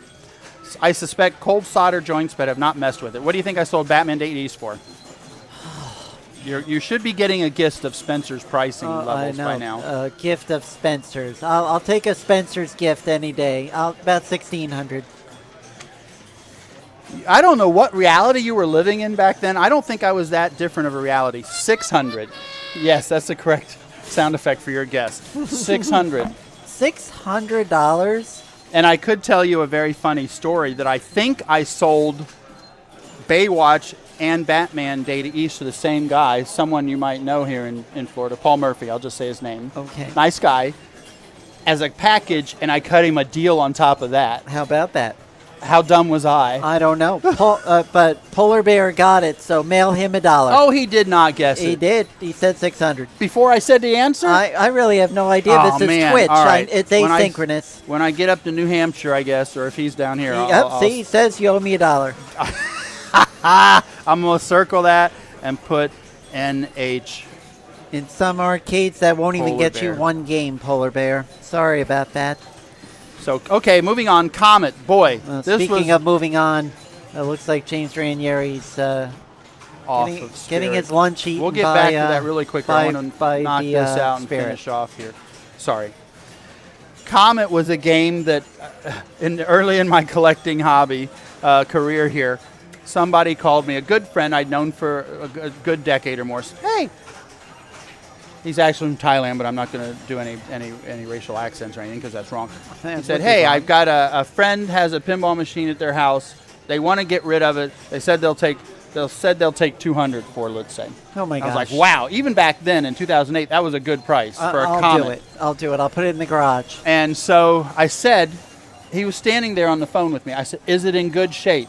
Is it in good shape? He said, oh yeah, it's in really good shape. So I said, okay, grab it, give them 200, and I'll give you 200 when you bring it to me. So he got it, and like a day or two later, he brought it down to me and opened it up, looked at it, and it was a Comet with typical Comet wear, ball swirls. There was wear through the paint. This was a time in pinball history where the color red was an enemy of pinball because it would flake off the back glass or fall off the playfield. So every little balloon on Comet or red spot, pretty much the red had fallen off. Everything else was fine, but the color red had flaked off. So after I got it and tried to recover this as much as possible, I'd have to fill in all the red everywhere. Right.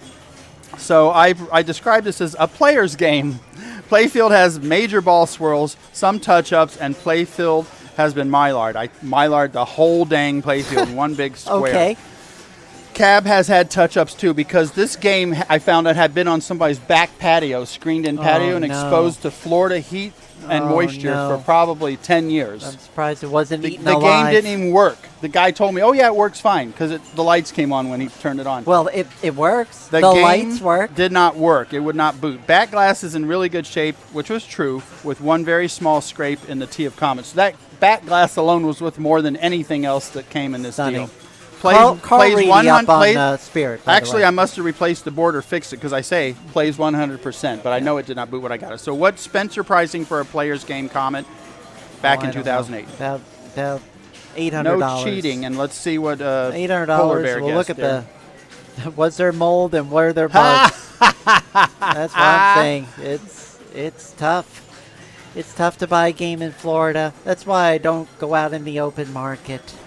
Well, I think I said can't 800. remember about the mold. I'm pretty sure there wasn't because I know I would walk away. Even in 2008, I would walk away from a game with mold. So I will say no mold and no bugs, no termites, which is another story I don't think we're going to address here.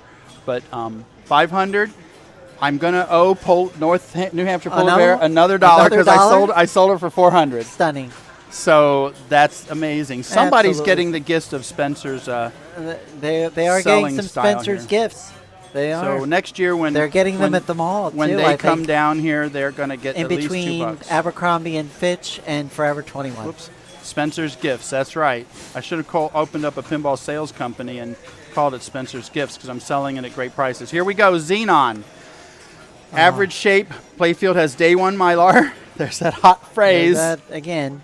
When somebody goes to sell me a modern Stern now, not the LCD screens, but DMD still, they're gonna say, I'll say, what condition is this? Does it have day one Mylar? Because they don't put Mylar in games no more.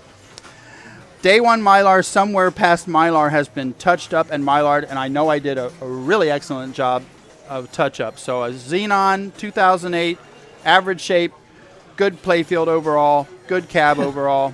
What did I sell it for? Polar Bear says 300. I happen to think that's too low. So I'm going to go higher. I'd say 500. Okay, you both missed out. Yeah.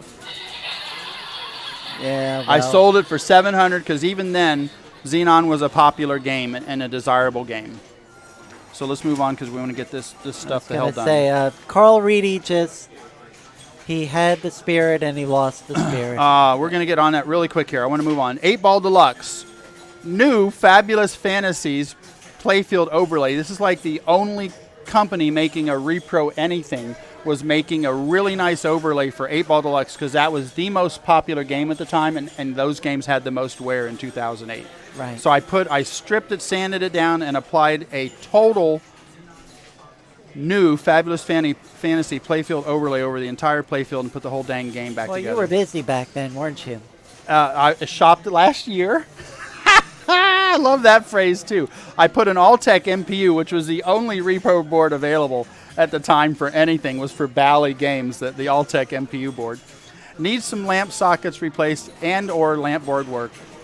Maybe a new power board as it sometimes had a reset. Cab has average wear. What's Polar Bear shooting at us on this one? Let's see. Or what do you want to guess? I don't know. 8-ball deluxe. People he are says getting 1,200. I'm gonna say just to be different. I'll say 1,100. See, you're both are thinking too modern in pricing. my And gosh. back then, I sold pretty much one of the most popular and desirable 8-ball deluxe games, which was 8-ball deluxe for $700.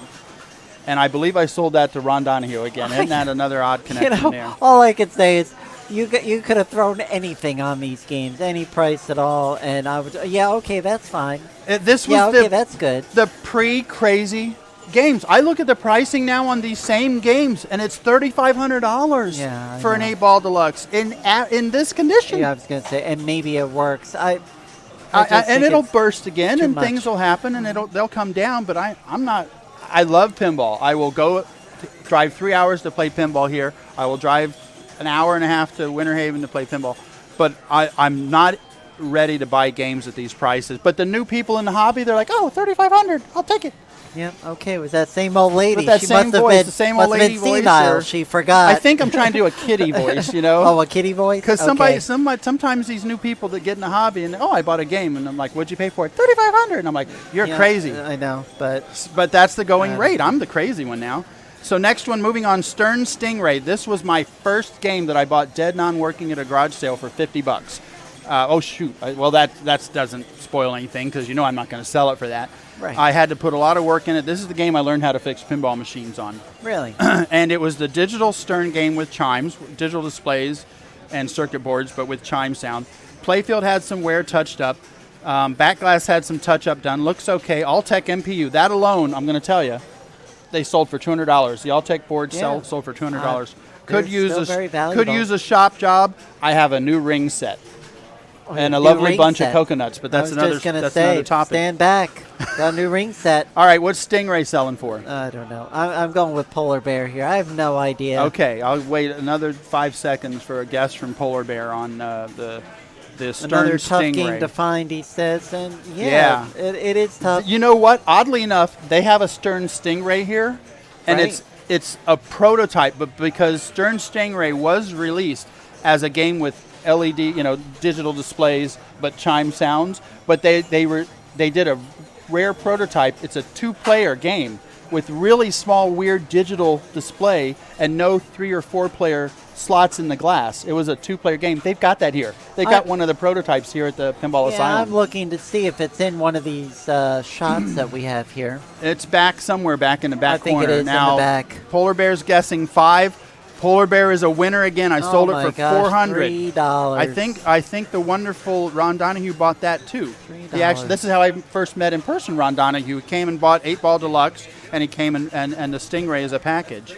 And I don't even think he tried to knock me down on the price. What a sweetheart he was. Packages don't exist these days. They're just, That's true. They don't exist. Well, if you buy 2 games that I'm listing for $1,000 each, Right. I'll knock $200 off. So you'll get 2 wonderful games for $1,800 that now sell for $3,500 each. Now you have to go into escrow to buy a game. Hilarious. Polar Bear So says he Polar- bought a lot of games back then. Polar Bear's got As we $3 watch Shannon coming. Stafford Okay. try and fail on Spirit. What's going on with Spirit? Hold on. Spirit is really killing a lot of people here. I have a feeling we could have picked anything but Spirit. These are really short games. Hey, I put up a few 100,000 earlier. Come on, Shannon. You can do this. better. I like the challenge of an odd game. No, I just have one more, and then we'll be done with Sure. this, which has been fun, though. It's Gorgar. Agree. Back glass was in great shape. This was Gorgar back in the day, and probably still has a lot of red on that back glass. So Gorgar was the worst victim of red back glass paint falling off and fading and absolutely. whatever. So back glass in great shape for a Gorgar. I made sure to mention this, with a few specks missing, which was negligible at all. Right. Playfield in great shape. New Repro power board for Williams. Somebody must have made one at that time. New pin LED displays, which was very new. That was the only people making any sort of new displays. And I even put here, which looked great. BTW exclamation point. Yeah. Which means, by the way, if you're not too hip on the Thank you kid for lingo. not everybody here Plays knows fine. it. Cab has some nicks and scrapes. What did I sell the Gorgar for? I'm going to go with 1,100, even though I don't know what I'm You're talking being about. goofy now. You're not even trying I'm with your thinking- modern pricing I just take mind. apart I take apart the game. 800 with a good glass, 600 without. Well, you should have stuck with 800. I'm not going to fudge you on the I'll 6 tell you because what, I sold it for 6. I'll tell you what. I'm going to give him a big round of applause anyway. Well, for winning on the $3 he's going to have in an envelope with his name on. I'm going to put it right here on a table at the Pinball Asylum, and hopefully it'll still be there when he shows up a year from now. So get on a plane, Polar Bear, and come over and collect pick up your money. Well, a that was $3 pretty good. envelope. That was probably 3 or 4 games past the worth of that little trivia game we played, but that's all right. All I can say Live is it stops being relevant to me when I can't get a handle on things. It's like buying a car. You have no perspective of what That's the what I'm pinball world was in 2008. I'm just saying that you can't guess. Oh, that was a rough one. Shannon Stafford. And you see, Shannon's finally getting it here, but what unfortunately Shannon is not getting is that you need to address the slingshot problem early. And we are watching Spirit play now. Gottlieb Spirit, a rare game. Somebody told me 1,700 was pretty much number of games made, and who knows how few are left. Very rare, as I call it, a treasure map game. And he's trying to go for one of those 3 locks. And the locks will move around based on how many switch hits you make. So when a lock is lit and you like it, then try to make it quickly. Don't let it hit anything. And here you go, and up and in, and he missed. And he got it. No, he didn't. It came in and out. You can backhand this, Shannon. Give it a shot. Backhand, and no. Even I backhanded it before. It works. And now we can go, like, how do you even get up in the upper left-hand corner? It's possible, but not in this game. I wonder if those were the 353 isn't bad. I wonder if those were the newer silicone flipper rubbers that grab a ball better and therefore stop that bounce you expect from one flipper to the other with normal rubbers. Yeah, I'm not sure if they are. But interesting question. And I tried to make note of that when I was over there, but failed to do so. Well, he just took me down a point right there. My high on that game was 336. Eric Stone leading the pack with 556. He must have gotten the multi-ball in there. Sebastian Bobbio at 441. Shannon Stafford just went on the board there. So that's not bad. And where you're at in 5th place with 336, that's not a bad score. Oh, it's not a bad score, but it's not a great score. Let's take a quick flip over to the overall standings here. We're looking at Classics. Classics ends in just 3 hours. And Eric Stone running away with it. Jeff Palmer, second. Sebastian Bobbio. Anthony Dixon. Wow, stepping up. I know that Anthony Dixon is a player to watch out for, and he doesn't want to go home empty-handed. Kirby Reeds, who, of course, had a fantastic January, one of the best you could have. Probably the only one better who had one was Nick Mueller. Jeffrey Cleary, 6th place. Great player. Hanging on. Dan Coyle, 7th. Shannon Stafford, 8th. There's some players just jumping out today. Carl Reedy had a great Friday night. Not so great Saturday afternoon. Joe Janot is in the hunt, along with Vince Gellermine, a man who only stepped into the Asylum for the first time about 3 or 4 weeks ago. Wow. He had never been here before. Wow. And now he's contending for one of the biggest tournaments in the state. In the state, I would say. This gives you a lot of points. I finished in 3rd place in this tournament, the Classics tournament, a few years ago.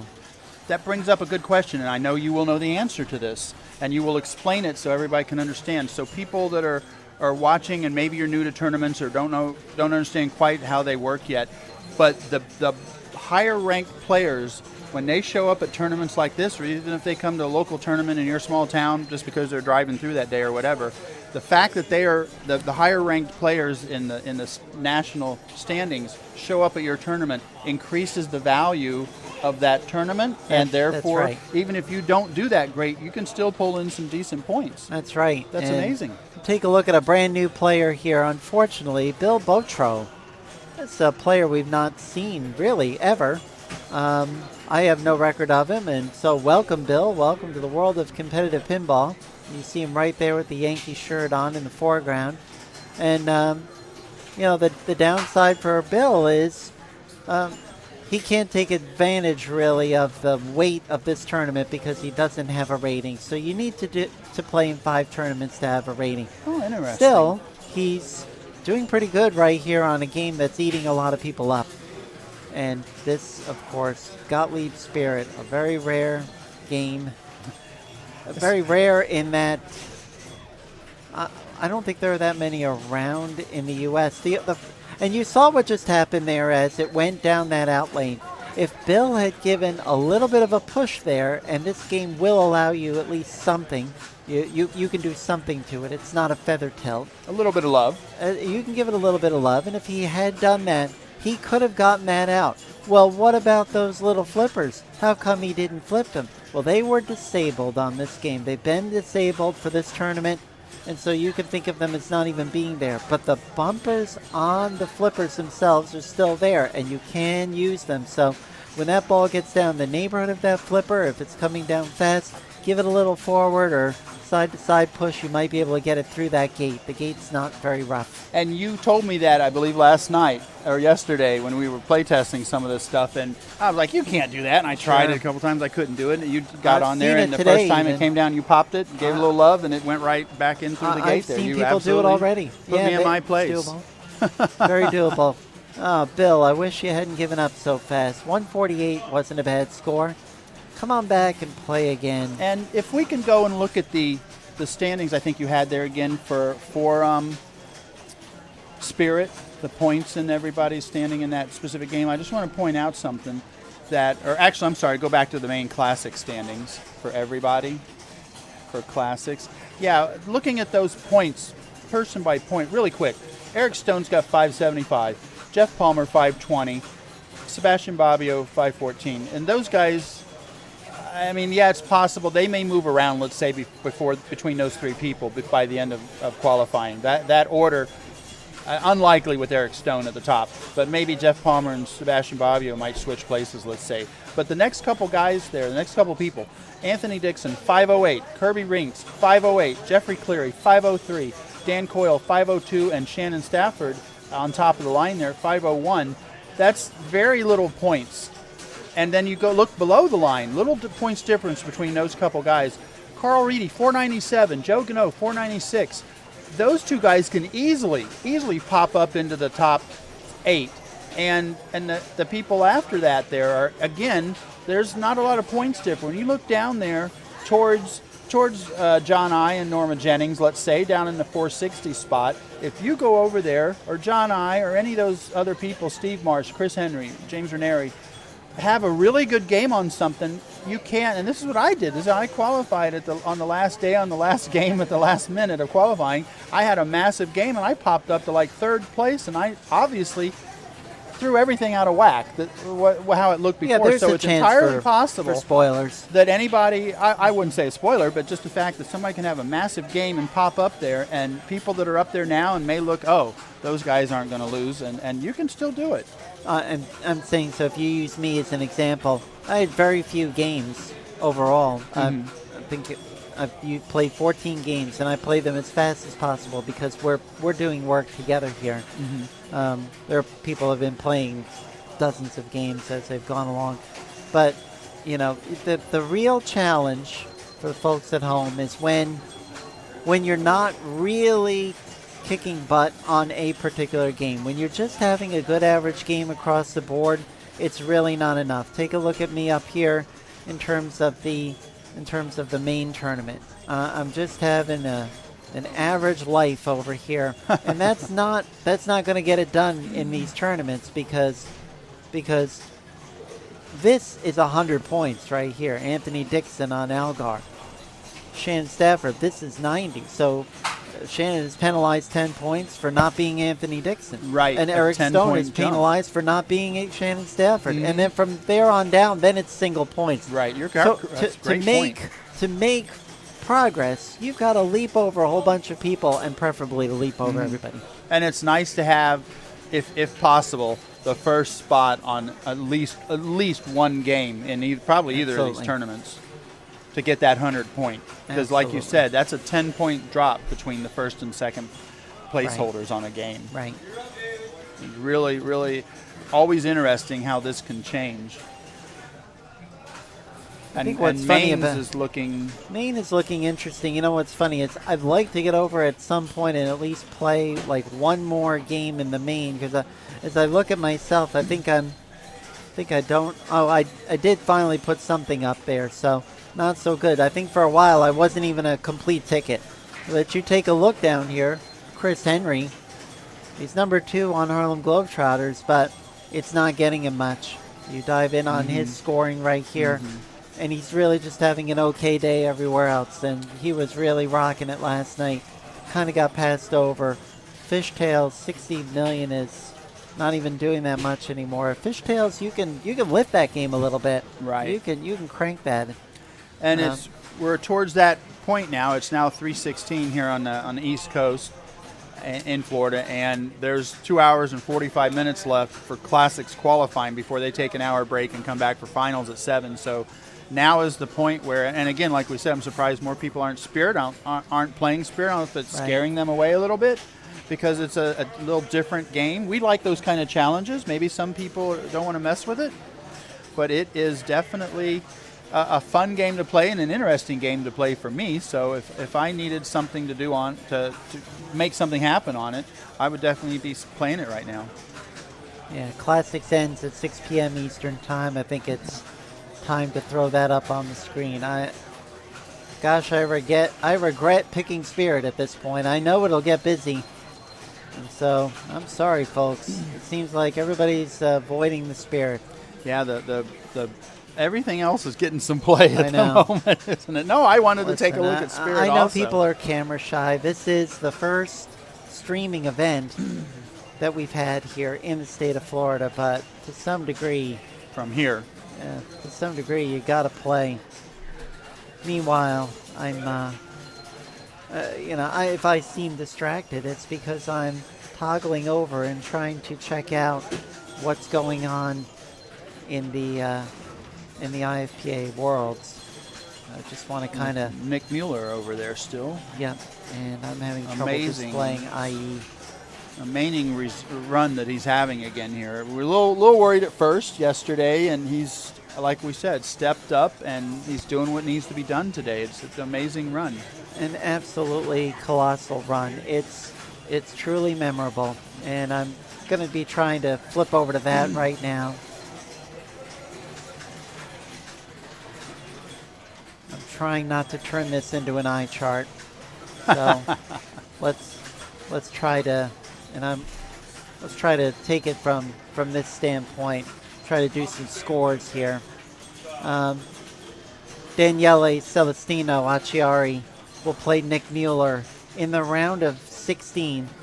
Nick Mueller in an absolutely colossal, memorable 3-way sudden death tiebreaker against the great Zach Sharp and the similarly great Andrei Masakov. Tremendous game that was broadcast on Twitch earlier at JDL Pinball. They must be a little slow in reporting some of these scores. Trent Augenstein taking on Roberto Petroni. Kaylee George against Marcus Stix. Peter Anderson against Jack Tadman. And there it's a 1-1 tie. Marcus Stix, by the way, you can see it's a 1-0 lead, but Marcus is done with Whirlwind. Raymond Davidson and Tormund Pedersen on 10 up right there. An old EM game. They moved on to Dolly Parton. And that's a 1-0 score. Escher Levkov against Adam Becker. And you can't read everything here. I'll scroll it for you just a little bit here.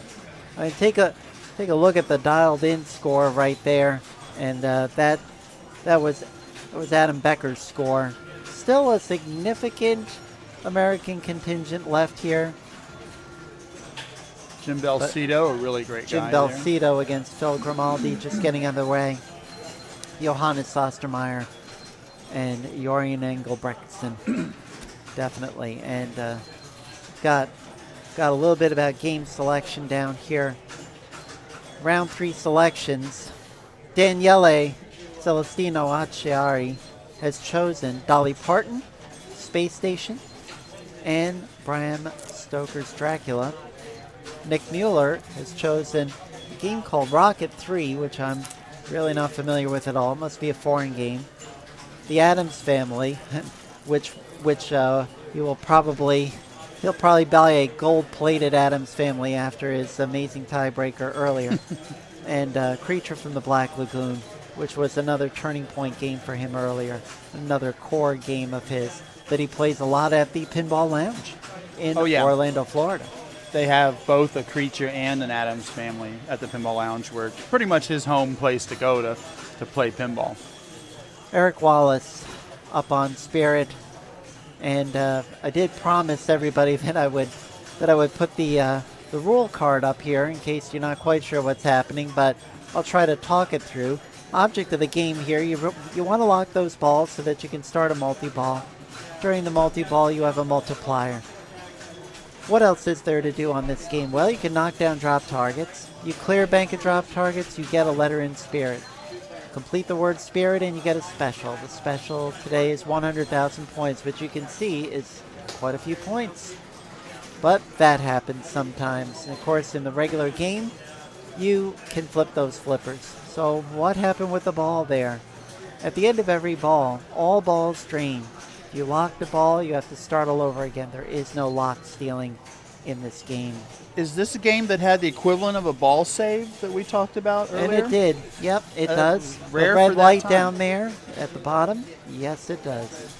How did that, what justified that? I forget when I we wonder. looked at it briefly. I don't know. There was some, it stays on for, it does stay on It literally does. for a certain amount of time. And if you few drain during that seconds. time, it gives you the ball back, which Yeah. was pretty much unheard of from solid states at that time. I don't recall any games really doing that, and that does make this game a bit revolutionary. Now, what was the importance of getting that middle alley? Well, it lights that bumper, and it's flashing like a demon there for 10,000 each, and yet he's not going to get a chance to take advantage of it, Eric. And he tried to give it some love there, like you said, on that you turned off can't flipper. give up on it. There's a little bit of tried. play in this game. It is savable. Do we track the number of plays per game? Well, the way that this is working here is it's a buy-in situation. It's 3 balls. So these players are playing ticket-based, but it's still Herb-style scoring. Best game. And he sends it up to the upper playfield, and the old clank of the ramp, and ends his day right there, 70,400. We're going to see people really getting fiercely into the action over there, and I'm thinking that when they go over there, I may have to come back over here. I'd like to get a few more games in, but Spencer, I just want to, I want to give you all the opportunity that you can. I think we do want to try to get a couple more interviews in before things get really, really rough, and maybe I can just turn over the mic to somebody else. Maybe somebody like Mr. David Denholtz over here. We'll see if we can get him. Didn't you talk to him yesterday? We did, but I don't want his ego to get too big if we call him over well, all the time, you even know, though he is the top the guy folks here. that are here today were not here yesterday, so I think we owe it to the You can man. try After all, that. he's given us this opportunity. Oh, watch your feet there, my friend. I'm move trying for to you see if get we out of can here. find Mr. Denholtz over here and see if we can get his attention. Or you could send his significant other over here, Rhonda. who I need to talk could to about send him some an email. stuff. You can And, get her to come over. What's so funny is they're watching us talk about them, and yet they're not getting the hint. Well, hold on one second, and I'll try to be a little more direct. If they're listening, they'll hear we're talking about them.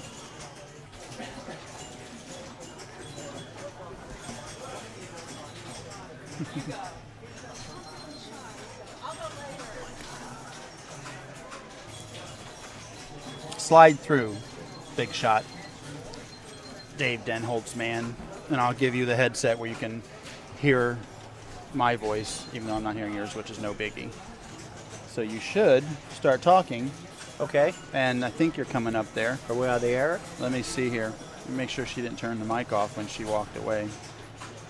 Let's see. I am this. Say something, crazy man. Hello. Hello. Tap it. Watch out here. I'm not putting my finger in your nose. I'm trying to see if she turned. I think she might turn the mic off. Let's see. Let me do that one. Now talk. Hello, Spencer. Are you there? I'm here. I'm here too. Can you hear your own voice in the headset, you think? can. Okay, then that must be the one she did turn it off. So, David Denholtz, you're the, I'll say affectionately, top dog here at the Pinball Asylum. Is that an accurate statement? I am a dog. I don't Yes. know about the top dog. Well, your forum name, coincidentally, is Dog House. Correct. Yeah, so there you go. So I think that does apply indirectly for that. It's funny. We can recap us a little bit. I think you talked to Norma before over here for a little while, didn't you? Yes. Okay, so if we're repeating anything, please stop me so we don't bore anybody listening.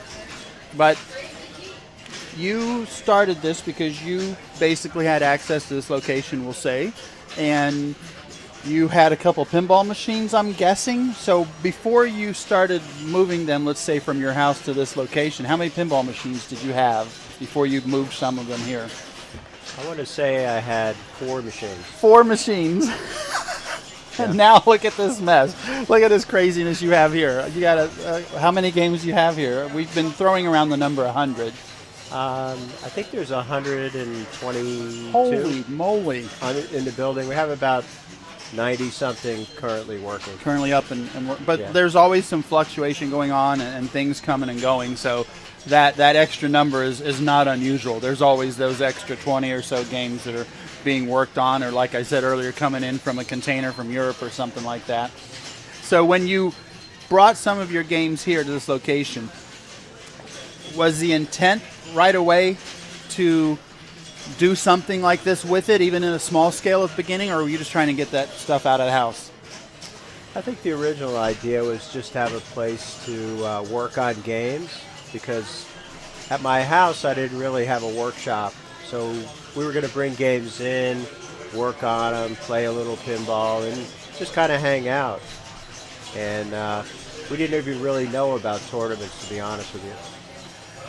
So it was a clubhouse, even from the beginning, so to speak. I mean, it's a much bigger, way bigger clubhouse now. So I think you hooked up with 1 or 2 other people in the beginning, probably, and the 3 or so of you might have said, let's all bring our games to this place, this clubhouse, so to speak, and maybe we'll have our friends come over and we can all hang out and play pinball. I'm imagining that's what happened, just for fun. Right. And then they started having competition or tournaments. Was that originally your original goal, to do some serious tournaments as well, or that was the other guys probably? That was the other guys. I didn't know anything about competitive pinball. I'd never played in a pinball tournament. Probably didn't even know. You're from the new northeastern area of the United States originally, or? I was born in New York but grew up in Fort Myers. So you never really played pinball in New York? Or you did as a kid out on location? I maybe? played mainly in Florida when I was in junior high school. So I'm thinking there had to have been some tournaments going on. You just weren't aware of them in New York at the time. No, I was too young. Wow, that's funny. So the serious, and again, I was here for the beginnings of the tournaments when, let's just say, they were playing. We were playing in the equivalent of, let's say, an employee break room space. That's how big it was, and it was for fun. And this is not a sad story. This is not me complaining or crying, but I will say, in those early days, I won a tournament. And I was excited that I won. And I turned around and everybody had walked out of the room because we weren't giving away trophies. We weren't giving away money or anything. And I'd played, let's say, 5 or 10 here at that point, and I came down and it was intense. And I remember winning. And yeah, there was only, let's say, 5 or 10 people there at the end. And we finished, I won, and I turned around. Everybody had walked out of the room already. Half of them were probably halfway home. Yeah. And I was so sad and disappointed, and so that's why I've been stalking you ever since, waiting for that opportunity to get back at you. No, I'm kidding. I have no problem with you stalking me. And it was fun because, yeah, I'd never played competitive pinball before the first tournament you had here, the fun tournaments. And you guys got a little more serious with the whole, I don't even know if when you started awarding trophies and doing the first point monsters, I don't know if we were involved in IFPA points at that level. Yeah, the first the very first point monsters was for IFPA. It was, okay. We did have the famous monster trophies for that tournament. And I know I wasn't even serious about points in my pinball playing tournament career until 7 or 8 years ago, and maybe I started thinking about it. But even up to then and now, I just play for fun. So the question is, once you started doing the whole legitimate tournament, so to speak, and for points, was that something that you tried to do more tournaments, more often and get more points? And were you looking at it as building it to this level that we are now today with 100 games, and almost next year going to be hosting the freaking World Championship of Pinball? Is that something you wanted to build over the time? I think in the beginning we just wanted to have more games and more space. And the initial cost of building the first part of the Asylum, which was 800 square feet, now we have 5,000, was, basically came out of the pockets of a couple of people. And we decided that if we expanded, it would be through putting tournaments on and raising money through donations and tournament entries. And that really took off. So we saw the capability. We expanded again. I think our next size is 2,200. Right. And then a year and a half ago, we expanded to the space we're in now, and now we have 5,000 Yeah, square oh feet. my gosh. So in the beginning, it was just you guys painting the walls, so to speak, and throwing down the carpet. And then you raised some donations, which has been an ongoing thing with very generous people from the beginnings of the Pinball Asylum. People just donate money to support the progression of this place. A comfortable place. Air conditioners are not cheap. And we're talking well, we did have a window shaker at the very beginning, stuck in the hallway going to a hot stairwell. So boy, Right. that was some fun. I lost lots of weight then. I could use that effort now. But to professional industrial air conditioners like you see on 20-story buildings are on top of this space now to cool this all down. And those aren't cheap. So, yeah, admission costs for tournaments, that went to donations by very kind people, massive donations in some instances, has helped build this to where it is now. So, is this it? Is 5,000 square feet it? Is that pretty much all you can do here? I think you've basically broken into all the rooms here of this square footage. Yeah, this is the maximum amount of space for this location. We can't go any bigger. You can go up, maybe you can dig down or something, but as far as expanding into the space you have access to, let's say, you've pretty much maxed it out. Right. Unless you bought the whole building or something like that. Well, if kicked somebody out had people told next us in the door. beginning that we would have 100 machines someday, I would have laughed. So now we have 100 machines, and I think that's our long-term goal, is to just have 100 working machines all the time and vary those up, have a good mix, as we have tried to do over the years, of EM, solid states, Totally. DMDs. Some rare machines, which is kind of our thing. We like people to come here and say, hey, I've never played that game before. Hey, I've never seen that game before. Right. And then bring those games to a state where they're a lot of fun to play, and we can even actually put them in tournaments. It's unique. Now, I know until recently you had a joust, which historically is one of the rare, hard to find. Even I, in my stupidity back in the day, I'd like to have a joust someday. I'm doing my little old kid voice. And it was just like, they've always sold, and you don't have to talk to me about the price you paid or sold yours for because it's not here anymore. But back then, they've always sold for, that, let's say $5,000, just to throw a number out there, in 2008 or something like that. So it was one of those unattainable things that I never thought I'd get or have access to. But yeah, you guys got one eventually, and I got to play it when I was here. And then I realized it's an okay game. It's a rarity. It's something that people desired, but it was a two-head game, player against another player head-to-head at the same time. So once you actually get a hold of some of these things, sometimes you're like, it's okay. Have you done that a lot with some games? Not necessarily Joust, but other games you're like, because you get games, like I said, you get games not just from everywhere in the United States, but you get them in from Europe and everywhere. Is there one that popped up, let's say, in Europe, and you're like, wow, I really want that game, and you have it shipped over, and you're like, wow, that was a big mistake? There's been a couple of instances like that, yeah. Right. Not too many. Yeah, and I one of the factors is that you bring in those foreign games from foreign companies, which pretty much none of them are around anymore. I don't know if there's any European companies still making pinball machines. There was somebody did a basketball. Oddly enough, I think there was a European company that did an NBA level themed game, and I don't know if they ever made any. It looked okay, for a basketball themed game like NBA Fast Break type thing, but I think most of the games in Europe were obviously came from the United States. So now you've got a lot. You've probably got 20 or 30 games here, I'm guessing, that are from European countries that were made over there, and they're very odd looking. I mean, one I saw back there looks like a cross between Japanese animation and Pokemon. That Seekly Pinball. Where's that one from? Where's that one from? It's a Spanish company, or it was a Spanish company. I never seen or heard anything like that of that game in my entire pinball collecting 20 years. So it's really neat to see that kind of stuff here. And again, maybe it's not tournament ready, so to speak. And a lot of the games like the Zacarias, am I pronouncing it right? Yes. You have a lot of Zacaria games here, don't you? How many different Zacaria pinballs were there? I believe they made over 40. And how many of them do you have, probably? We have about 12 or 14. Wow. And again, you pretty much, even though I remember way back in the early days, there was I think I told you even when it was for sale in Orlando, there was a Sicaria Fa-Fa-Fa-Fa-La, as if I, Fa-Fa-La-La-La, I think, or how do you pronounce it, something like that, in Orlando for sale at one time, back when games were reasonably priced, and I think you might have had one already, because you've got one definitely now back there. Right. And those games most of those are playable and running, aren't they, that you have? About half of them at the moment. So when you have a game from a foreign country by a company that's not making games anymore, obviously, after the 30 years or more since they made it, how do you get those games repaired or fixed? What do you do? There's specialists for everything. There's a guy who does nothing but fix Sicaria boards. Oh, my God. No way. Yeah. In the States here? Yeah. Wow. Absolutely. Where's he at, just out of curiosity? His name's Dave Gersick. Mm-hmm. I think I recall the name. Yeah, I think he's in Michigan. Wow.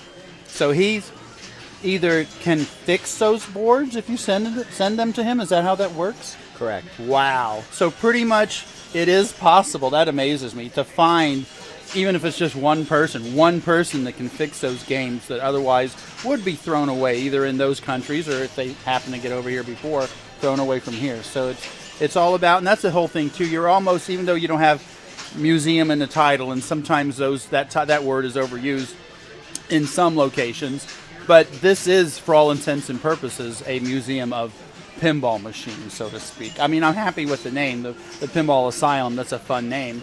But this really does represent. You've got a neat old game over there called Jigsaw.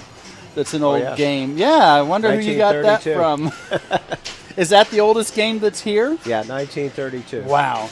And you got that from some cool guy who did a lot of neat work getting that thing working, I bet, wasn't it? I don't know. I don't think his name was Spencer, but I'm not sure. Yeah, it was. It was Spencer. Oh, wow. That's what a coincidence. Might have been a different Spencer. What a coincidence. I don't remember. It's so long ago. And it's funny because you know a good friend of ours in the Florida community, Jeff, over in Vero. He's literally known as Jeff in Vero, and he always comes to the Free Play Florida show with the pre-war collection of pinball machines. So are some of those that he has there older than this 1932 Jigsaw? He may have a couple older, yeah. So pre-war, I can't remember what the delineation is. Games before, or World War II and before? Pretty before much? World War II. Okay, right. That's interesting. And the games he brings, I said this yesterday, I think, if you make it a Free Play Florida, I'm pretty sure he brings those every year. And he has a whole corner at this pinball show with 50 or more pre-war pinball machines, and he restores them. If they aren't in perfect shape already, he pretty much restores them to like new condition, and they work. So it's really interesting to see that stuff. So, yeah. Would you like to talk about Spirit? I guess nobody's playing it now, but there are a couple of questions from the chat. Go ahead. Answer questions if you want. Yeah, somebody was asking, how do you activate the mini outlane flipper? And the way that we set this up for the tournament, for the classics, was to deactivate those, because once those are able to be used, it becomes a very long playing game.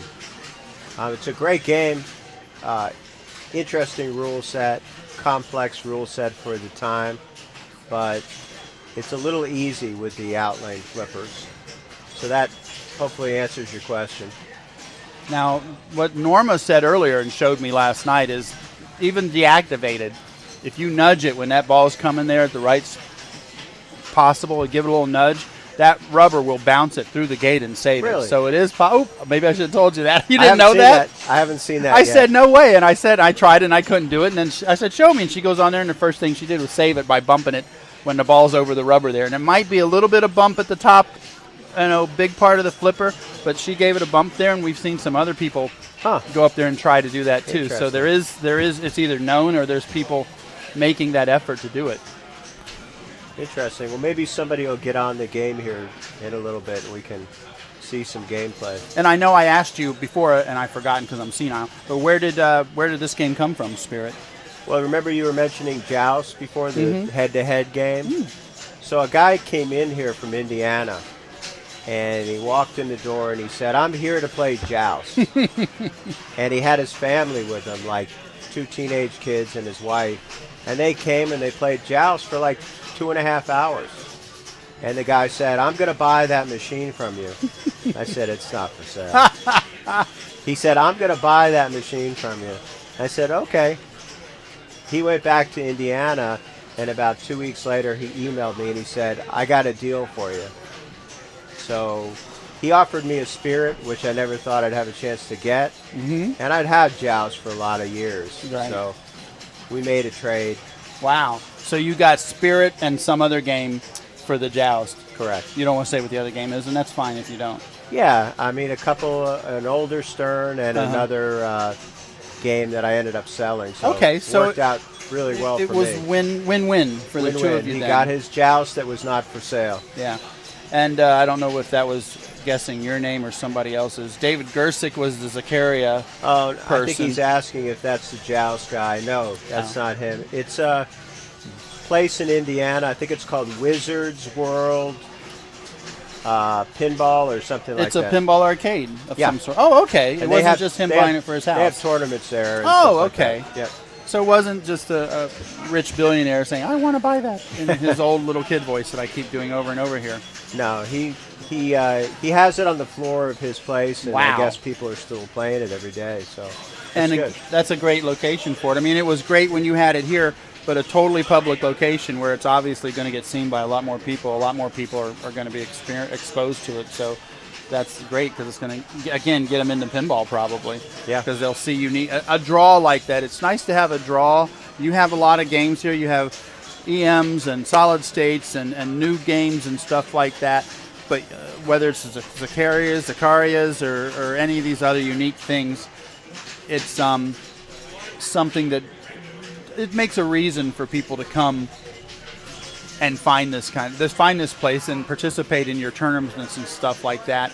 And you pretty much, just to confirm what I've been saying, and I'm pretty sure it's accurate, that you are not open on a daily basis, 9 to 5. You're not an arcade open to everybody to come in here. So pretty much, if they want to check out the Pinball Asylum, follow your page on Facebook. Go to pinballasylum.com. Send us an email. Send in an email at info@pinballasylum.com. There you go. Are there some games? Like I drove down to Miami a couple weeks back to have a chance to play an Alien. Actually, the guy had a normal Alien and one of the supposedly, if not the only, LE Alien in the United States. Not any difference really in the game playfield at all, from what I could tell. Just the artwork was different. But I like Alien. I like Alien as a game. Is that something that you? And I've seen them come up for sale. Unfortunately, they're around $9,000 or $10,000, and there was a brief moment when silly Spence had that money and could have bought that Alien, and thankfully maybe resisted. But is that a game you keep an eye out for that you'd like to have? I played it at the same guy's house. Okay. And I really thought it was a good game. I did too. It's sad that the company went under, but it's great that there's a good, I think at least 1 or 2 teams of people, of owners here in the United States, I believe, that have made already leaps and bounds a concentrated effort to repro parts, to repro boards that might go bad, flipper switches and stuff like that. So I'm wondering if one came up, would you pretty much buy it on the first time you see it if it's for sale for around that price, or would you like it but you don't like it 10G worth, in all honesty? And I didn't like it enough to pay 10G for it, so. I've heard that the company is going to be revived. Ooh, I have not heard this. I've heard from some fairly confident sources. I don't know how accurate in its current country, or maybe over here in the Not United sure. States. I'm not Interesting. sure. Probably in the U.S. though. Wow. This is what I've heard, but there's a lot of rumors out there. You don't know. It's funny. I will tell you that I knew somebody who almost bought. We'll just say the name of the company that made Alien Highway. I knew somebody that almost bought when the founder was looking for some investors at the end before he totally collapsed upon himself. I know somebody here in the state that was almost invested into Highway on the condition that they would ship the parts over here and we would assemble them here and then sell them from here. And Mr. Highway said no. Yeah. And the guy here, it just didn't work out. So I was almost working for the company that would have bought out Highway or bought that. So it's funny if that's coming back maybe to the U.S. here. That would be great. Because Alien is a fun game. If it was released, let's say even at a premium level pricing, I think that would be okay, and I think it would sell more.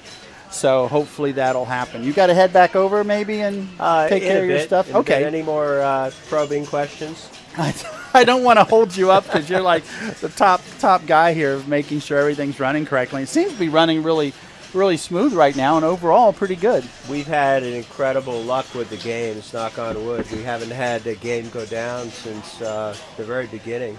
Yeah, that was just a minor issue. Some of the EMs, and EMs always can be, finicky, but they're reliable. You're not going to have a circuit or a chip blow on an electromechanical, but if just those little blades, and you've got literally thousands and hundreds of switches underneath, pre-digital days, and if one of those gets out of whack, that can literally stop the game from playing. So the smart techs that you have here, Matt Malone and all the other guys, they can open it up, and I've seen Matt go in a game, and 2 minutes later, playfield comes down, and the next player steps up. So it's again, you seem to have a perfect amount of games, a great collection, a great location. There are hotels and eating options are nearby for anybody visiting out of state or out of the country coming here for tournaments, especially like next year when the World Championships that are going on right now in Italy are going to be held right here. Eric Stone's like, yeah, I love it. I'm going to be 15-minute drive instead of flying over to Copenhagen or somewhere, halfway around the world. So then I think that's fair if they keep bouncing it around to get people to play, and I think that's good. So I'm really excited. I will not be participating in the World Championships, but I will definitely try to be here and watch that because I think it's just going to be an exciting, fun weekend or week. I've been told there could be pre-tournaments leading up to the big one over a week. Yeah, the plan is to start on Monday, Tuesday, Wednesday, IFPA tournaments. Thursday will be the Epstein Cup, and we might have another tournament the same day, mini tournament. And then, of course, Friday, Saturday, Sunday is the World Championship. Wow. Literally a week. A week of tournaments. Monday through Sunday. That's insane, dude. Yeah. Congratulations. It's amazing. I've already asked for that week off of work. So. Probably a week before and a week after, I'm Probably. thinking. My God. That's just going to be amazing. And again, just to witness that happening a year from now here at the Pinball Asylum in Fort Myers, Florida, is pretty much the crown of your accomplishments, probably. Well, where do you go from there? It's just a continuation of everything we've done, and the people.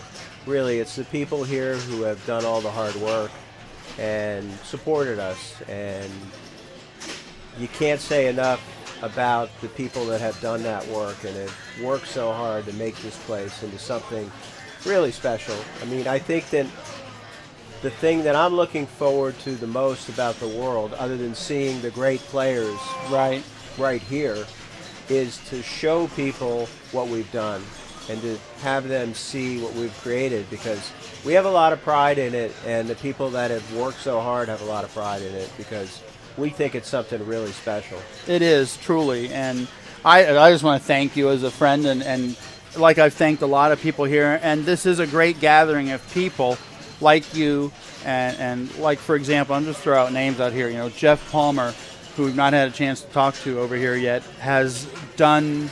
He's like the pinball ambassador of Florida, I'd probably say, because he has such a love for the game of pinball, and he constantly on our Florida forum here, he will share. He just did a whole write-up, I don't know if you saw it. I did. About your tournaments here and the best way to play. He's basically telling everybody his strategy of how to play in this tournament and do well and finish well. And he puts it right out there for everybody, because from day one, back in those original tournaments, he's gifted other players with the same knowledge and intent and experience that he has. So he's a great person. In Central Florida, I can't mention this guy enough, Randy Parsons has done so much to help Central Florida, Orlando area pinball tournaments run smoothly, and he's just super nice guy. He's done a lot. Norma's done a lot for pinball here, just getting everything set up for us for streaming this weekend. It's great stuff. And yeah, myself and Leon Essex, Donnie White, Brian Jones, we started Southern Pinball Festival, which eventually merged with Game Warp and became the Florida Free Play that's going on now. Jack, Mick, and Bill, all the people that did Game Warp, they did a great job with that. And Marcel Gonzalez is, oh my God, Marcel Gonzalez is just such a major pillar of the Florida pinball experience. And without him, and I had John I over here, and to John I's knowledge, and maybe you can confirm this, I think you might have gone to it, that the first ape show that Marcel did way back in day at the day of the college, John I thinks that's the first pinball show that was done in Florida. Do you kind of agree with that? Or it was actually before my time. I didn't get into the hobby until about 08, 09. Wow. So you've only been in it 10 years. Yeah. I've been in it 20 peripherally. So there you go. I think I'm the old grandpa almost here of our pinball people. But that's amazing. But Marcel running his Ape Arcade Pinball Expo, APE, his Ape show down there in... what was the area he actually lived in? North of Miami, but... Yeah, I'm not sure the exact... Oh, my gosh, I should know it. I used to go down there all the time. They have the big flea market at the drive-in that I always used to run over when I got a chance. They had like a 10 or 12-screen drive-in theater, and they have a flea market on the weekends, like Thursday through Sunday. You can find tons of crap. Occasionally maybe a pinball machine, but overpriced, even then. But Fort Lauderdale, down near Fort Lauderdale. Okay. And... Marcel running that show and being literally a one-man crazy show who would not only run everything of the show logistic-wise, do all repairs at the show, but he was the crazy guy that drove around the state picking up people's games so they didn't even have to load it themselves, lazy butts, and bring it down to the show. And Marcel would bring their games to the show and then drive them all back afterwards. Yeah. 100 or more games. He's an incredible, super nice guy. and passionate pinball guy. Yeah, and without all of you guys and the people getting stuff going, we wouldn't be here today. And it's not any one of us. It's the whole Florida community of pinball. And I've been saying this for 2 days now, that it's a really good group of people, and we're very fortunate to be where we are. So thank you again for everything. I'll shake your hand here just because that's a professional thing to do. Appreciate it. Thank you Appreciate for everything you you've doing done. this broadcast. Hey, you and it's Norma. fun. It's fun. We do what we can here. So thank you for coming over. I'm going to let you get back out of here to do your thing. I'm going to switch headsets back because that's the better headset, brother. Thank you, man. All right. I'll see you as I slide over here and take back that headset because, I like this one better. Okay. Now let me put my glasses on.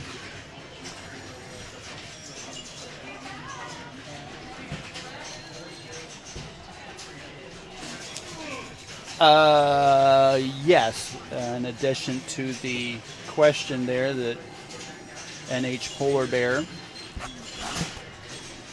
had about if you can make each camera work independently on a quick transfer network, someone has a very smart plan. This is a software. We've done our research, and there are several popular streaming programs that people use on Twitch.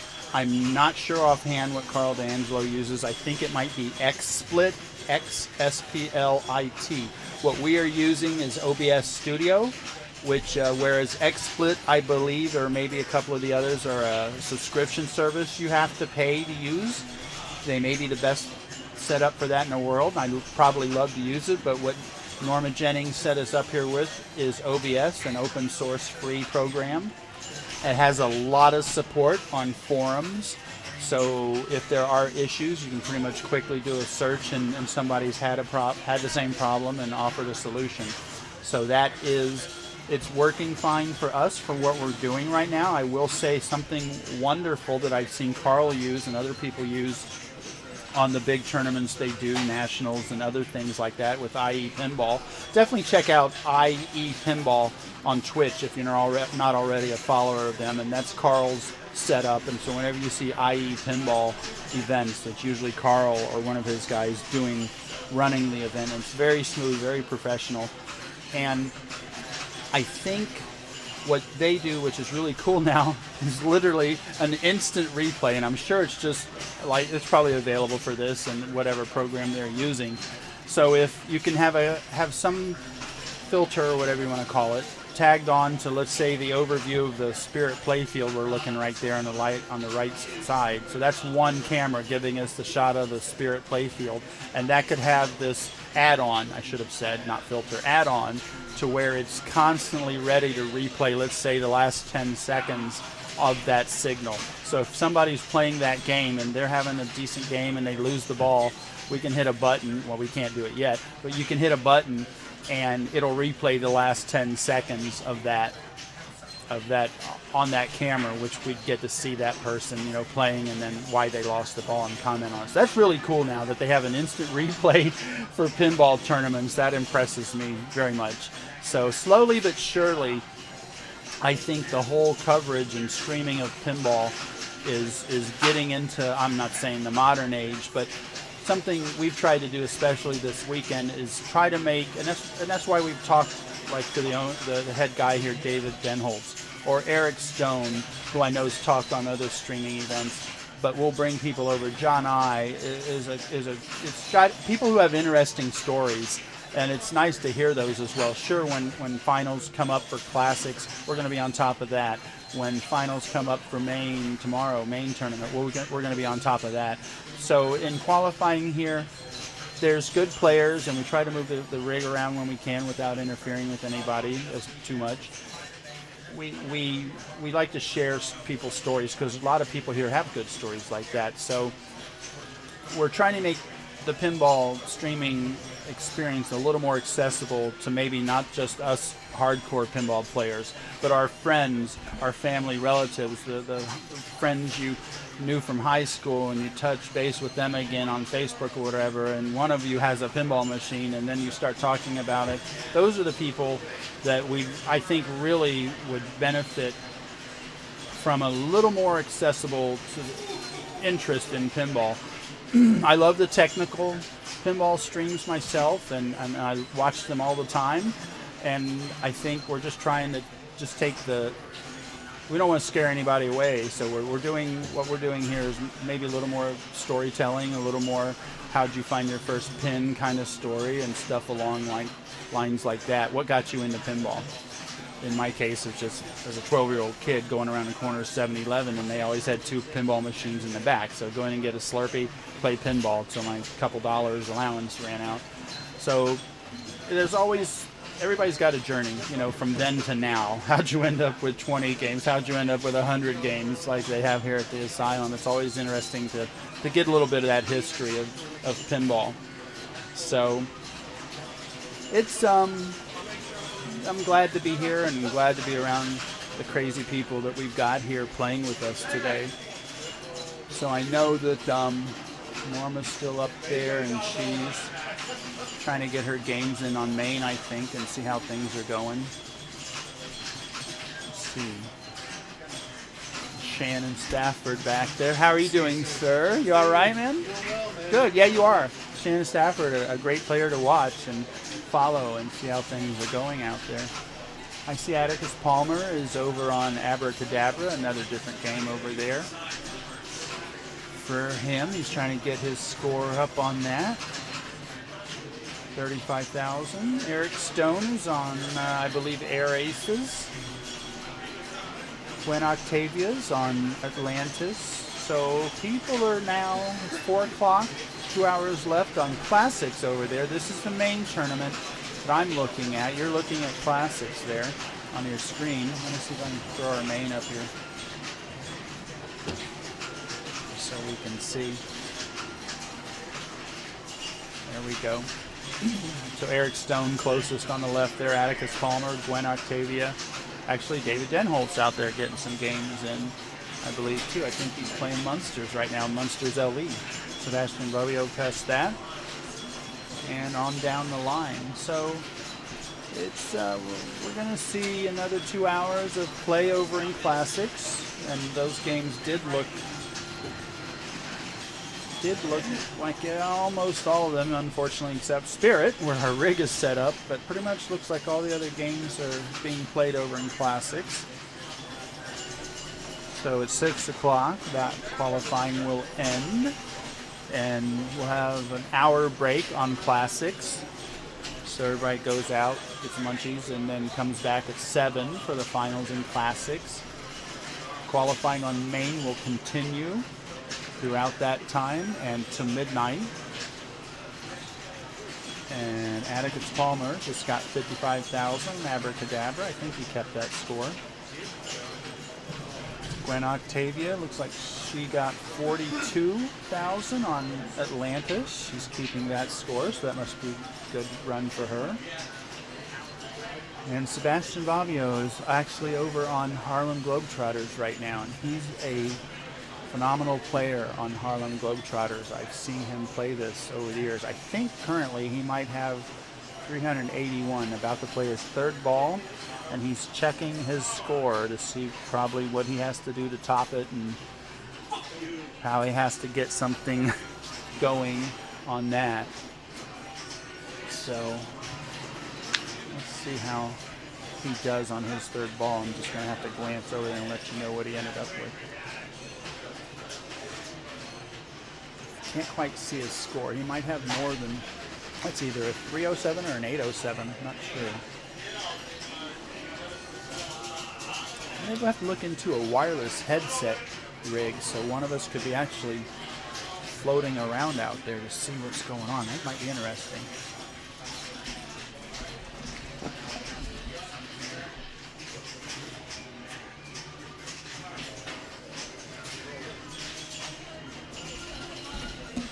Yeah, that was an 8, which became a 9, and he actually just rolled Harlem Globetrotters, so that's a 1,061,620 point game on Harlem Globetrotters for Sebastian Bobbio, actually. So that was obviously a good game.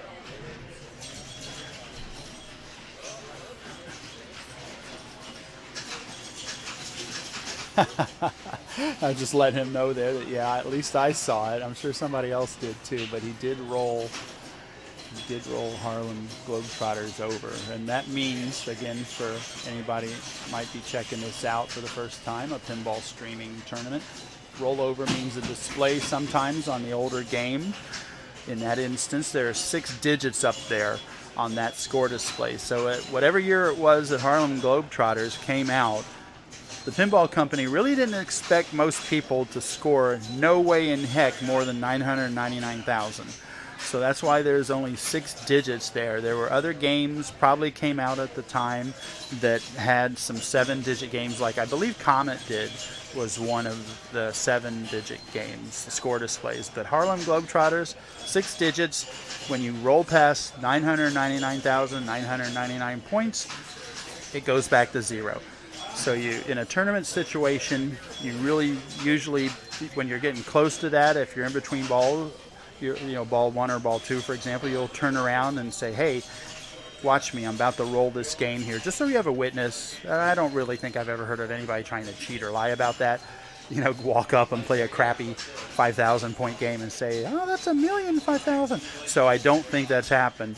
But just common courtesy in a tournament scenario, you try to have somebody witness. And sometimes if you're in the middle of a ball, you're about to roll over, you will literally just say out loud, I'm about to roll this game. And people will look and acknowledge that you're about to turn it over. More so on electromechanicals, like right now John I is on Abracadabra there and on the other side of Eric Stone and David Denholtz there. And that is a 5-digit score display, a single player a game, 1 player a game. and that's can only obviously go to 99,999 before it rolls over. So that is that and Atlantis are both 5-digit score displays. So more so on electromechanicals, you're definitely going to be rolling those games if you're a really good tournament player in a situation like this today. And like I said, oddly enough, we didn't discuss it with him while he was sitting here, but the Meteor game that's down the aisle there, we haven't had the rig over it, and we may put it back over that.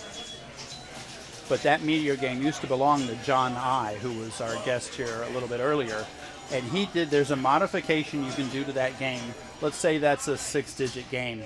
You can modify it to fit, obviously each little square for the number is smaller, to fit 7 digits in the space of a 6-digit display. So you get new displays, you do some modifications to the board or the game ROM, I believe, and it will play. You can have a 9,999,000 point game, obviously.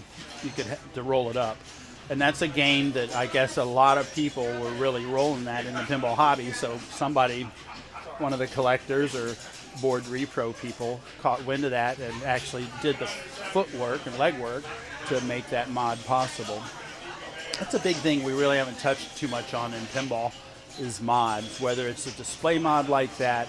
More commonly, it could mean somebody stuck an action figure on the playfield, or somebody's created a new piece and added to it. Twilight Zone was notorious for always having slot machine mod, piano mod, which was just a McDonald's toy that somebody cut to fit over a part of the playfield.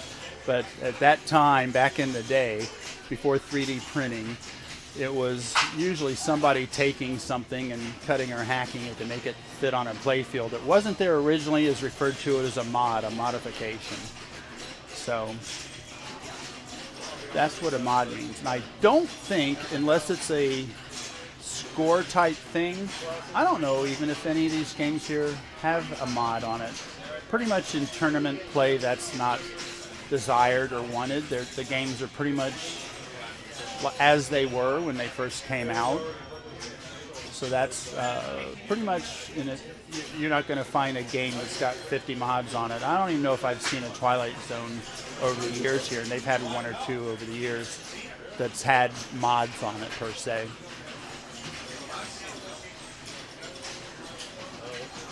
Let's see, somebody might be they might have just finished or they're going up to Spirit, so I might pop over here.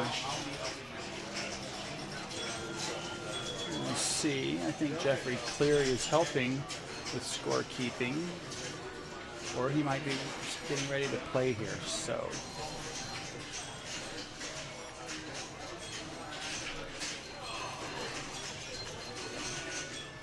And Jeffrey might be playing it here. Nick made a massive comeback, dude. And Eric Stone's going to give us a quick update on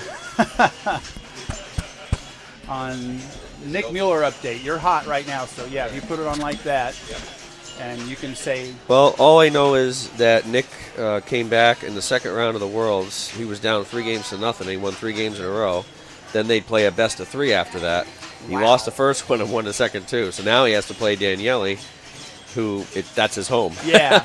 The number one qualifier, so. Okay, I think that's the last update that Norma said too, so I think we're all in sync. Are we caught up? I think so, but that's great.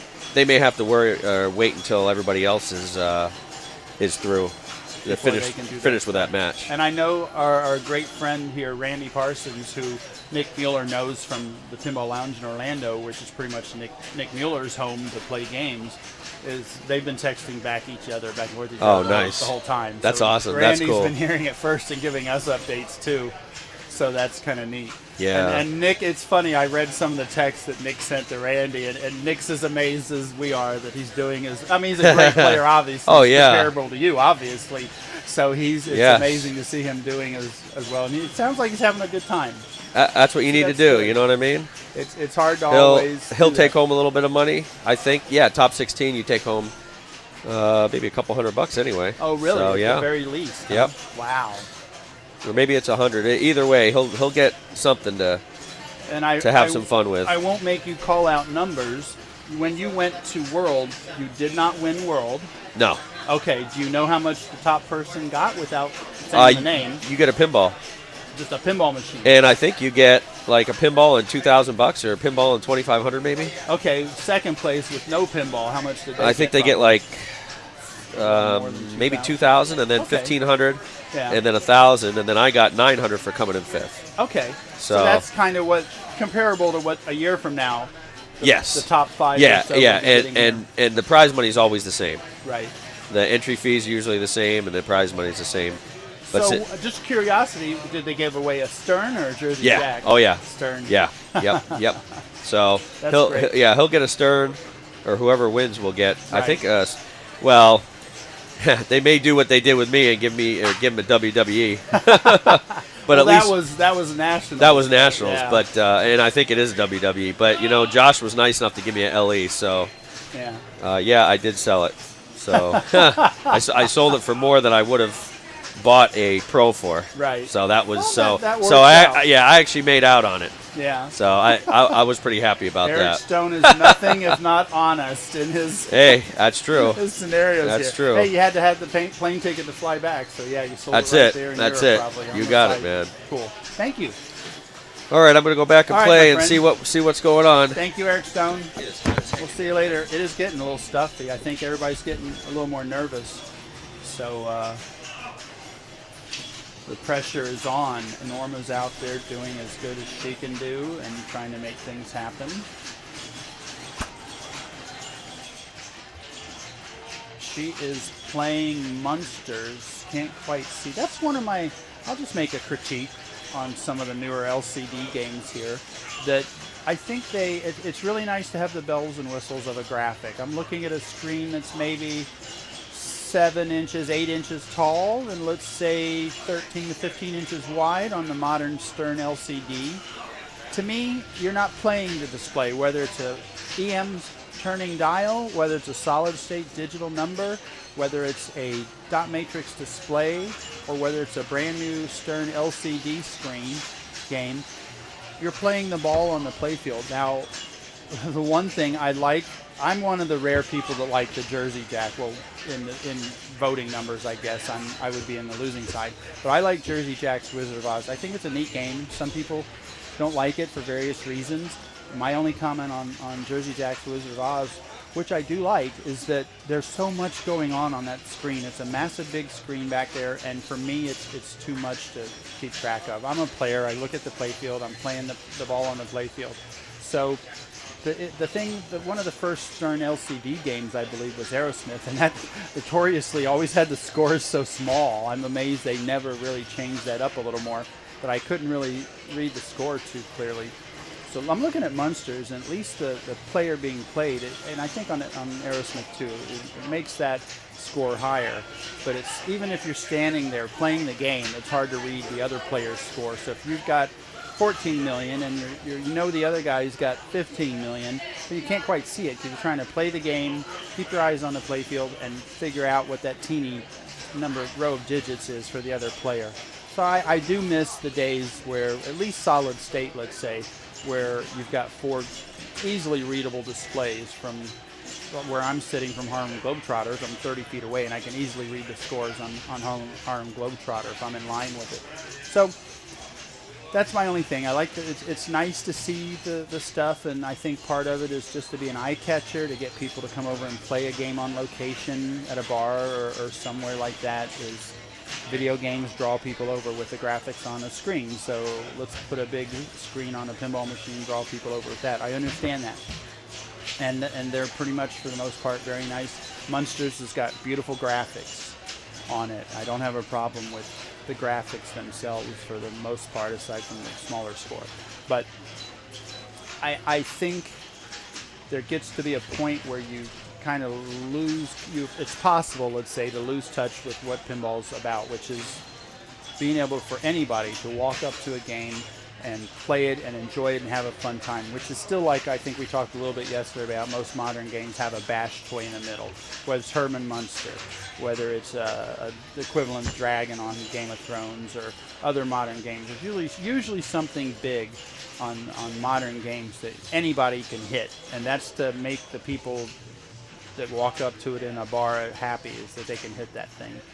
And I understand that, but sometimes for me, and this is just me, and the rules and the deepness and strategy of a game are what keep the Brian Dominy's interested, the Jeff Palmer's interested, the Alex Marino's interested.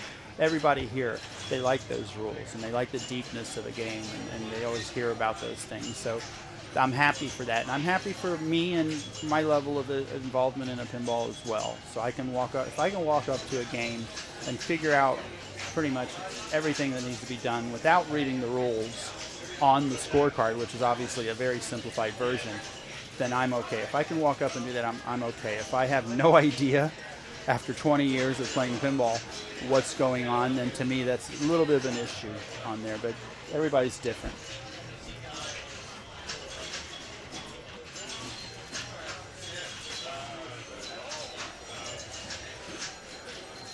Let's see here. I'm not sure. Let me go back here. Let's see what's going on now with the browser. So let me go and see if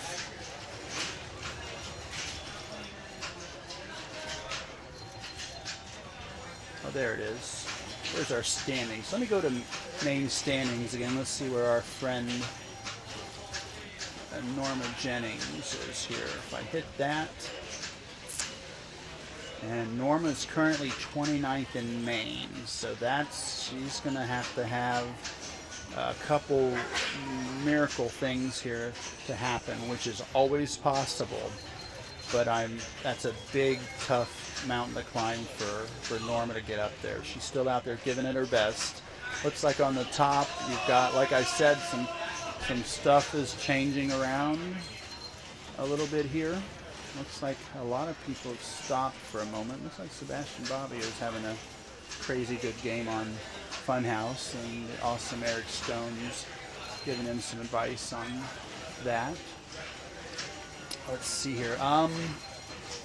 Yeah, on the main division, it's still Eric up top, Shannon Stafford, Sebastian Bobbio, Alex Marino still hanging in there. It's awesome to see. Jeff Palmer, Dan Coyle, Dave Paz, John Beagle, Brian Dominy, Colton Kirby, Seal Beagle still in there, and Atticus Palmer is currently at 16, the top of the cutoff line there on main. See if Classics has changed any, since that's what we've got on the screen there. We got Spirit on there and actually being played. It's like Eric Stone, Jeff Palmer. I knew Jeff was going to step up on Classics and end up in the top couple spots there. Shannon Stafford, Dan Coyle, Sebastian Bobbio, Carl Reedy, Jeffrey Cleary, great player. Good to see him up there. Kirby Rinks, great to see him in there. Currently Classics with an hour and 40 minutes to go. And below the cutoff line on Classics, we see a couple names here that could pop up into the top 8 of Classics. Joe Gano, John Ilgenfritz, who is a good player, he could actually pop up there. Al Newman, who wasn't here till today, was not here yesterday. He's currently 16th in Classics, and I know him as a player, and it's entirely possible he could have, let's say, 2. If he could jump the 1 on 2 games, he'd be in the top 8. So that's the thing. For example, let's look at his score. Al Newman's at 471. He is not number 1 on any game, so he looks like he's like a number 6, number 9, number 9. So if he got a number 1 spot, had a really great game, and had a number 1 spot on one of those games in Classics, he is going to definitely jump in points. He might jump probably 15 or so points. So at 470, if he had 2 massive games and got, let's theoretically say first on 2 games, he's up there in the top 8. So anybody from within reason from the next 6 to 8 spots below the cutoff line on Classics could, again, I hate to use the word easily, but with great effort, skill, and luck, they can jump up there into the top 8.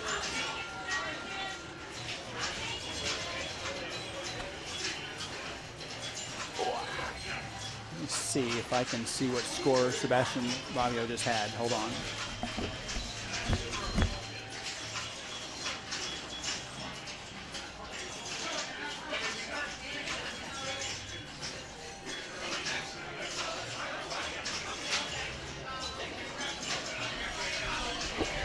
Actually, he did okay. He just had a fun game more so, I guess. The score was okay, but that, I believe, and I can go here and check it out really quick. If we go to main, I can look this up. Game scores. Yeah, he did have a good game. At 19 million, that was good. He just, I think that put him in third on Funhouse. So it's Eric Stone with 21, Jeff Palmer with 19, 7, and Sebastian Bobbio just had 19.2 on 19,200,000 on Funhouse. That was a good game. That was a good game for Sebastian.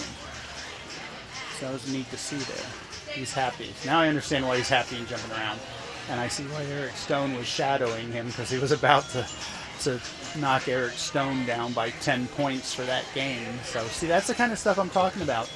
Maybe not the top will change. It may change. It may say Eric, Jeff, and Sebastian on Funhouse, for example. And at any time, that could change and be Sebastian, Eric, and Jeff, depending on who scores what when. So that can change. And the difference from first to second place on a game is 10 points. And then from second to third, 85. So that's 5 points drop there. But that first to second position, if you can take first and knock somebody down, that can change a lot of stuff.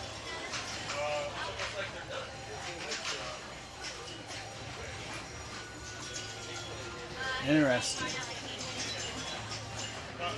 And that's in Maine right there. Funhouse is in the Maine. Spirit's still being played on your screen though.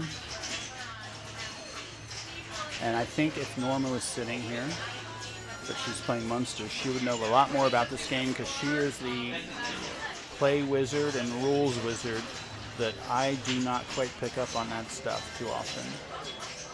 But that's fine. Again, there's great players here, and I'm not bragging, I'm just giving you an example, because I would not be anywhere close to the top 16, for example, in Maine, if I was playing in this tournament. I think I'm a good player, and there are players here that in the other tournaments in the state here, yeah, I may have beat them, so to speak. Dan Coyle, Kirby Rinks, great players. They're in the top 16 here on Maine. I beat them in smaller tournaments. There are different formats, the three strikes typically, but that just happens. That's pinball. But man, these guys, when they play here, they're on another level. All these guys are great players. All these women are great players. Everybody's a great player here today. So when I look at some of these people here, again, we focused a bit on Gwen Octavia because this is her first time here. And that's someone, when I play at the local tournament over at Arcade in Winter Haven, I've beat her and done better than her and finished better than her. But I've told her she is a much better player than me. And if she just has a bad bounce and the ball goes out, and I have a good bounce and the ball stays in, that's what's kind of happens sometimes. So I know people put a lot of emphasis on skill, and there's a lot of skill in pinball, but I do acknowledge the luck part, the fate and destiny part, and I accept it.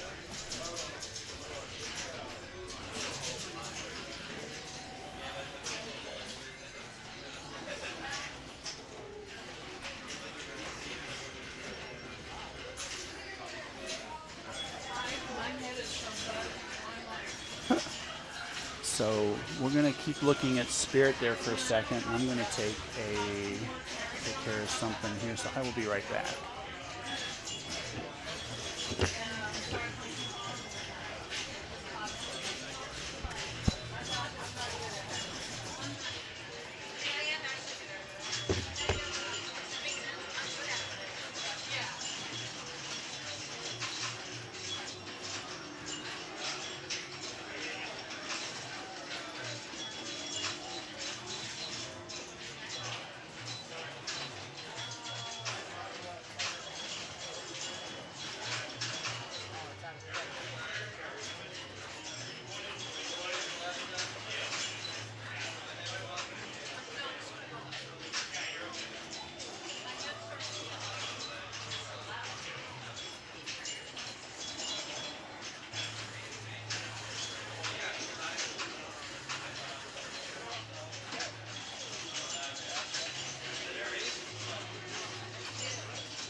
Ladies and gentlemen, I'm Norma Jennings, and I'm back on the air, substituting for Spencer Carey.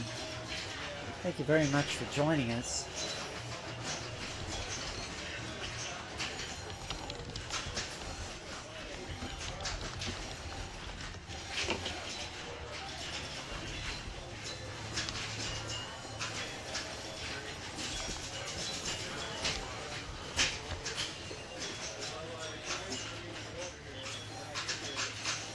Right now we're taking a look at some players getting ready for what I like to affectionately call rush hour. As we're getting down to the very end of Classics qualifying.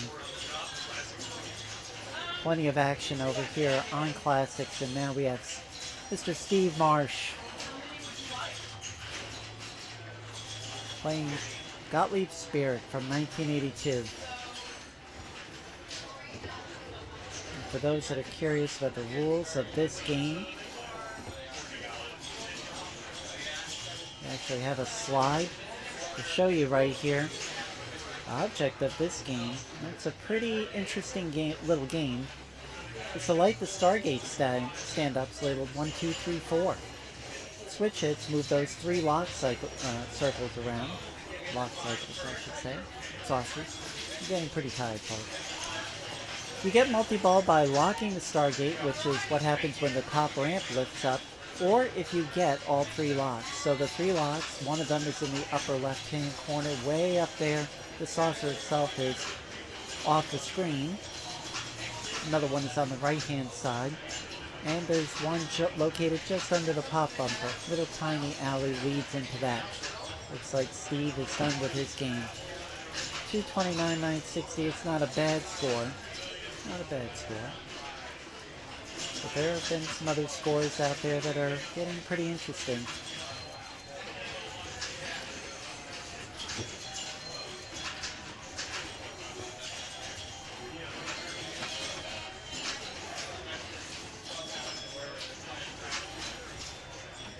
Some people are asking about scores on various games. What are the high scores today?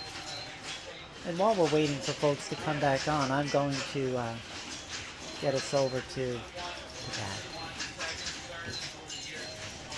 Let's take a look at those Classics high scores. We're going to start with Algar by Williams. 1,068,670. That's a pretty decent score on Algar. He's got 100 points for his efforts there. Shannon Stafford, second place at 819. Brian Dominy at 804. Eric Stone at 685. Joe Janot rounding out the top 5 there at 650. Dipsy Doodle, which many people also know as Doodlebug. This is just another one of the variations here, the 4-player version of Doodlebug. Jeffrey Cleary with a tremendous score here, 67,580. He's in the lead. Relatively new player, and we're seeing a lot of that here. Lots of new faces and names. Jeff Palmer currently in second place in that game, 66,840. Dan Coyle, 48,590. Joe Janot, 43,690. Randy Parsons rounding out that top 5 at 42,290. Disco. A couple of folks have rolled this game. Eric Wallace and Jeff Palmer both have rollovers here. Anthony Dixon in third. Eric Stone followed by Dan Coyle. So you're hearing Eric Stone's name a lot here. Yeah, he's having a great day. Inner Flip Dragon. Yes, a game that we all know and love. It makes a very distinctive sound. Eric Stone on top here. Jeffrey Cleary definitely having a very fantastic day here. He looks like he may make that top 8. We'll see. Dan Coyle in third. John Ilgenfritz. Very good score over here on Dragon. And Eric Wallace rounding out the top 5 there. We've got Gottlieb Eclipse. Eric Stone. That score is probably going to hold up. Carl Reedy at 433. More than double there. Eric Stone. Great job. Joe Janot, Shannon Stafford, James Ranieri rounding out that top 5. Future Spa. Eric Stone at 437,990. Kirby Reeds at 334. Shannon Stafford at 297. Jeff Palmer 204. Joe Janot at 201. Jack in the Box. Carl Reedy rolled that game at 123,580. That's a significant rollover. Must have had multiple extra balls there. Eric Stone at 119. Jeffrey Cleary, 95,550. Jeff Palmer, 84,540. John Ilgen Fritz, 80,860. And there I am in 6th place. Probably not going to get much higher than that. Not going to be enough time. My commitment here is to you folks first. Matahari, Scott Bratton leading the pack with 578. Michael Marks at 477. Kirby Reeds at 459. Vince Gellamine at 435. Jeffrey Cleary again, 432. Same names coming up over and over. Sharpshooter, Sebastian Bobbio, great score at 627. Vince Gellamine, very decent score at 620. James Ranieri at 617. Shannon Stafford, 546. Scott Bratton at 502. Mr. Bratton driving up from Key West. He's showing his stuff here. And finally, Spirit, the game that we're showing you right now. Eric Stone out in front, 556. Ted Takvorian. This is one place where he's doing really well, 468. Sebastian Bobbio, 441. Shannon Stafford at 353. Dan Coyle, 341. And I'm right there, number 6. Take a look at the overall classic standings. With just 90 minutes left to go in qualifying, we've got Eric Stone on top with 564 total points. He was at one point in this competition at a perfect 600. It's 6 out of 10 games. He had a perfect 600 for about half the day. Jeffrey Cleary is definitely going to make it. It's going to be his first major playoff appearance. Congratulations to him. I don't see any way he could fall out here. Fantastic. Those scores will carry him through at 514. Shannon Stafford in 3rd place at 508. Sebastian Bobbio at 505. Anthony Dixon, another newcomer, his first Asylum appearance in Point Monsters as well, at 505. I'm sorry, 501. Jeff Palmer at 499. Carl Reedy 498. Dan Coyle 498. So got a few bubble players right here from Anthony Dixon on down. Kirby Reeds at 494. Steve Marsh 491. And Scott Bratton at 487. James Ranieri also 487. So I would consider maybe even going as low as Joe Janot and maybe Vince Gellamine. Those players really have a chance to contend at this point. Anyone else other than that, I would say, probably not going to be in the mix. Not going to be in the mix at all this time around. I think it's going to really come down to these players that you're seeing on the screen right here. Probably cutting it off around number 13. Moving over to the main. Eric Stone leads it all at 756. Shannon Stafford at 706. David Paz at 695. Sebastian Bobbio 693. Alex Marino 682. It's his second appearance here in Point Monsters, and he wants to go home with a Point Monsters trophy. Jeff Palmer 668. Dan Coyle 659. John Beagle 658. Gwen Octavia, another newcomer here. One of two ladies in the top 16. We got her at 654. Eric Wallace 648. Brian Domedy 645. Steve Marsh at 637. Kirby Reeds at 635. Colton Barnador 631. Seal Beagle hanging on here at 596, trying to make the main championships for the first time ever. And Joe Janot with 592. Atticus Palmer on the bubble. There's still plenty of time left in qualifying, a good 7.5 hours. Plenty of time for him to make his move. Carl Reedy was leading this whole thing, fell all the way down to 18th today. Vince Gellamine at 576.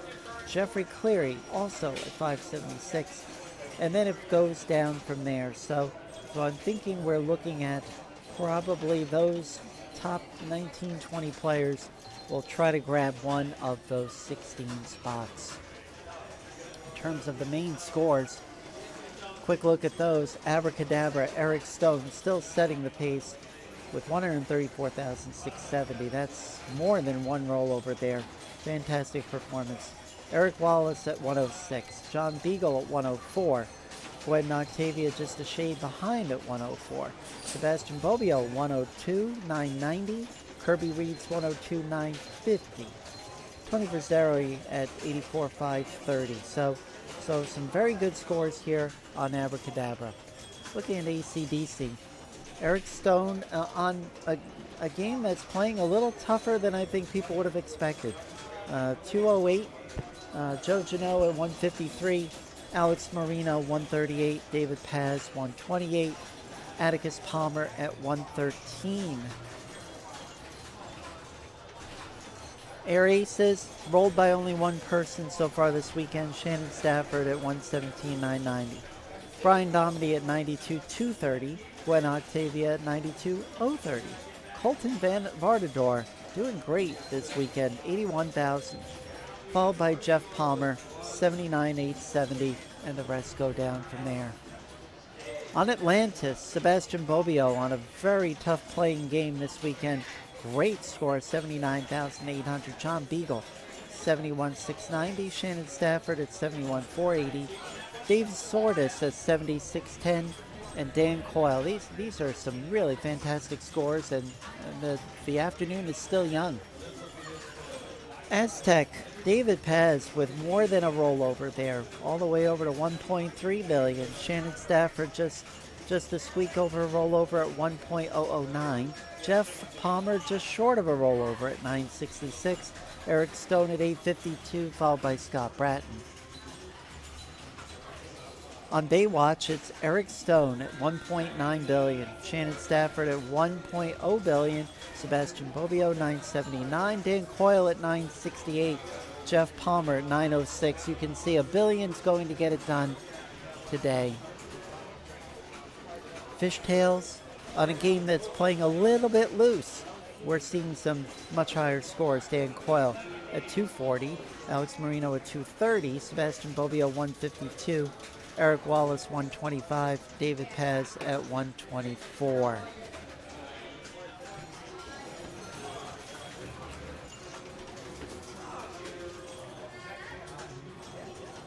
On Funhouse, as we welcome back Mr. Spencer Carey. On Funhouse, Eric Stone at 21 million. Great score. He put that up yesterday pretty early. Jeff Palmer at 19.7, Sebastian Bobbio 19.2, Alex Marino at 17.4, Shannon Stafford 16.7. Harlem Globetrotters didn't take long. Chris Henry rolled it yesterday, and then Sebastian Bobbio passed him, and Alex Marino passed him. Kirby Reeds with 856, Eric Wallace 767, Seal Beagle. Pretty impressive showing there at 730, so is Dan Coyle at 701. Meteor, Steve Marsh, fantastic score there. That's functionally a rollover right there, 1.4. Eric Stone also rollover territory there, 1.3 almost. David Paz at 797, Jeff Palmer 785, Alex Marino. Before you go off of that, I just want to, and I had John I over here earlier, and I forgot to bring it up and mention it to him, but that's his old Meteor, and the mod that he put on that is where somebody's making the displays, 7-digit displays that fit in that 6-digit window. So yeah, we call that rollover, but it's technically, it shows up now. You don't have to even call it a rollover anymore. I still think this is, I give it an honorary rollover. That's quite a score for a 3-ball game. It is, totally. With, I believe, no extra balls. I think extra balls were turned off on that game. Munsters, Eric Stone. Let's put it this way: I could play 10 games and not get 373 million. So that's Eric Stone for you. Shannon Stafford at 210, another tremendous score. Got to be a couple of Munster Madnesses in there. Colton Barnador at 108, Alex Marino at 86, Sebastian Bobbio 81, Anthony Dixon 76, Gwen Octavia hanging around at 71. Nice. And Super Orbit, finally, Atticus Palmer. 2,072,080. David Paz at 1.8. Shannon Stafford 1.6. Gwen Octavia 1.6. Jeff Palmer 1.4. Carl Reedy, also 1.4. John Beagle, almost 1.4. Brian Dominy, almost 1.4. So not only do you have to get to $1 million, but then you have to go a little bit further. And here I am, 16th place on this list. And I thought I was doing fine getting to $1 million. Of course, yesterday there were only about 3 or 4 people on that list.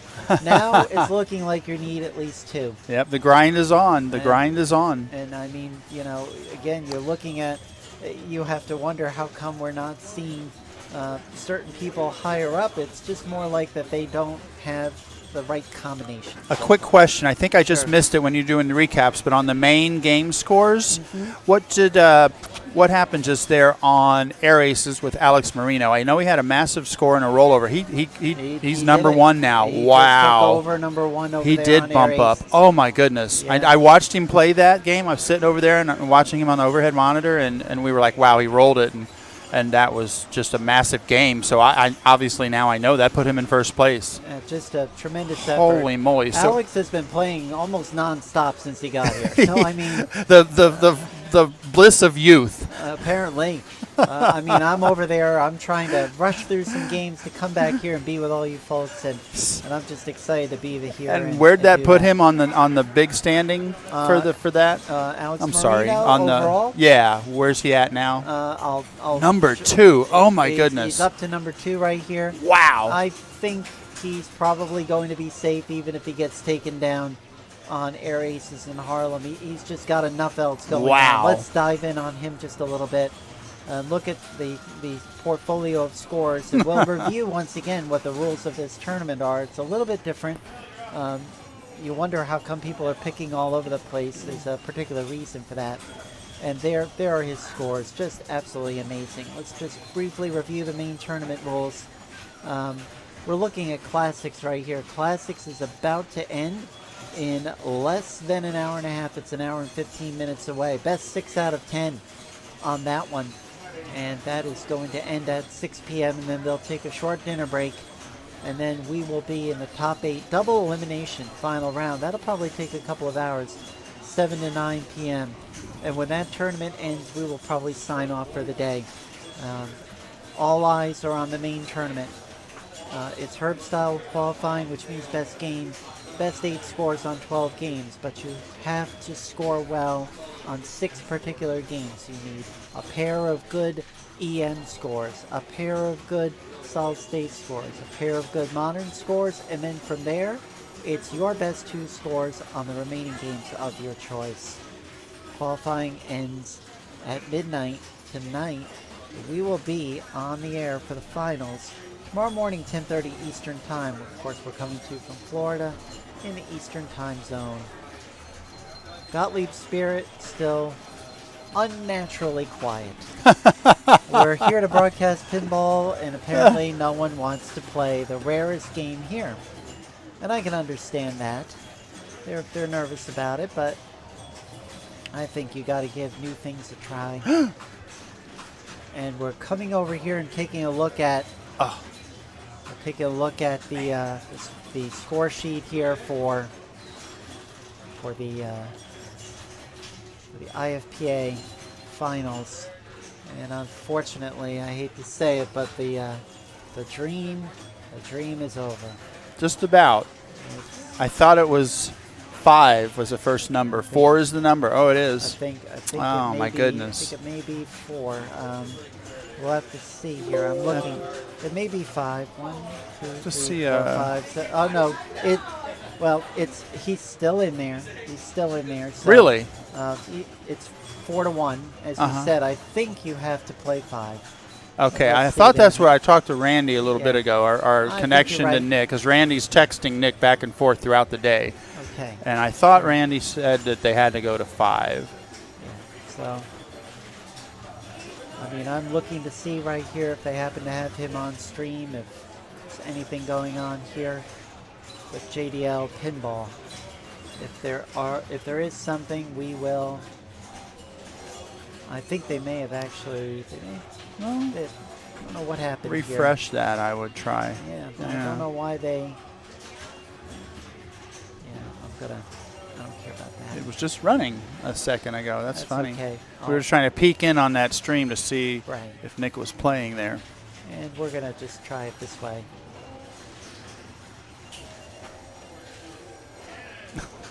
We forgive any advertising you might hear here. Hey, it's no Pat's Pinball Palace ad. I know, right?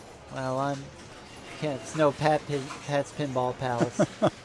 Just the ads are distracting. Don't see him listed there currently. No, he's not playing right now. The match that they're showing over on the JDL Pinball channel is Jorian Engelbrechtsen and Johannes Ostermeyer. So we are going to keep an eye on these guys over here in case something happens. See if he was in the background there, but I don't see Nick anywhere at the moment.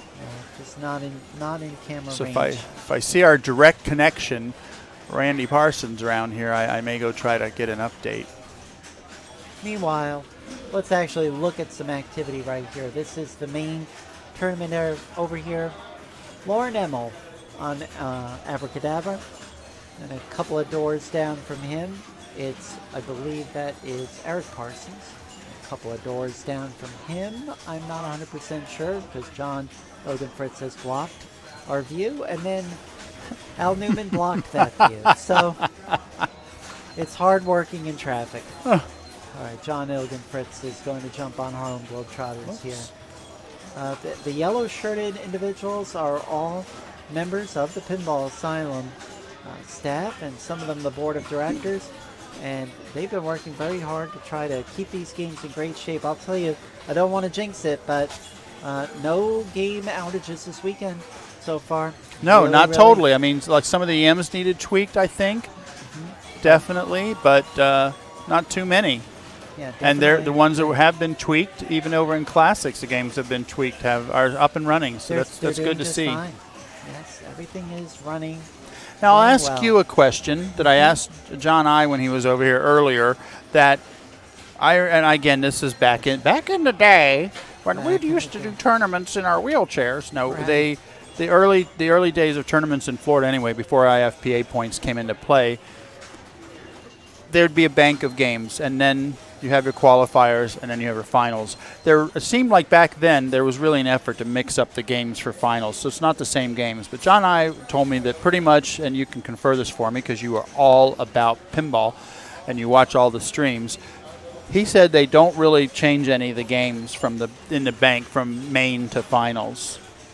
What do you think about that? They don't change the games, and I think I'm having trouble understanding. So let's say we've got these games from Baywatch down to Fishtails, that in finals, those same games are there. They don't pull games out and put different games in just to mix it up. Is that a correct statement in all the tournaments you watched? That is something that is really up to the tournament director. I personally like the concept of swapping games around and mixing it up, because you have to try to equalize some people's ability. I mean, there's some people that are just very good at certain games, and you have to try to find a way to level things out for finals. Yeah. They got lucky on a couple of games. I mean, you might as well just not even have playoffs. Just give it away. Give away the trophy. I see what you're saying. I think it's probably a good idea that they make it interesting, because there has to be the element of surprise. Agreed.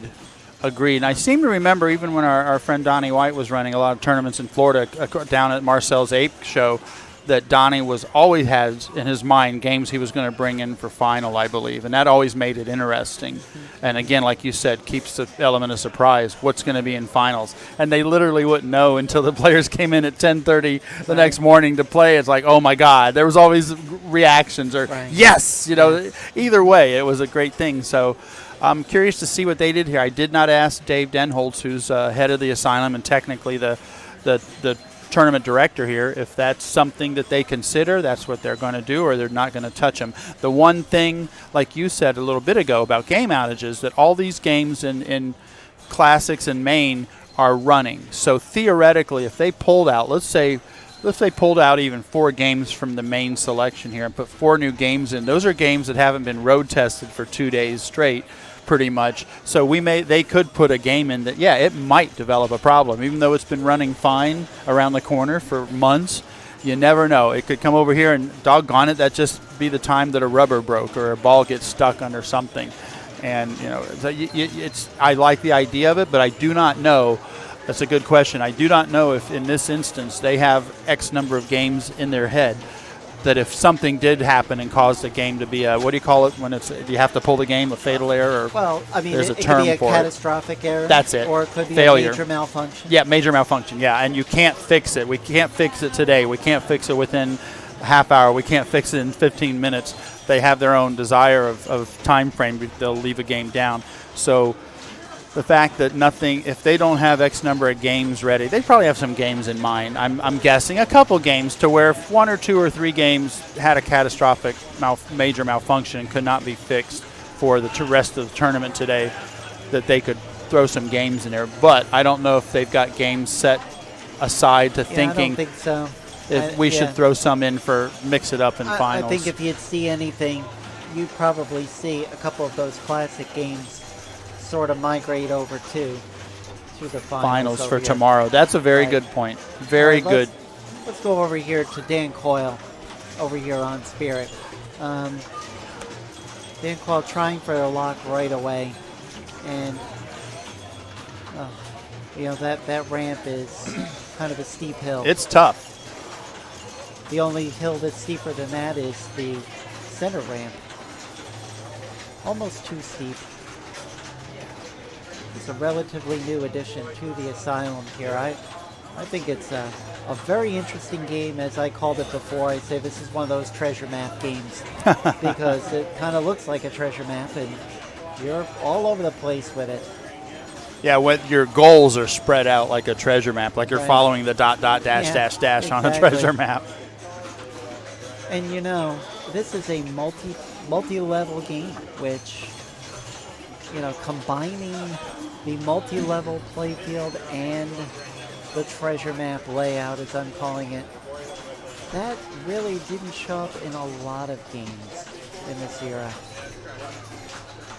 There's some clever little passages that take the ball from one area to another, to where you can go off the left flipper there and go to the right of that right ramp. There's that curve underneath the upper playfield and it sends it over to the left towards the drop targets and things. And then I've also made shots from the right flipper up on the left side of that, and it sends it right back there, like just happened. Oh, unfortunate. Oh, doggone it.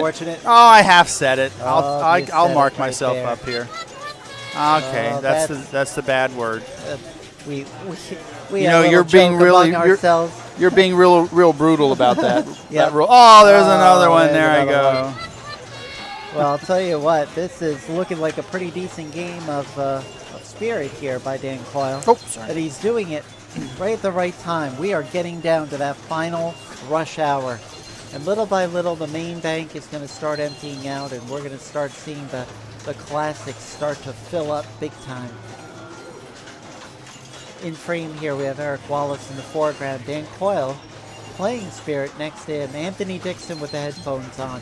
Kirby Reeves next to him. Eric Wallace is done. Oh, not done with Dragon. There is a game next to where Eric Wallace is playing, and it is Gottlieb's Jack in the Box. Okay, a lock for Dan Coyle. He's in pretty good shape, but I believe this is ball 3. He had a closed multiplier before. I think he's not 100% sure why he wants to get those green lanes, but they advanced closed multiplier. Doesn't have much bonus, but when you're getting this close to the end, you got to take every point. That bumper's flashing because he went down the center green alley there. That lights that bumper for 10,000. Is that only active on the skill shot? Is that the skill shot, or no? You can do that anytime. I think it is the skill shot, and there you go. It's the first shot, as we see there, when you have a clean bank. And I wouldn't be too upset over that, Dan. That's a decent score right there. As we wait for it to come back around. 565, 420. That might get it done. That might get it done on Spirit. As a matter of fact, it will. Wow. That's our new high score of the day. Just cracked it. And you know what's funny? Everybody's been doing it without a multi-ball. And this game's really about multi-ball because you have double and triple playfield if you can get it. I was within 1 ball of doing it. but the people that are scoring well are doing without the multi-ball. So 565, 420. This is what happens during rush hour. We've got a brand new high score over there. We're going to see if we can project what's going to happen to the standings overall. Dan Coyle was a little bit lower. I think he was at number 5 on Spirit, so of course that's going to jump him up probably about 14 points. I think it's going to jump him up probably to third place. We're going to wait for that to get keyed.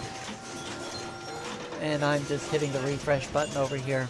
And I was just looking at that earlier and telling people that it takes a game like just happened to change that lineup, and people are the order's going to change, and somebody below the line is going to have a game like that and pop up there and knock somebody out. It's totally possible. Kirby Reeds is hanging around there now. He's upset. Kirby Reeds upset over there on, I believe that's on Disco. And Dan Coyle has jumped up. He's jumped up into a tie for second place with Jeffrey Cleary. Eric Stone still on top. A good 40 points ahead of Jeffrey Cleary and Dan Coyle. Eric took a hit there. Took a 10-point hit with that performance by Dan Coyle. We're moving on now. Moving on to Eric Wallace. Confirming that he should be playing. No, I'm sorry, Chris Henry. I don't know why I have that backwards. And what's funny is I don't have Chris Henry's graphics, so enjoy nothing. Enjoy looking at nothing. Yeah, you know what? Enjoy looking at the link to the website. I don't know why I said Eric Wallace before. I think I blew that sky high.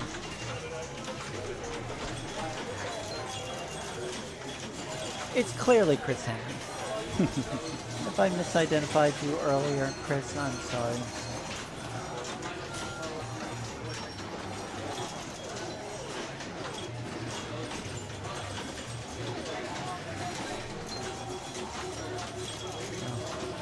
Mistake.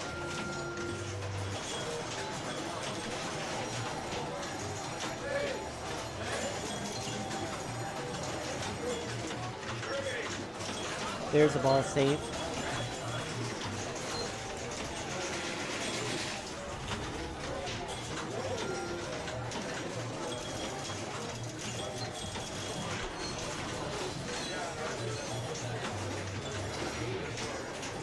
Trying to go up that center ramp, that is a tough one. And made a good faith effort to try to get that ball back in play. Once again, if you're wondering how come he didn't use those other flippers, that's because they've been disabled. And that is also part of the reason these scores are lower than you would expect, because that out lane is an out lane. You're lucky to see a million on this game because the ball just finds its way down there so readily. But the entrances to those out lanes are almost at midfield. That's way high for an out lane.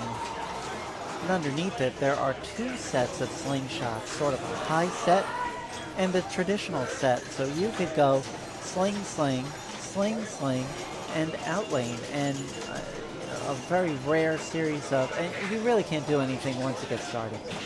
Once it begins, you just have to watch it. Chris Henry, not quite on that one.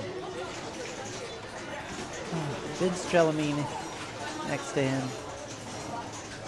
Dan Quells moved down to Dipsy Doodle, Joe Janot.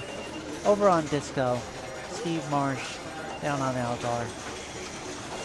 So Vince stopped me and said, Norma, what am I not doing on Jack in the Box? What am I missing here?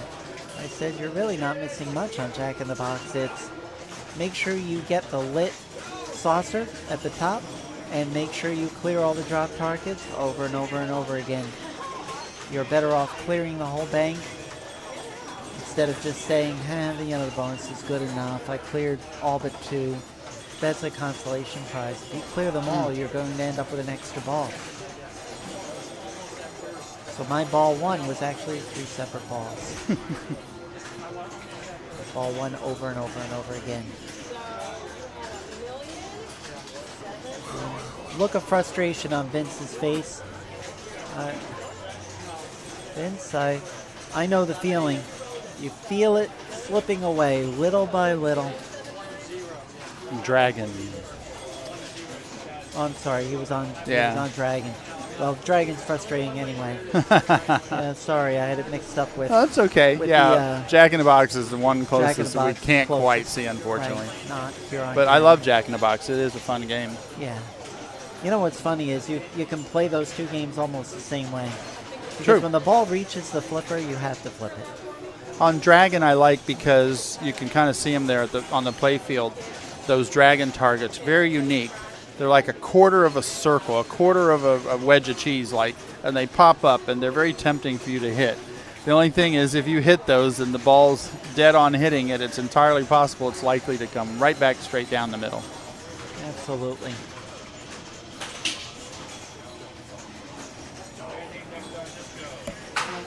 I'm not quite sure. Did I see? I'm going to take a quick look and see if I can find Randy Parsons to get an update on Nick Mueller. I'll be right back. Sure enough, we're just not seeing anything on the formal postings. Oh, well, he doesn't have to go too far because it's over. Daniele Acciari has defeated Nick Mueller 4-1. Ironically, one of Daniele's wins came on the Adams family, which was the game that got Nick where he needed to go. So congratulations to Nick Mueller. Just an incredible performance, finishing in the top 16. He loses to the top-seeded player. Tremendous, tremendous performance on his part. Some really fantastic scores. Nick came up just a tiny bit short on Adams family, just 1.6 million points short. We're going to go to some of those scores in just a minute.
There it is.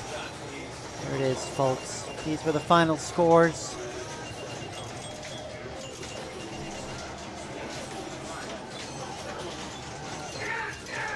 Daniele Acciari defeats Nick Mueller 4-1. Nick Mueller is eliminated from the IFPA World Championships. Again, we say congratulations, Nick, from all the Florida pinball players. What a phenomenal season you had. Just fantastic. Just amazing. Just amazing. He did everything he possibly could. It fell just a little bit short. Just a little bit short, but really a remarkable, remarkable run. Fantastic. Congratulations, Nick. And there are your scores.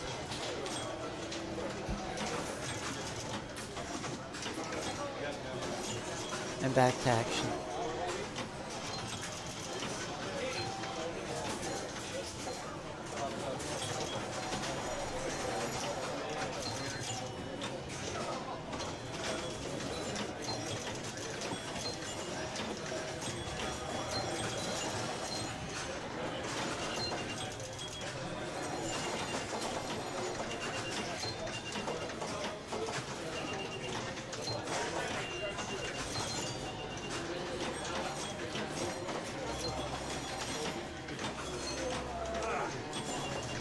And for those that are curious, Daniele Acciari will move on to face Trent Augenstein. Other brackets that are known are Kaylee George versus Peter Anderson and Raymond Davidson against Adam Becker. So Americans still in control.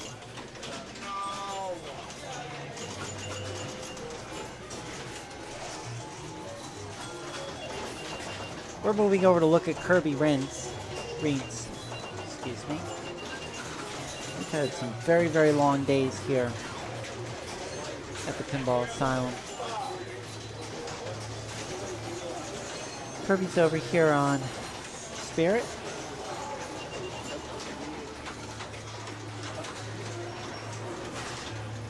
And with Spirit, it can be hard to get going, but Kirby's giving it his best shot. Good place to be right here.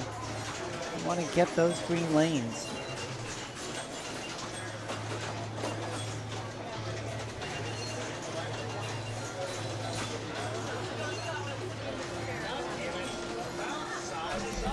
And Spencer Carey is already back here, and we just broadcasted over here. We just broke the news a few minutes ago. Yeah, I just confirmed it. I guess you found it there finally. It's on the IFPA Pinball homepage. Yeah. And we mentioned it's a great run, though. Amazing run. It's unfathomable. His name will be remembered, you know, and the people. It's just like when he went to nationals. Now everybody's going to be on the lookout for Nick Mueller. That's right. Same thing on the world level now. I mean, it's a major, major tournament, and he will pick up just massive points, and more importantly, as you said, Spencer, respect. He'll have permanent respect from every pinball player that he encounters. We get a bumper sticker that says "Fear Florida IFPA" underneath it. Really, you really should. You could pick a whole roster of names at this point. Oh yeah, appropriate term there, monster of names. Oh, at the I said monsters. roster. Oh, I thought you said monster. I'll tell you, at this point, I'm not quite sure what I've said, but I'll tell you this much: Kirby Reed says, "I'm not going down without a very good performance here on Spirit." He's got the spirit. And wow, and yeah, he's getting going there. And he's got 3 Spirit letters. I would be, yep, and he's doing it. I would be focusing on those drop targets. Pick up that 100,000. That's going to prove to be very valuable here. And you have to rebuild that on each ball for the Spirit, or does it carry over? I think you have to rebuild it. Yeah. So he lost his Spirit progress and lost his lock balls as well. So back to the old grind, actually. I think that was it. That's the end of that game, 242. So something that looked good ended up quite pan out. It did not pan out, sadly. Did not pan out. Well, once again, we are here live. And I know sometimes we forget to say this, but I'm Norma Jennings, and you, my friend, are Spencer Carey. That's what they tell me. We are here at, you see it in the upper left corner, it's the Pinball Asylum. And Kirby is back at it again. And we are here at the Point Monsters Championships. These are 2 championships. The first one ends in less than an hour. And then a short dinner break, and then our real work begins, Spencer. We're going to have to cover the finals. The double elimination. Oh, Kirby very visibly upset there. We are in rush hour now. Final hour of qualifying. This is Herb style qualifying. We're just going to stay right here with this view. Staying right here with this view of Spirit. and I think we're going to get a lot of activity here. Jeff Palmer, pretty upset about what's happening to him on Dragon. We're going to give you as many live standings as we possibly can.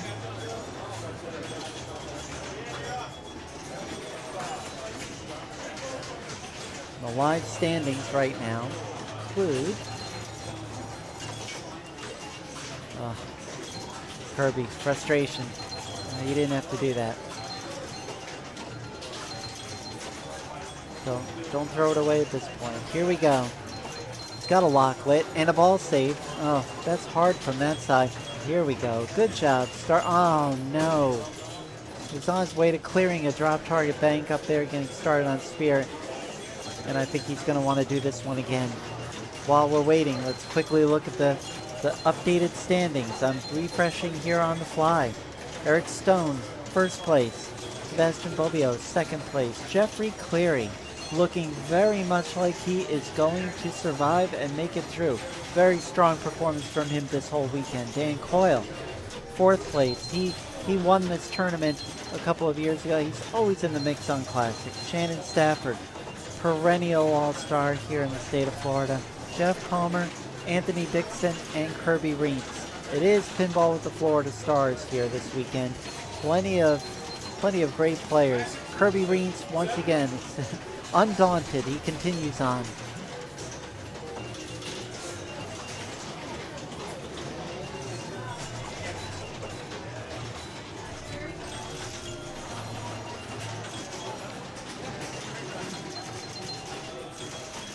He locks one.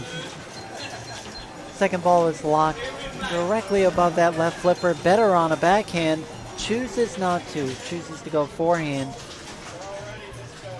And he gets the ball way up there. There's a corner up there where there are two letters, LL, on a single target. And it only means something for an extra ball, and it's unlikely anybody will get it. 2 balls dropped. A very interesting, clever game for its time. Yeah, I mean, I once saw a little piece on the internet about a guy that had like 9 of these. He had like 9 spirits. Wow, that's an addiction right there. He needs some help. Give me one of them spirits. Ironically, he's no longer with us. Aww. Now he is the spirit, and the spirit here is 70,000 points. And Kirby just said, "Give it to me again. Nobody's in line. I'm going for it." He's like, and the ball save disappears. Doesn't panic. That feed coming out of that second ramp. That's the shallower of the 2 ramps, but they're both very hard. Oh no! Now you can see. Oh, he tried to give it some love. I know. Kirby, tried. Kirby, you're only making it harder on yourself when you do that, because that tilt bob is moving, and although this game is a little bit liberal, it's not going to happen, you know. And Kirby is right on the precipice of being eliminated from the playoffs.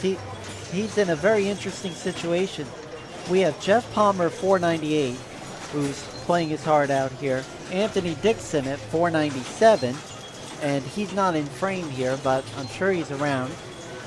Kirby Reitz also at 497, and Steve Marsh right behind them over their shoulder at 496. Let's not forget Carl Reedy at 494, and Vince Gelomine at 493. And Vince right now is trying to dipsy doodle his way into these championships. No. See, Kirby, I wouldn't be doing that. Just take that's it. Just take the safe way, because you can still get credit towards Spirit with the drop targets on the main play field. Oh, okay. You don't have to get those up top. You just keep hitting the lower ones. Interesting. Yeah, it doesn't matter where you get them, but he likes to go up top, and I think part of it is the players aren't completely aware of all the rules here in this game. And you know, when it gets close like this, you're desperate. You just want points. Give me anything that's lit. So you see the BA letters, they're red and they're lit up there, and there was nothing Kirby could do about that. That's just how it bounces, and all the slingshots are dangerous. They take the ball all over the place here.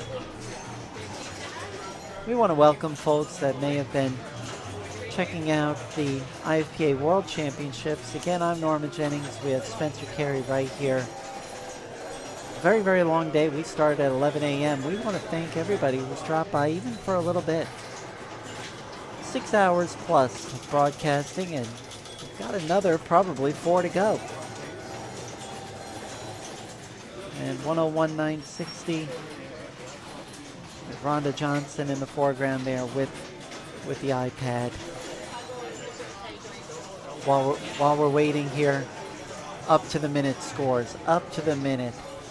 Very, very tight.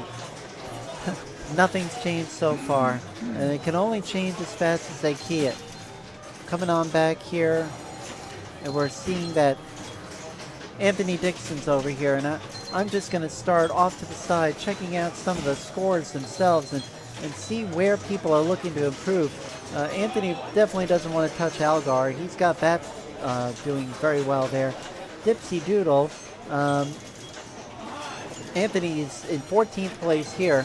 Good pick on his part, 28-260.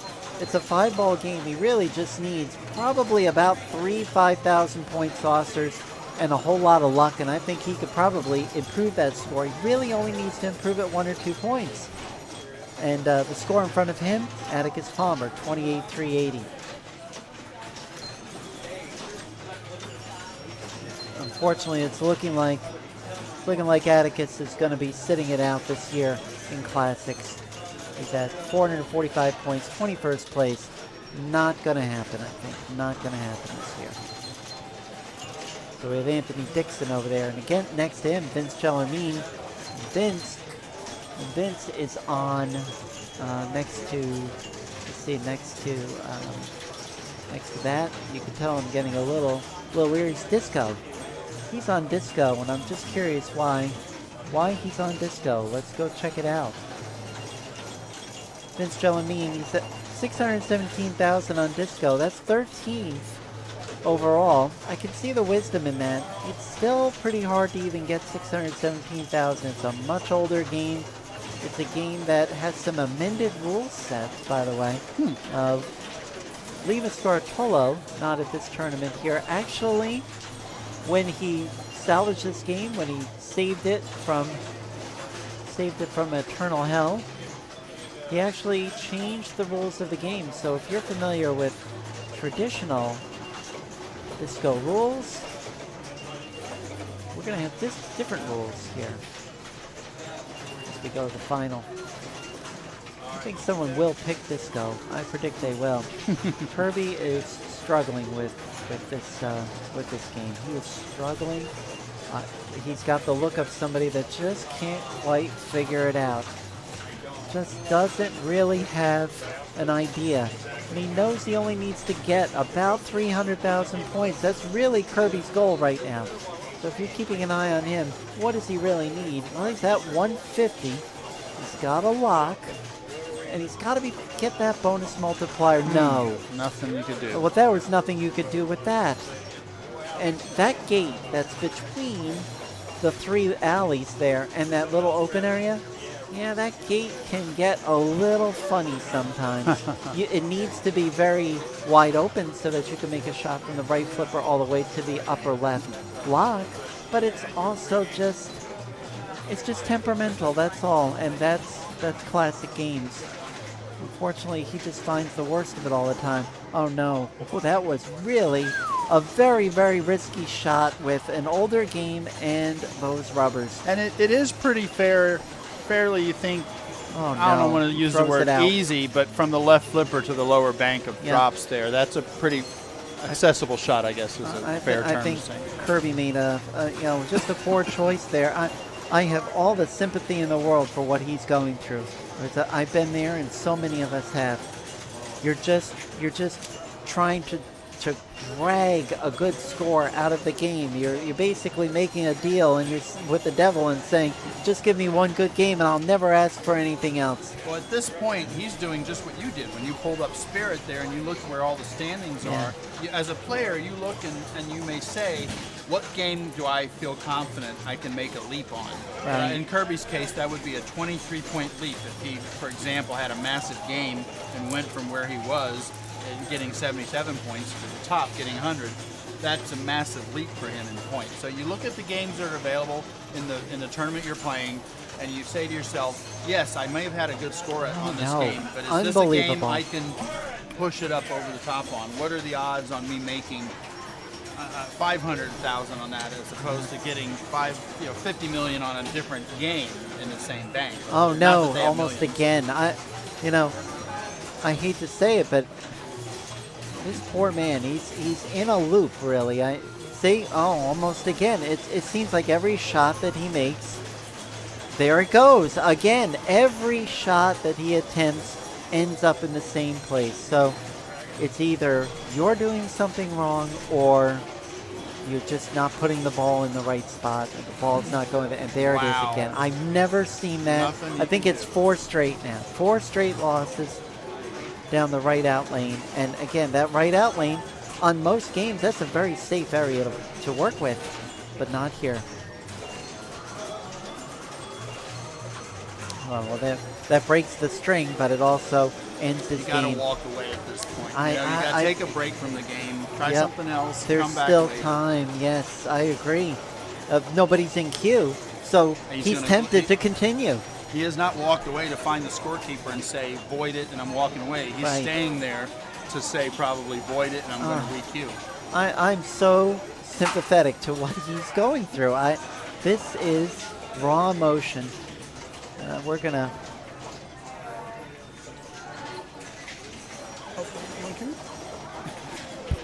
I'm going to set you up with a special guest here, I think. Okay, wonderful. Well, thank you very much. All right, we're going to have a change in the lineup here. We've got Brian Dominy stepping in here. Brian Dominy, once again, welcome. Hey, good to be back. Thank you very much. What's and been again, going I'm on? Norma Jennings, and I'm here with Brian Dominy, former IFPA state champion here in the state of Florida, Papa World Championship participant from long ago, and I was hoping we'd be able to talk about that at a little more leisurely pace. And I'm just wondering, we're trying to stay with Kirby Reens here. Kirby was, you know what? He gave up. I think he's giving up. We watched just an exercise in frustration. Kirby Reens, he just kept playing Spirit and got nothing out of it. And I think, as Spencer said, you just have to stop. You have to stop. This isn't the place where you're going to get your points. I've done that several times today. I've been trying something and it's not working, and it's very frustrating. You have to realize when that situation is happening and step away from it and play something I else. walked up to Atlantis. I played literally 5 seconds. I tilted it, and I just said, void it, I'm never coming back. So I have no score for Atlantis. I just walked away completely. I just said, you know what? I'm wasting my time. I can't do anything here. What I find is helpful in those situations is just go up and don't even think about what you're doing. Just play the game. Don't even think about score, because that's a lot of... You start thinking about, I need to shoot this, this is where the points are. Just focus on keeping the ball in place. Say, I'm just going to trap the ball, bring it to a stop. If I drain, so what? Right. I mean, in this sort of format, you can take chances like that, right? You can try to learn the game and learn how to play, how the game can treat you. And every now and then you'll find something. You'll find that's a pretty nice speed, or there's a nice catch you can make there. And but sometimes you don't have that luxury. In critical situations, when you get close to a score and okay, this is about the time for something to happen. For me, it's been fishtails all day. I've been trying to put up a high score on fishtails, and I'm getting close to something, and then in your head you're thinking, okay, here it comes. This is the moment. You got to do it now, and then you totally play a different kind of way when you start thinking like that. Right. So that's a skill in itself, to try to learn how to control your mind in these situations. Yeah, and I have the mistake, I guess, in some ways of thinking pinball is a cumulative game. If I did really well on this game, and I do really well on the next game, that somehow I'm doing well all the time, and you just have bad games in between. It's not a cumulative game. You accumulate skill, but then you have to execute when it's time. And now David Denholt steps in. David not really in the running here today, but he's done a heck of a job with this tournament, don't you think? Yeah, it's good to see him get to play a little bit. I know he's been working a lot, very hard all weekend for this event, so I enjoyed playing with David. He's entertaining to be with.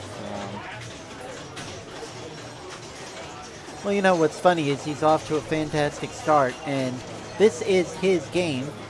As you know, folks here at the Asylum lend their games for play, very generous on their part, and he apparently has gotten quite a few games in on this. This game had some problems before the tournament, but they were rectified. Great crack staff here. I'll be honest, I haven't played this. You haven't played it at all? I didn't play it at all. I'm out of the running for classics, but I just sort of stopped playing classics a little while ago, and but I never even tried this one. Well, you may want to digest this quick and easy rule summary that I had to put together this morning, because honestly, it's impossible to explain this game any other way. That your goals include wanting to light the Stargate through those 1 through 4 stand-ups down there. One is located under that middle flipper, and then there's the 2 and 3 paired up together, and the 4 is hanging out right over that dreaded right out lane. Switch hits will move those 3 lock saucers around. You want to try to lock balls. You get multi-ball by either locking the Stargate. The center metal ramp lifts a la Iron Maiden Premium, or you can get all 3 locks. Multi-balls are double or triple scoring, depending on how many balls you have in play. So you can complete a set of drop targets to get a spirit letter. You want those spirit letters, you can get them all. You can get a special. The special today is 100,000 points. If you get it during a multi-ball, you get 200 or 300,000 points. That's and huge. that's remarkable. And those green rollovers increase your multiplier. And before anybody asks, how come they're not using those little tiny flippers around the out lanes? They've been disabled. If they were enabled, Eric Stone would probably still be playing. I understand. So what's the high score on this for the weekend? High score on this was set just recently, and it is Dan Coyle with 565,420 points. And what's really funny is he did it without a multi-ball. Everybody's been playing this game without a multi-ball. I was within a whisper of getting a multi-ball. I don't know if it would have really been that incredible. It's just double playfield. Yeah, but it's still a free ball, and double playfield is not bad either. Especially with that, if you can get that special lit. That's the special, I think, is really the key. So the flashing light on the right says that particular saucer is lit for a lock. And you see what happens climbing the ladder. Cool. That's because there are 4 slingshots. 4 gigantic, well, 2 gigantic ones and 2 smaller ones. So you can go sling, sling, sling, sling, and out. So you don't have to qualify your locks? The locks are lit at the start of the game? I'm not quite sure exactly how they become lit, but they get lit pretty quickly. And they move around. So, hey, I made a lock. Nope, didn't count. That was the wrong lock. The 3 locks are right under that bumper. Oh, that's very cool. It makes right to the right, and now the other one was flashing in the very, very, very upper left-hand corner of the board, and you're like, how do I get up there? There's so much in the way. A nice, clean right flipper shot will get there, and a magical left flipper shot will do it as well. Flippers are plenty strong on this game, I can tell. That's very helpful. And over and out. You know, that's a safe place to hit on most games. Yeah, you don't expect that one to be a draining shot there. David continues on here. Well, we are in rush hour here, as I like to call it, the final hour of qualifying. 30 minutes left to go. Yeah. Brian, This is an exciting time. It is an exciting time, that's for sure. And while we've got a break here, let's talk about some of your past experiences. You know, I love digging through the IFPA website, and here was something I found from all the way back in 1994, hot off the press from IFPA 4 back then. Do you have any memories of these guys, including the guy that finished just ahead of you, maybe, who we just saw recently, Kirby Reams? Yeah, it's actually funny because Kirby and I had lost touch all this time, and when we finally reconnected, 5 or 6 years ago, he's like, "I've played you before," and I'm like, "When? I don't remember." He's like, "I played you back in the '90s." I'm like, "I've only played a couple of tournaments in the '90s, so it had to be in Chicago at IFPA." And he's like, "Yeah, we played each other." Amazing. So that was amazing.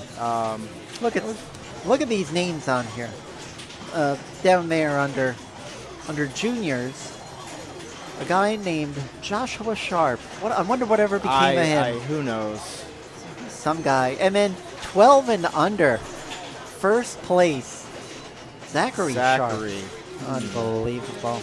It's funny. You look at this list of names, and I still see a lot of these same people. I always tell people, the pinball community, people come into it, but nobody really ever leaves it because it's such a fun crowd, and I'm still close with a lot of these people. It's amazing after 25 years.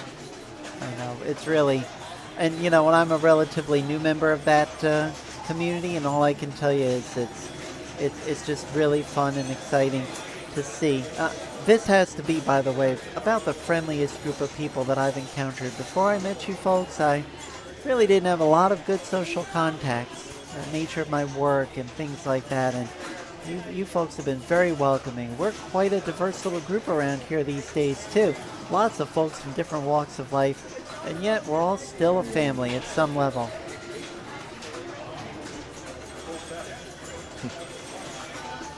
I find it's shockingly quiet with 27 minutes left to go. I'm starting to wonder if maybe people didn't buy enough. Yeah, I see games not being played. What's going on? Plenty of games not being played. There should be a line back up on every There single most game certainly should. Well, of course you have to pay this time around, so it's not open.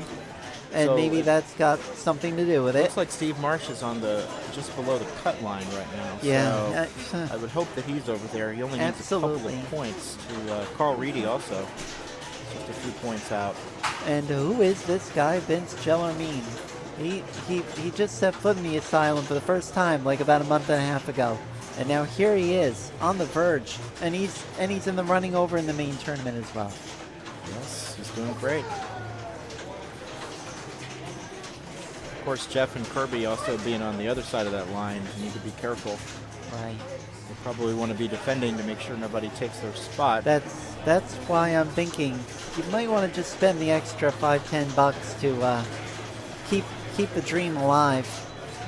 Now it's going to be a double elimination tournament around 7 p.m. with these 8 people, and you think 8 people, it should go really fast, but double elimination does take a while.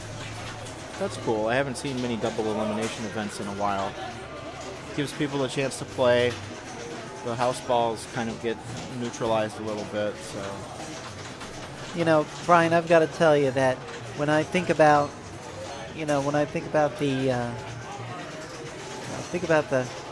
great players here at the Asylum, and your name is right there in the rafters, sort of a Hall of Fame right here. I mean, what does it mean every time you come to the Asylum to say, "Hey, here I am. There's my name"? Very cool. I mean, that was a long time ago. That was 2014. So that's been 5 years. And no, it's nice for something from that long ago to still be up there and for people to see. It's always cool to get recognition for these kinds of things.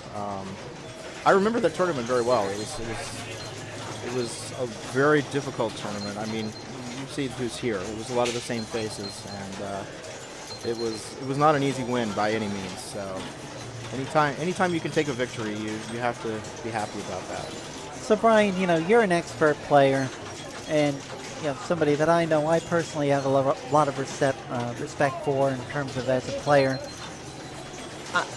If you tell somebody something, it's definitely valuable advice. What is the one thing that the average player or high average player, I'll put myself in one of those groups, what is that person not doing that you always do? And how can anybody do it? Well, I don't think there's a good answer to that because I'm not the most consistent player. So I know what I should be doing most of the time, but I don't always do it. So I think in general, the thing that I think most people don't do, and especially with new players, is they don't realize how pinball is mostly a defensive game. You're just trying to keep the ball from going out, and that's more important than trying to score and to make shots. I mean, it's the subtle nudging and the shaking and trying not to take too many risky shots. Just trying to get the ball under control. I know a lot of times when I play, I can sense that I'm just flipping away and I don't have the ball under control, and that's when I lose the ball. And when I lose the ball under those circumstances, you don't see me get upset very much because I know I did that to myself. There's no reason for me to scream at a game when I did something 2 seconds ago that caused that. We saw a rare show of emotion last night on AC/DC, and we were talking through, okay, so he's got the cannon set up for about 30 million points and would have just about doubled your score. And when you missed it, we all, and you just went, you were just upset over that. And I was a little upset because I knew the potential there. If I mean, I needed that 30 million. It would have helped a lot in my qualifying score. But, what are you going to do? Yeah. Now we have the other side of the spectrum. You're very calm and cool. And then we have a man in this room who needs no introduction, Eric Stone. And yet it works for him. Everybody has their own style, and you have to understand yourself. If I tried to play like Eric and hyper intense, a lot of shouting at the game, I wouldn't play well. I couldn't do that. That's just not my style of play. So you have to figure out where you're comfortable and just do that. Don't try to copy other people unless you see something that works for you. That's great advice. I had to play next to Eric earlier today. And, yeah, I've had that happen too.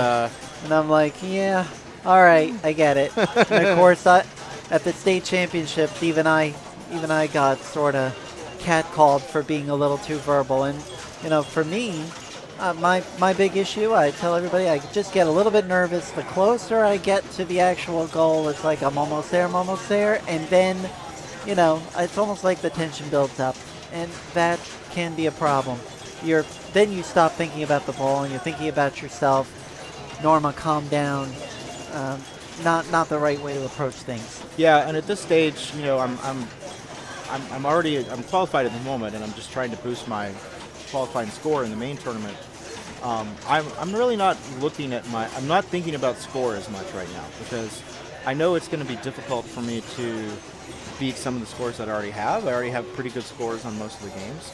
So I'm just going to go up and play the game and try to do the best that I can and not worry about score. Because I know for me that when I start thinking about, okay, you only need 20 million or you only need 10 million, that's even when you only need 1 million on some game, and then you can't get it because you're thinking about the wrong things. So just play the game, and if you do well, it'll take care of itself. Right. Well, that's fantastic. Hey, you're welcome to stick around here. I'm going to get back and do some qualifying a little bit, but I'm good for a few minutes at least. Sure. By the way, you've been doing a great job today. Oh, well, thank you very much. And I tell you, Spencer Carey, he came in at the last minute and he raised it to just that whole other level. That the games have been behaving for the most part. They've been holding up today. Absolutely. With so many games and qualifying 12 machines. You figure after 20 hours something's going to happen, but it's remarkable. They've held up extremely well. Extremely well. I also think that it is a smart move by the Asylum to increase the number of machines for qualifying. Do the math. 12 machines. They get played fewer times, and that I That's think true. has probably helped keep these machines in shape. If we had 50 people playing one machine over and over, it's going to break. What do you think of There's this a large new- crowd of people here, and if you look, I mean, most of the games are being played, so Right. you know the wait times are pretty low. If you want to, you know, I don't like standing around and waiting to play behind 4 or 5 other people. I think the most I've had to wait for is 3 people all day. So All right, well, here's a man that needs no introduction, but we'll introduce him anyway. It's Eric Stone. It's looking like he may be on ball 2, perhaps, and there's that emotion again. And he's yelling at, and you know what I've found with Eric Stone? He yells more at himself than the game. It's true. But the game is never completely innocent, but he yells at himself He always more. feels like he can save the ball. He can do something to keep the ball in play and to make the shots. Well, he could have that time, and he admits it. Yeah. And that's nerves. I feel like he might have just given up on that game. I agree. I mean, Eric basically just an incredible player. Well, I'll tell you another person who's an incredible player. He's not here right now. We've been talking about him all day, and he just had an incredible performance. And if you don't know the news, Daniele Acciari defeated Nick Mueller 4-1 in the round of 16. And that eliminated Nick from the IFPA World Championships. And again, we say congratulations, Nick. And of course, I've been asking the trivia question all day. Who was the very first person that Nick Mueller defeated in the state championships to begin this miracle run? Who was it? Who do you think it might have been? That he defeated in the state championships? Yes, the very first round that he played. Who did he defeat? It wasn't me. No, it wasn't you. I mean, I can give you immense hints. Boy, I Really, don't really remember. large hints. Really, really, really big hints. Really, just think, they're close to you. It's close. You're really close, and you're getting closer. Oh. It was me. It was you. Wow. It was me. Yeah, he wiped me out 4-0.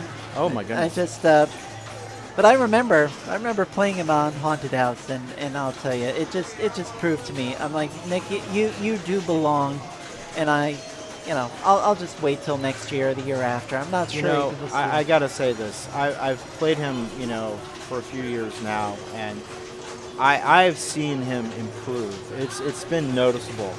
Every time I've seen him, he's matured. He's getting better. He's becoming a better player. He's becoming a more intelligent player. He's keeping his emotions under control. It's no surprise to me that he got as far as he did. Because he, at state championships this year, he couldn't be stopped. He was playing great every single round against everybody he came across. But also, again, making smart decisions. So, congratulations to Nick. I mean, well done, buddy. That was quite a run you've had over the last few months, even. Absolutely.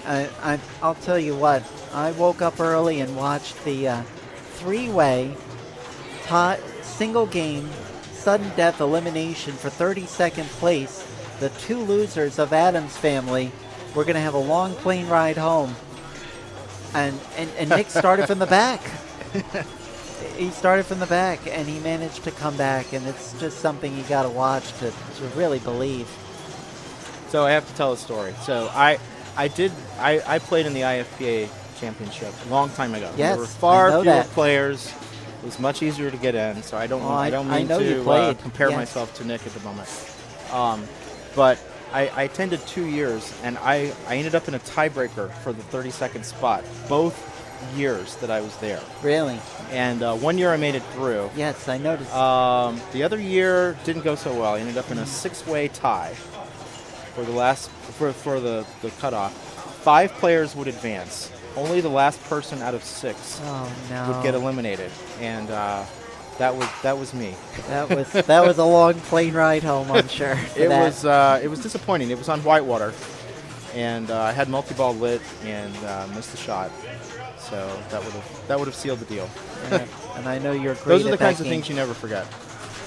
And I saw you a couple of years ago at the old Arcade and Pinball Expedition, the Florida 8th tournament, you versus Bo and Karen's.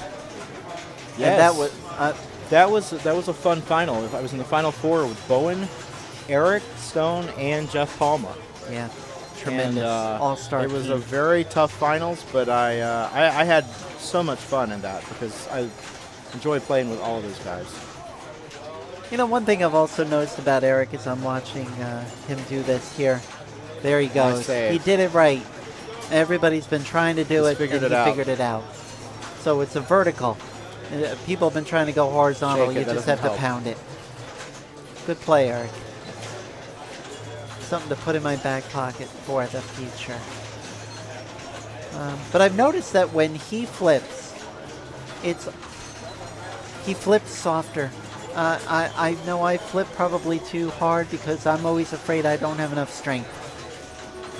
Of course, if you've seen me move a few games, so you know I have some strength. So, but Yeah, I mean, flipping the buttons extra hard doesn't do that much most of the time. I mean, it helps if you can push the game a little bit as you're flipping the ball. That's going to help a little bit, but sometimes just a precise hit is going to help much better than pressing the button hard. the only person I see flipping softer than him is Nick Mueller. Yeah. Nice try, Eric, but twice was not a charm. And man, it's very unsettling to watch all those balls drain Does it every spit time. out your left balls at the end of every yeah, ball? it drains every time, and the game tells you wait for the balls to drain. And I'm thinking to myself, it should just play a laughing sound. That's just rubbing it in your face, kind of. Absolutely. They're trying to tell you. They're trying to tell you, you suck. There's Jeffrey Cleary right to the right of Eric Stone. I'll tell you, I'm really impressed with his performance He's this done weekend. very well, yeah. He just climbed up to second place. I don't know how or why, but he did. And it's starting to look a little clearer now.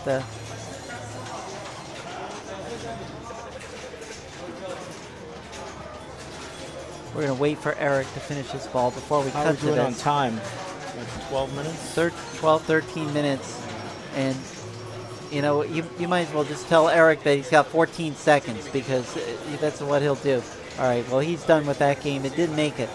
Eric Stone he's going to completely lock up first place, but I think he wants to master Spirit. He wants to get that first place so that he doesn't get jumped over at the very last minute. Well, he might also be trying to just get some practice in on Spirit. 'Cause He Possibly. hasn't played it. Well, no, he already has a number 2 score, He's playing like death is chasing him. I'm finding it amazing. Jeffrey Cleary, he's easily going to make it.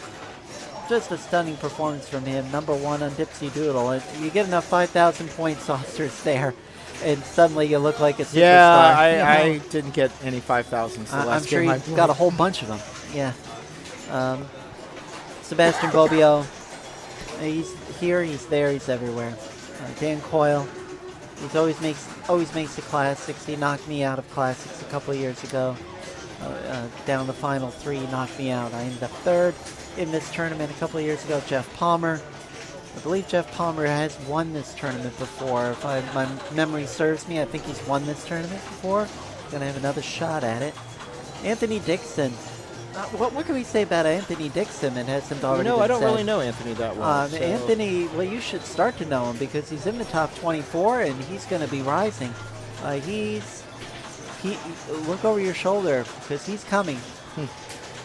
Shannon Stafford, never a doubt. Kirby Reed. Shannon took me out of state championships this year, so he took me out the year very before. familiar with Shannon. Yeah, took me out the year before, so yeah, I'm familiar with him. And Kirby Reed, but Shannon's a great guy. I don't dislike any of these folks. All these at people all. are nice. Steve Marsh, hanging on by a thread. He's choosing to throw in his lot with, he's all the way down on, looks like Algar. Yeah, I think he may be on Algar down there. No, or next to Algar. Is that Eclipse on the very That would be end? Eclipse, yes.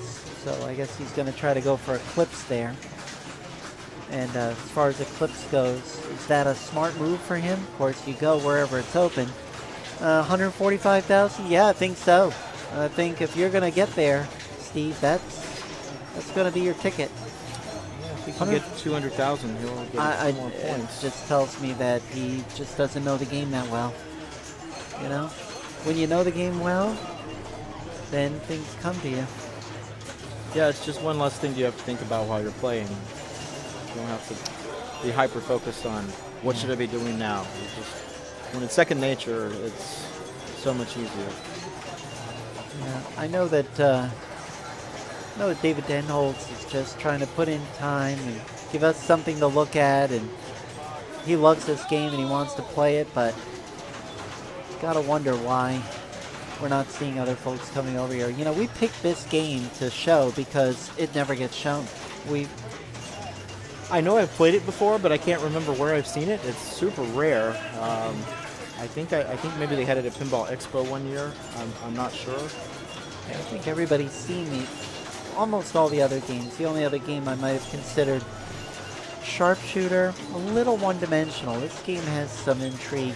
You know, one thing I like about this game, we're having a little difficulty hearing it because we're trying to pick up ambient sound, is when you're in different modes of this game, the music changes, almost like a drama. Very, very interesting. And this game designed by John Trudeau. Wow, okay. John Trudeau, he's had his troubles, but back then he was cranking out some very interesting pinball games. And look what happens. There he goes. Climb the ladder, and he almost went out. That's climb the ladder of slingshots. I'm just not sure anybody's going to pick this game in the playoffs. I probably wouldn't. Avoid this game like the plague. I'm thinking we'll see Jack in the Box. We'll probably see Matahari. Someone will pick Disco, I'm sure. Yeah, I have a feeling this might get chosen. You think so? I think so.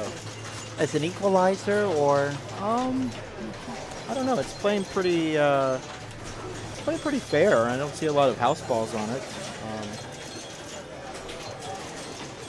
Well, we've got 8 minutes to go. And I think in these 8 minutes we are going to see a lot of excitement. I see Carl Reedy back there playing something. Looks like he might have been playing Future Spa. All right, well, we're going to just kind of stay on that here. No, he's not playing Future Spa, he's playing Sharpshooter. Right, we've got David Denholtz moved over to Future Spa. We're just going to go full screen on this right now since nobody's going for Spirit. Left to right, Kirby Reeds wrestling, trying to hang on. I think he might with just 7 minutes to go. Hanging on over there, playing Algar. Vince Gellamine trying to shock the world here. I think he's on Disco. Yes. Jeff Palmer on Matahari, a game I know he knows very well. Yes. Carl Reedy trying some more. And David Denholtz making a good show of it. At 467, he is 28 points out of 8th place. He would pretty much need to light up Future Spa and get some help. And it's not going to happen. And it's not going to happen for Carl either. Carl may get 1 or 2 more restarts in here. And he's going to queue up here. Where's he going to go? I'd almost root against you picking Spirit here. Someone is on, we've got someone over here on Jack in the Box, which is out of frame. And when you know it, is he going to go over here? Carl really taking his time here. You don't have a lot of time. I would be jumping on a game as fast as possible at this point, trying to, in case something goes wrong, I can get a second game in before time is out. Can't be too picky at this point. We've got Vince moved over to Dipsy Doodle. Carl Reedy next to him on Disco. Kirby still on Algar. Jeff Palmer working away on Matahari. So I suspect Jeff is playing Matahari just for practice. He didn't look like he had one of his top scores on Matahari. Let's dig in on Jeff Palmer here and check that out. So as we scroll down and take a look at his classics here, Dipsy Doodle tremendous score right there, 66,000. Great. But Matahari, 220, 880. I think he believes in the dollar cost averaging school of pinball. Well, I've seen Jeff play Matahari to perfection before, so yes, me too. I know he knows how to play it. He's probably just trying to find the feeds and figure out where the shots are, because I suspect that is going to be picked by somebody. Yeah, I mean, if you kind of go back here and you take a look at how this finishes, keep in mind the higher seed gets choice of game throughout the playoffs. So right, and Jeff does not have the high seed in that spot right now. So trying to salvage I mean, he's only a point away from a tie with Daniel Coyle, so he could be trying to boost himself up to 4th place. Now let's take a look and see once again his score over here. Matahari 220. Yeah, he doesn't have a score on Matahari. He needs to beat that sharpshooter score of 77 points. Right, and so sharpshooter, 77 points there. Oh, on Matahari. He's on. Right, well, I'm just saying that's about here. And over here, it's Bill Botro at 356, 430. I've got to tell you, he's playing long enough to get 356,000. Yeah, if he can get 360,000, then he'll boost up a spot. So he'll get something out of this. And we're doing live standings right here. Let's go back to action just very briefly here. Excitement, thrills, 3 minutes to go. And Steve Marsh has given up. Hoping for a miracle. Jeff might be putting in a score right now. Yep, and so let's go to a live. See what happened there. Live refresh here. This is probably going to be the last game or next to last game. And we're doing live refreshing right here. 509. He needs just a point to step over Dan Coyle. 2 points to step over Sebastian Bobbio. 3 for Jeff. Oh, there it is. It knocks down the high score of the day on Matahari. So this not only does he move up, but he also classic. So now Dan is in a tie. Oh my gosh. With Sebastian for the 4th spot. And Kirby Reens is a point away with 3 minutes to go. Jeff Palmer over on Spirit, and he's trying. I tell you, if he's not stopping. He's not going to stopping. play one more time. He's got one more shot. He's going to try not? to dethrone Eric Stone on the Spirit. He might as well. And we're going to follow this and see if he can do it. Talk about a comeback. Stealing away the top seed in the last 10 minutes of a tournament. Unheard of.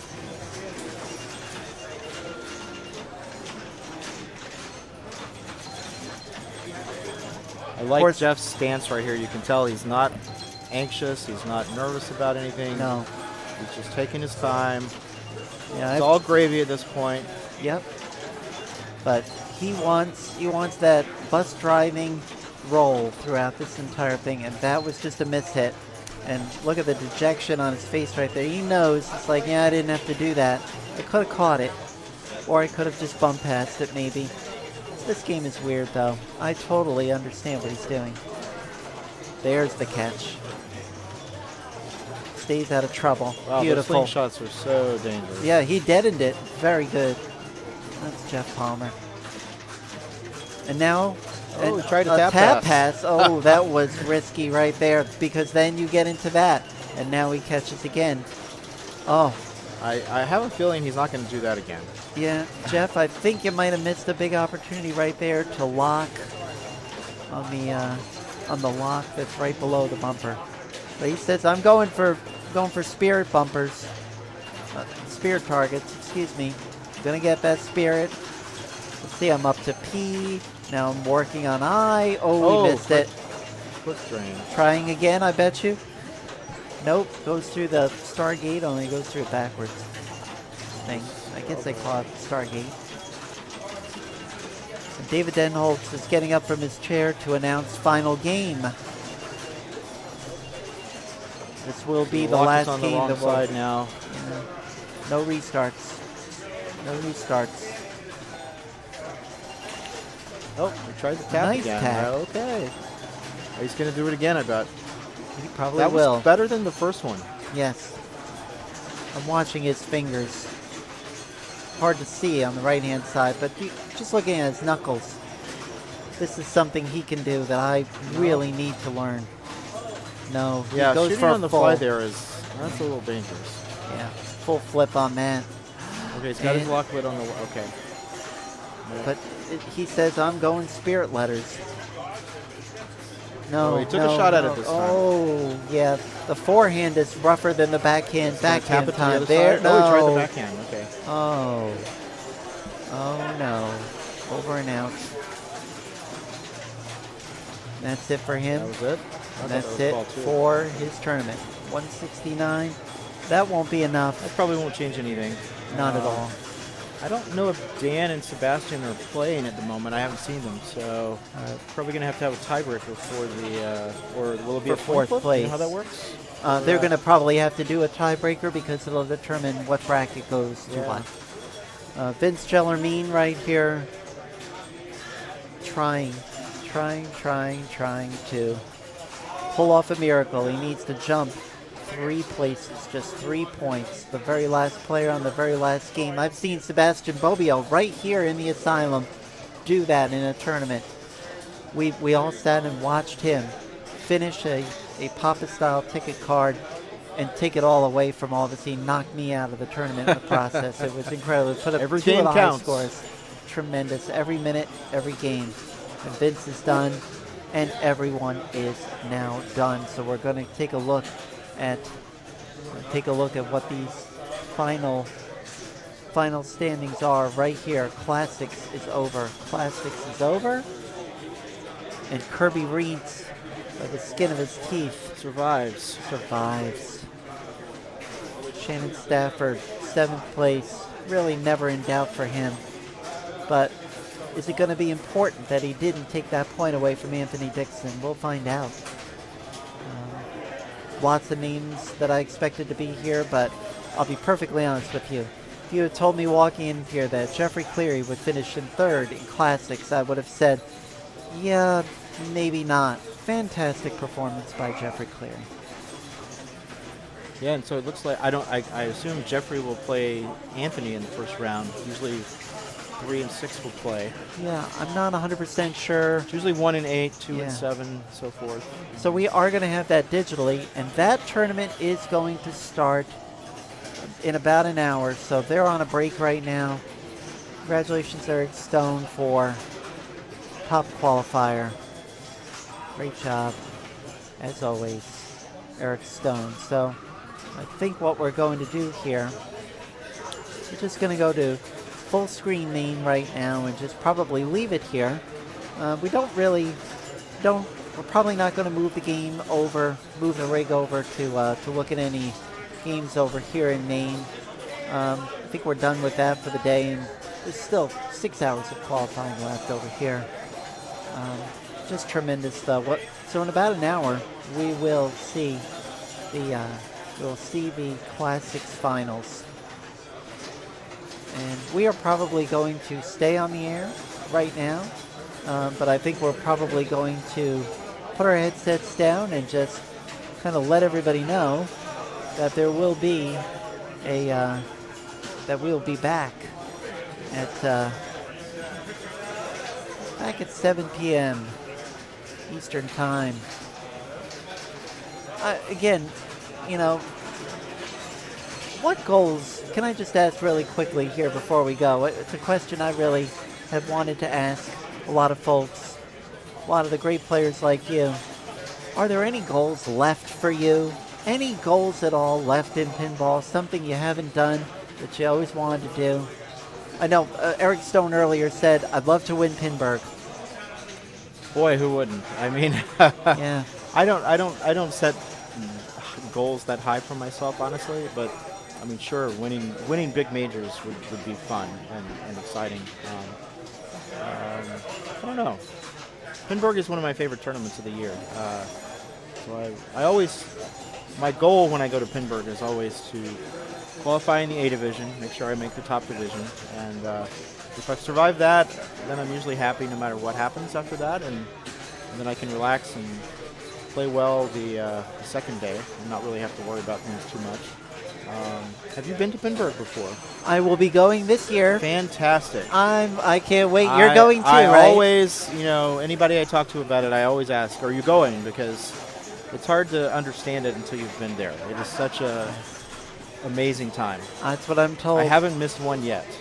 Oh, well, you're fortunate because now it's become basically like a it's like a lottery almost. Yeah, I mean, and I tell myself every year, if I don't win the lottery, it's not so bad. I'm blessed that I've been able to do it as much as I have. But it's going to be 1,000 players. 1,000. It will take us an hour or more to get through even one round. It's usually about an hour and a half. Yeah. Per round? Per round. Yeah. Tremendous. And how many rounds are there again in the main? 10 rounds total, 5 per day. Okay, wonderful. So I'm looking forward to it. It's an endurance test. I will give you that advice. I give this to everybody. Pace yourself, drink plenty of water. They're like, no, I want strategy. I want to know how to win. It's like, no. You need to take care of yourself for these 2 days, or you're going to fall over and not enjoy yourself. So I hear you. I really haven't even eaten anything all day. I'm over here playing, and I'm barely making it happen. And then we're on the air. We've been on the air since 11 a.m. Eastern today. This is our 7th hour of broadcasting. And, of course, this is our inaugural weekend. We've never even done this before, and we're trying to start at a very high level. We appreciate your help in helping us get there. I think that Pinburg is going to be interesting. I think it's also going to be scary, and it's going to demoralize me.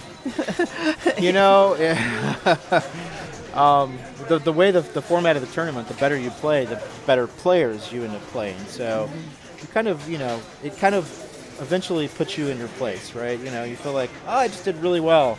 And then the next round you're up against some really tough competition, and you're like, oh, okay, I'm not very good. Right. And you have these ups and downs, these highs and lows, and you have to not let any one game bother you too much. Everybody is going to have a bad round. Yeah. Except for maybe 2 people. But yeah, I know, right? That's a big part of it, is not letting that bother you when it happens. When it happens. Yeah. Yeah. I want to just say once again, I know, we haven't gotten anybody chatting in the chat room, and we do have a few viewers that have stuck with us for quite a while. We thank you for that. We've gotten some new subscribers along the way. Again, I'm Norma Jennings, and I'm here interviewing Brian Dominy, and he's a lifelong champion, not just a recent champion. And if you ever had any questions about pinball of the past or any of the tournaments he's ever been in, he's here for you right now. The Classics qualifying is over, and the Classics finals will begin at around 7 p.m. Eastern Time. Any questions, just drop him a line. Thanks to the people in the chat, or to the viewers who have stuck around all day long. That's great. I really appreciate your support. I mean, they had really a more interesting program to watch today, I must say. It's true. And we've been paying attention to that one as well. But you can do both. I personally think this is a very interesting broadcast. We've had everything here. We've had videos, presentations. We've had random graphics, lots of guests. And, I mean, I know some people may be on a break here. And I'd like to see what I'm just looking right here. I'm seeing if Jeffrey Cleary, for instance, might be willing to come over here. I mean, it's quite an accomplishment for him. And I'm just wondering if he would be interested in coming on board with us here. Just trying to recruit some folks here. Come in and say hello. Oh, Curry Worst is Life. Thank you very much for jumping on right here. What would be the way to go to get into a pinball tournament? We're going to talk about that in a minute here. And we'll talk about that with our guest. Our guest right here is a man who had just had an 1 second here. Just a technical issue. to you, Jeffrey. I will be the only one that can hear. All you have to do really is talk. I will let you know. And I've already given away Currywurst is Life. We will answer your question, but we've got right here, sitting next to me, a man named Jeffrey Cleary, and he is, he's come on very strong here, and it's made, you've qualified for one of the more difficult tournaments here in 2019. I want to welcome you, Jeffrey Cleary. Thank you. Jeffrey, how long have you been playing? We have a question here in the chat. How do you get into competitive pinball? How did you do it, and what should people do? It was just a year ago, just about a year ago in June I started playing. I found the website, the IFPA website online, and just started looking at their calendar for tournaments. And there was one at Replay Museum, which is in Tarpon Springs, and not too far from where I live, which is in Orlando. And so I drove over there and entered that tournament and won it. It was the first tournament I had ever entered, and I won it. I haven't won many since. Well, but maybe in an hour we can change that. Yeah, right. But from there, I just, I got to meet folks that were there for that tournament, and then they connected me with the Pinball Lounge, which was a little bit closer to me than Tarpon Springs. So I go over there and play quite a bit now because they're just as close and easy to get to. Right. So I think the first basic piece of advice is go to the IFPApinball.com website and go over there and take a look at tournaments in your area. You can search for them. The IFPA is an international organization. That's the I. Go check out and just show up and just meet people, play. You're not going to maybe be like Jeffrey, winning it the first time out. Probably floored a lot of people. I have to admit the same thing almost happened to me at a tournament. It was the Southern Pinball Festival, which was a precursor to Free Play. I walked up to Jackpot, a game I love a lot, and I played for about 15 minutes. I ended up with about 6.5 billion points, and when I was done, I was thrilled, and I turned, and everybody's jaw was just about dropped open. And that, that's what happens sometimes, is you get that nice little adrenaline rush, and it carries you all the way through.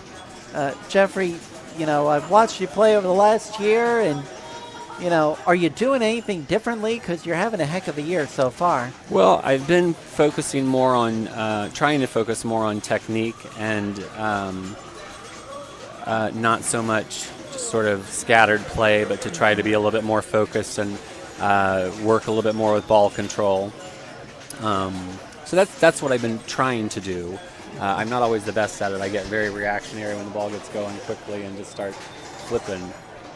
But yeah, that's really been my biggest effort. And I talk to folks like Joe Janot is someone I've spoken to. Like I talked with him about strategy on today's playing because this was a somewhat of a different style tournament than what I'm used to. So he gave me some input, and then I put that into practice, and it actually helped me out in the Classics tournament because I didn't actually qualify for that today. Thrilled. It's my first time I've qualified for anything here at the Pinball Asylum. It's quite an accomplishment. It is. I was in the double elimination a couple of years ago and made it all the way to third place. Dan Coyle's the guy you got to watch out for. Don't look past him. He's quite a competitor. I mean, you're in with some very big company. Did he make it? He did make it. Okay, good. So, and let's just briefly recap that in case you. Oh wow! I'm you're really joining in the big late leagues here. this time. Look at this. Here Eric it is. Stone, So Jeff Palmer, Eric myself, Stone, yeah. Sebastian, Daniel, Anthony. Oh, I know Anthony. Right. Shannon and Kirby. Reed. Yeah. Kirby Reed's by a point over Steve Marsh, and Steve just kind of gave up when he ran out of bullets. And he Steve just sort of walked was away. number 1 on Dragon. Yeah, unbelievable. I mean, Carl Reedy. I got number 1 on Dips. Yeah, I mean, Carl's going to get a top 10 out of this, and that's not a bad place to be for certain. Out of this big 34-person field, that's not bad at all. So again, Jeffrey, Dipsy Doodle. I looked at your score. We're going to dig in on your performance here a little bit on the electromechanical side here. The classics. Dipsy Doodle, 67,580. Must have been like about. I played it a lot. You did. I mean, it must have been about 12. Must have been like 12 5,000 point things because the rest of that playfield doesn't have a lot going on there. Well, see, if you look at what I did, so this was Joe's advice. Joe's advice was to hone in on one machine and play that machine until you were comfortable with it, and then move on. And I Because see that previously here. I used to sort of Jump just bounce around. around all over the place, and that was not serving me very well at all. Yeah, I see that. So You taking pair his up a lot. advice, yeah, Yeah. and that's kind of what I did. I And just here sort you of go. honed in. You just sort of said Doing dragon, the same dragon, games dragon. over and over. It's like I'm just gonna Not a hurry, play not a this hurry. game until I Until you figured out the code. Well, here it is. You took a quick side trip over to Spirit, then came back a couple of hours ago, dipsy doodled your way. 'Cause that's 100 points right there. Yeah. I think without the 100, That's my it would have only been first tough. place on them. Yeah, but it would have been tough without the 100. So, And by the is way, I tough. wanted to just say this has been quite a feat. All the stuff that you put together here too, from a technical perspective, and just from the social and broadcast perspective for it too. Well, thank you very much. It's very cool. It's exciting. Well, thanks. I've personally been practicing this for quite a while, thinking maybe someday we're going to do this, and I didn't think they would call on me to announce, but I also, folks can't see right here, but I'm operating a flight control panel of of clicking and sound levels and everything like that, and I thought, well, they'll probably have to have me do something, and I appreciate that. Thank you very much, Yeah, Jeffrey. no, I come from a technology background, so I know this stuff isn't easy. But yeah, it's quite the accomplishment. Well, it's great to have the broadcast going and folks checking it out while they're here as well. Absolutely. We're blessed here at the Pinball Asylum. They've got a tremendous amount of equipment as a groundwork. So many people give so much money to this organization, and I think that the fact that they've chosen to invest in technology, that's really important. Yeah, I mean, there's only 2 machines that don't have a monitor.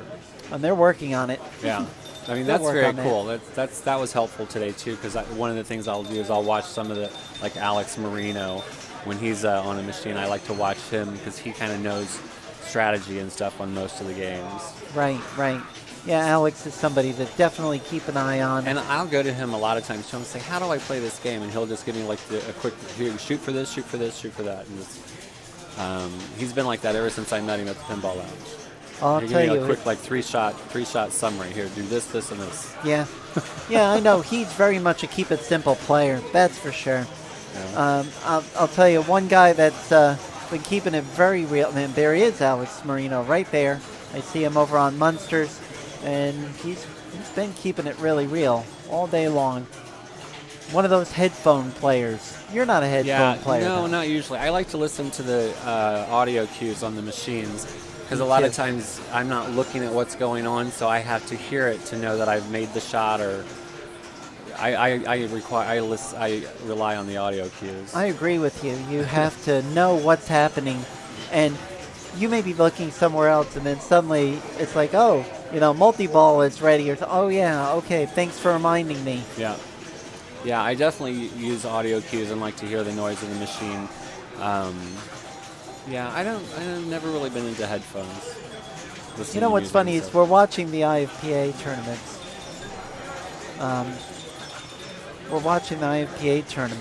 And I don't see a lot of people that actually do the headphones. Just one second. He said he'll talk to Spencer. Okay, because I want to try to. I'd like to try to put the actual bracket up on the screen. So I'd like to get the website for the actual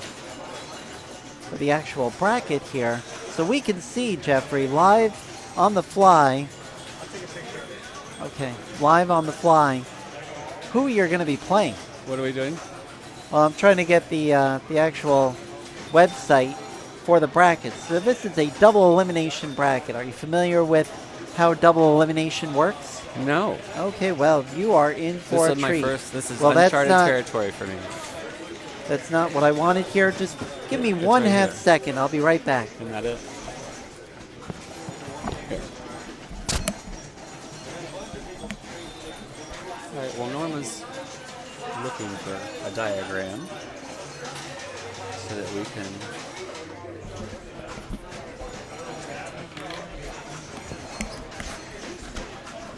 So I've got the actual URL here, so I'm going to be putting that up in just one second. by the way, we've been talking about him all day. Nick Mueller. Oh, what yeah. what an incredible performance. Is he done, or is he? Yeah, he's done, unfortunately. He lost in the round of 16. That's still it's a global. It's a global tournament. I mean, you can't get any better than that.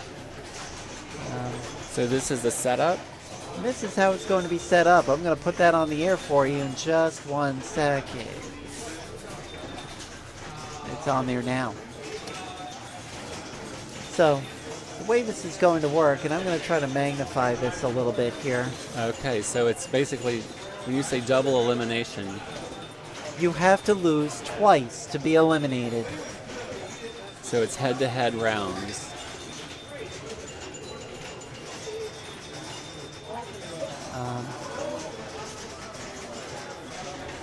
Hold on just 1 second, folks. Yep. So we're going to probably go off the air in about 9 minutes here.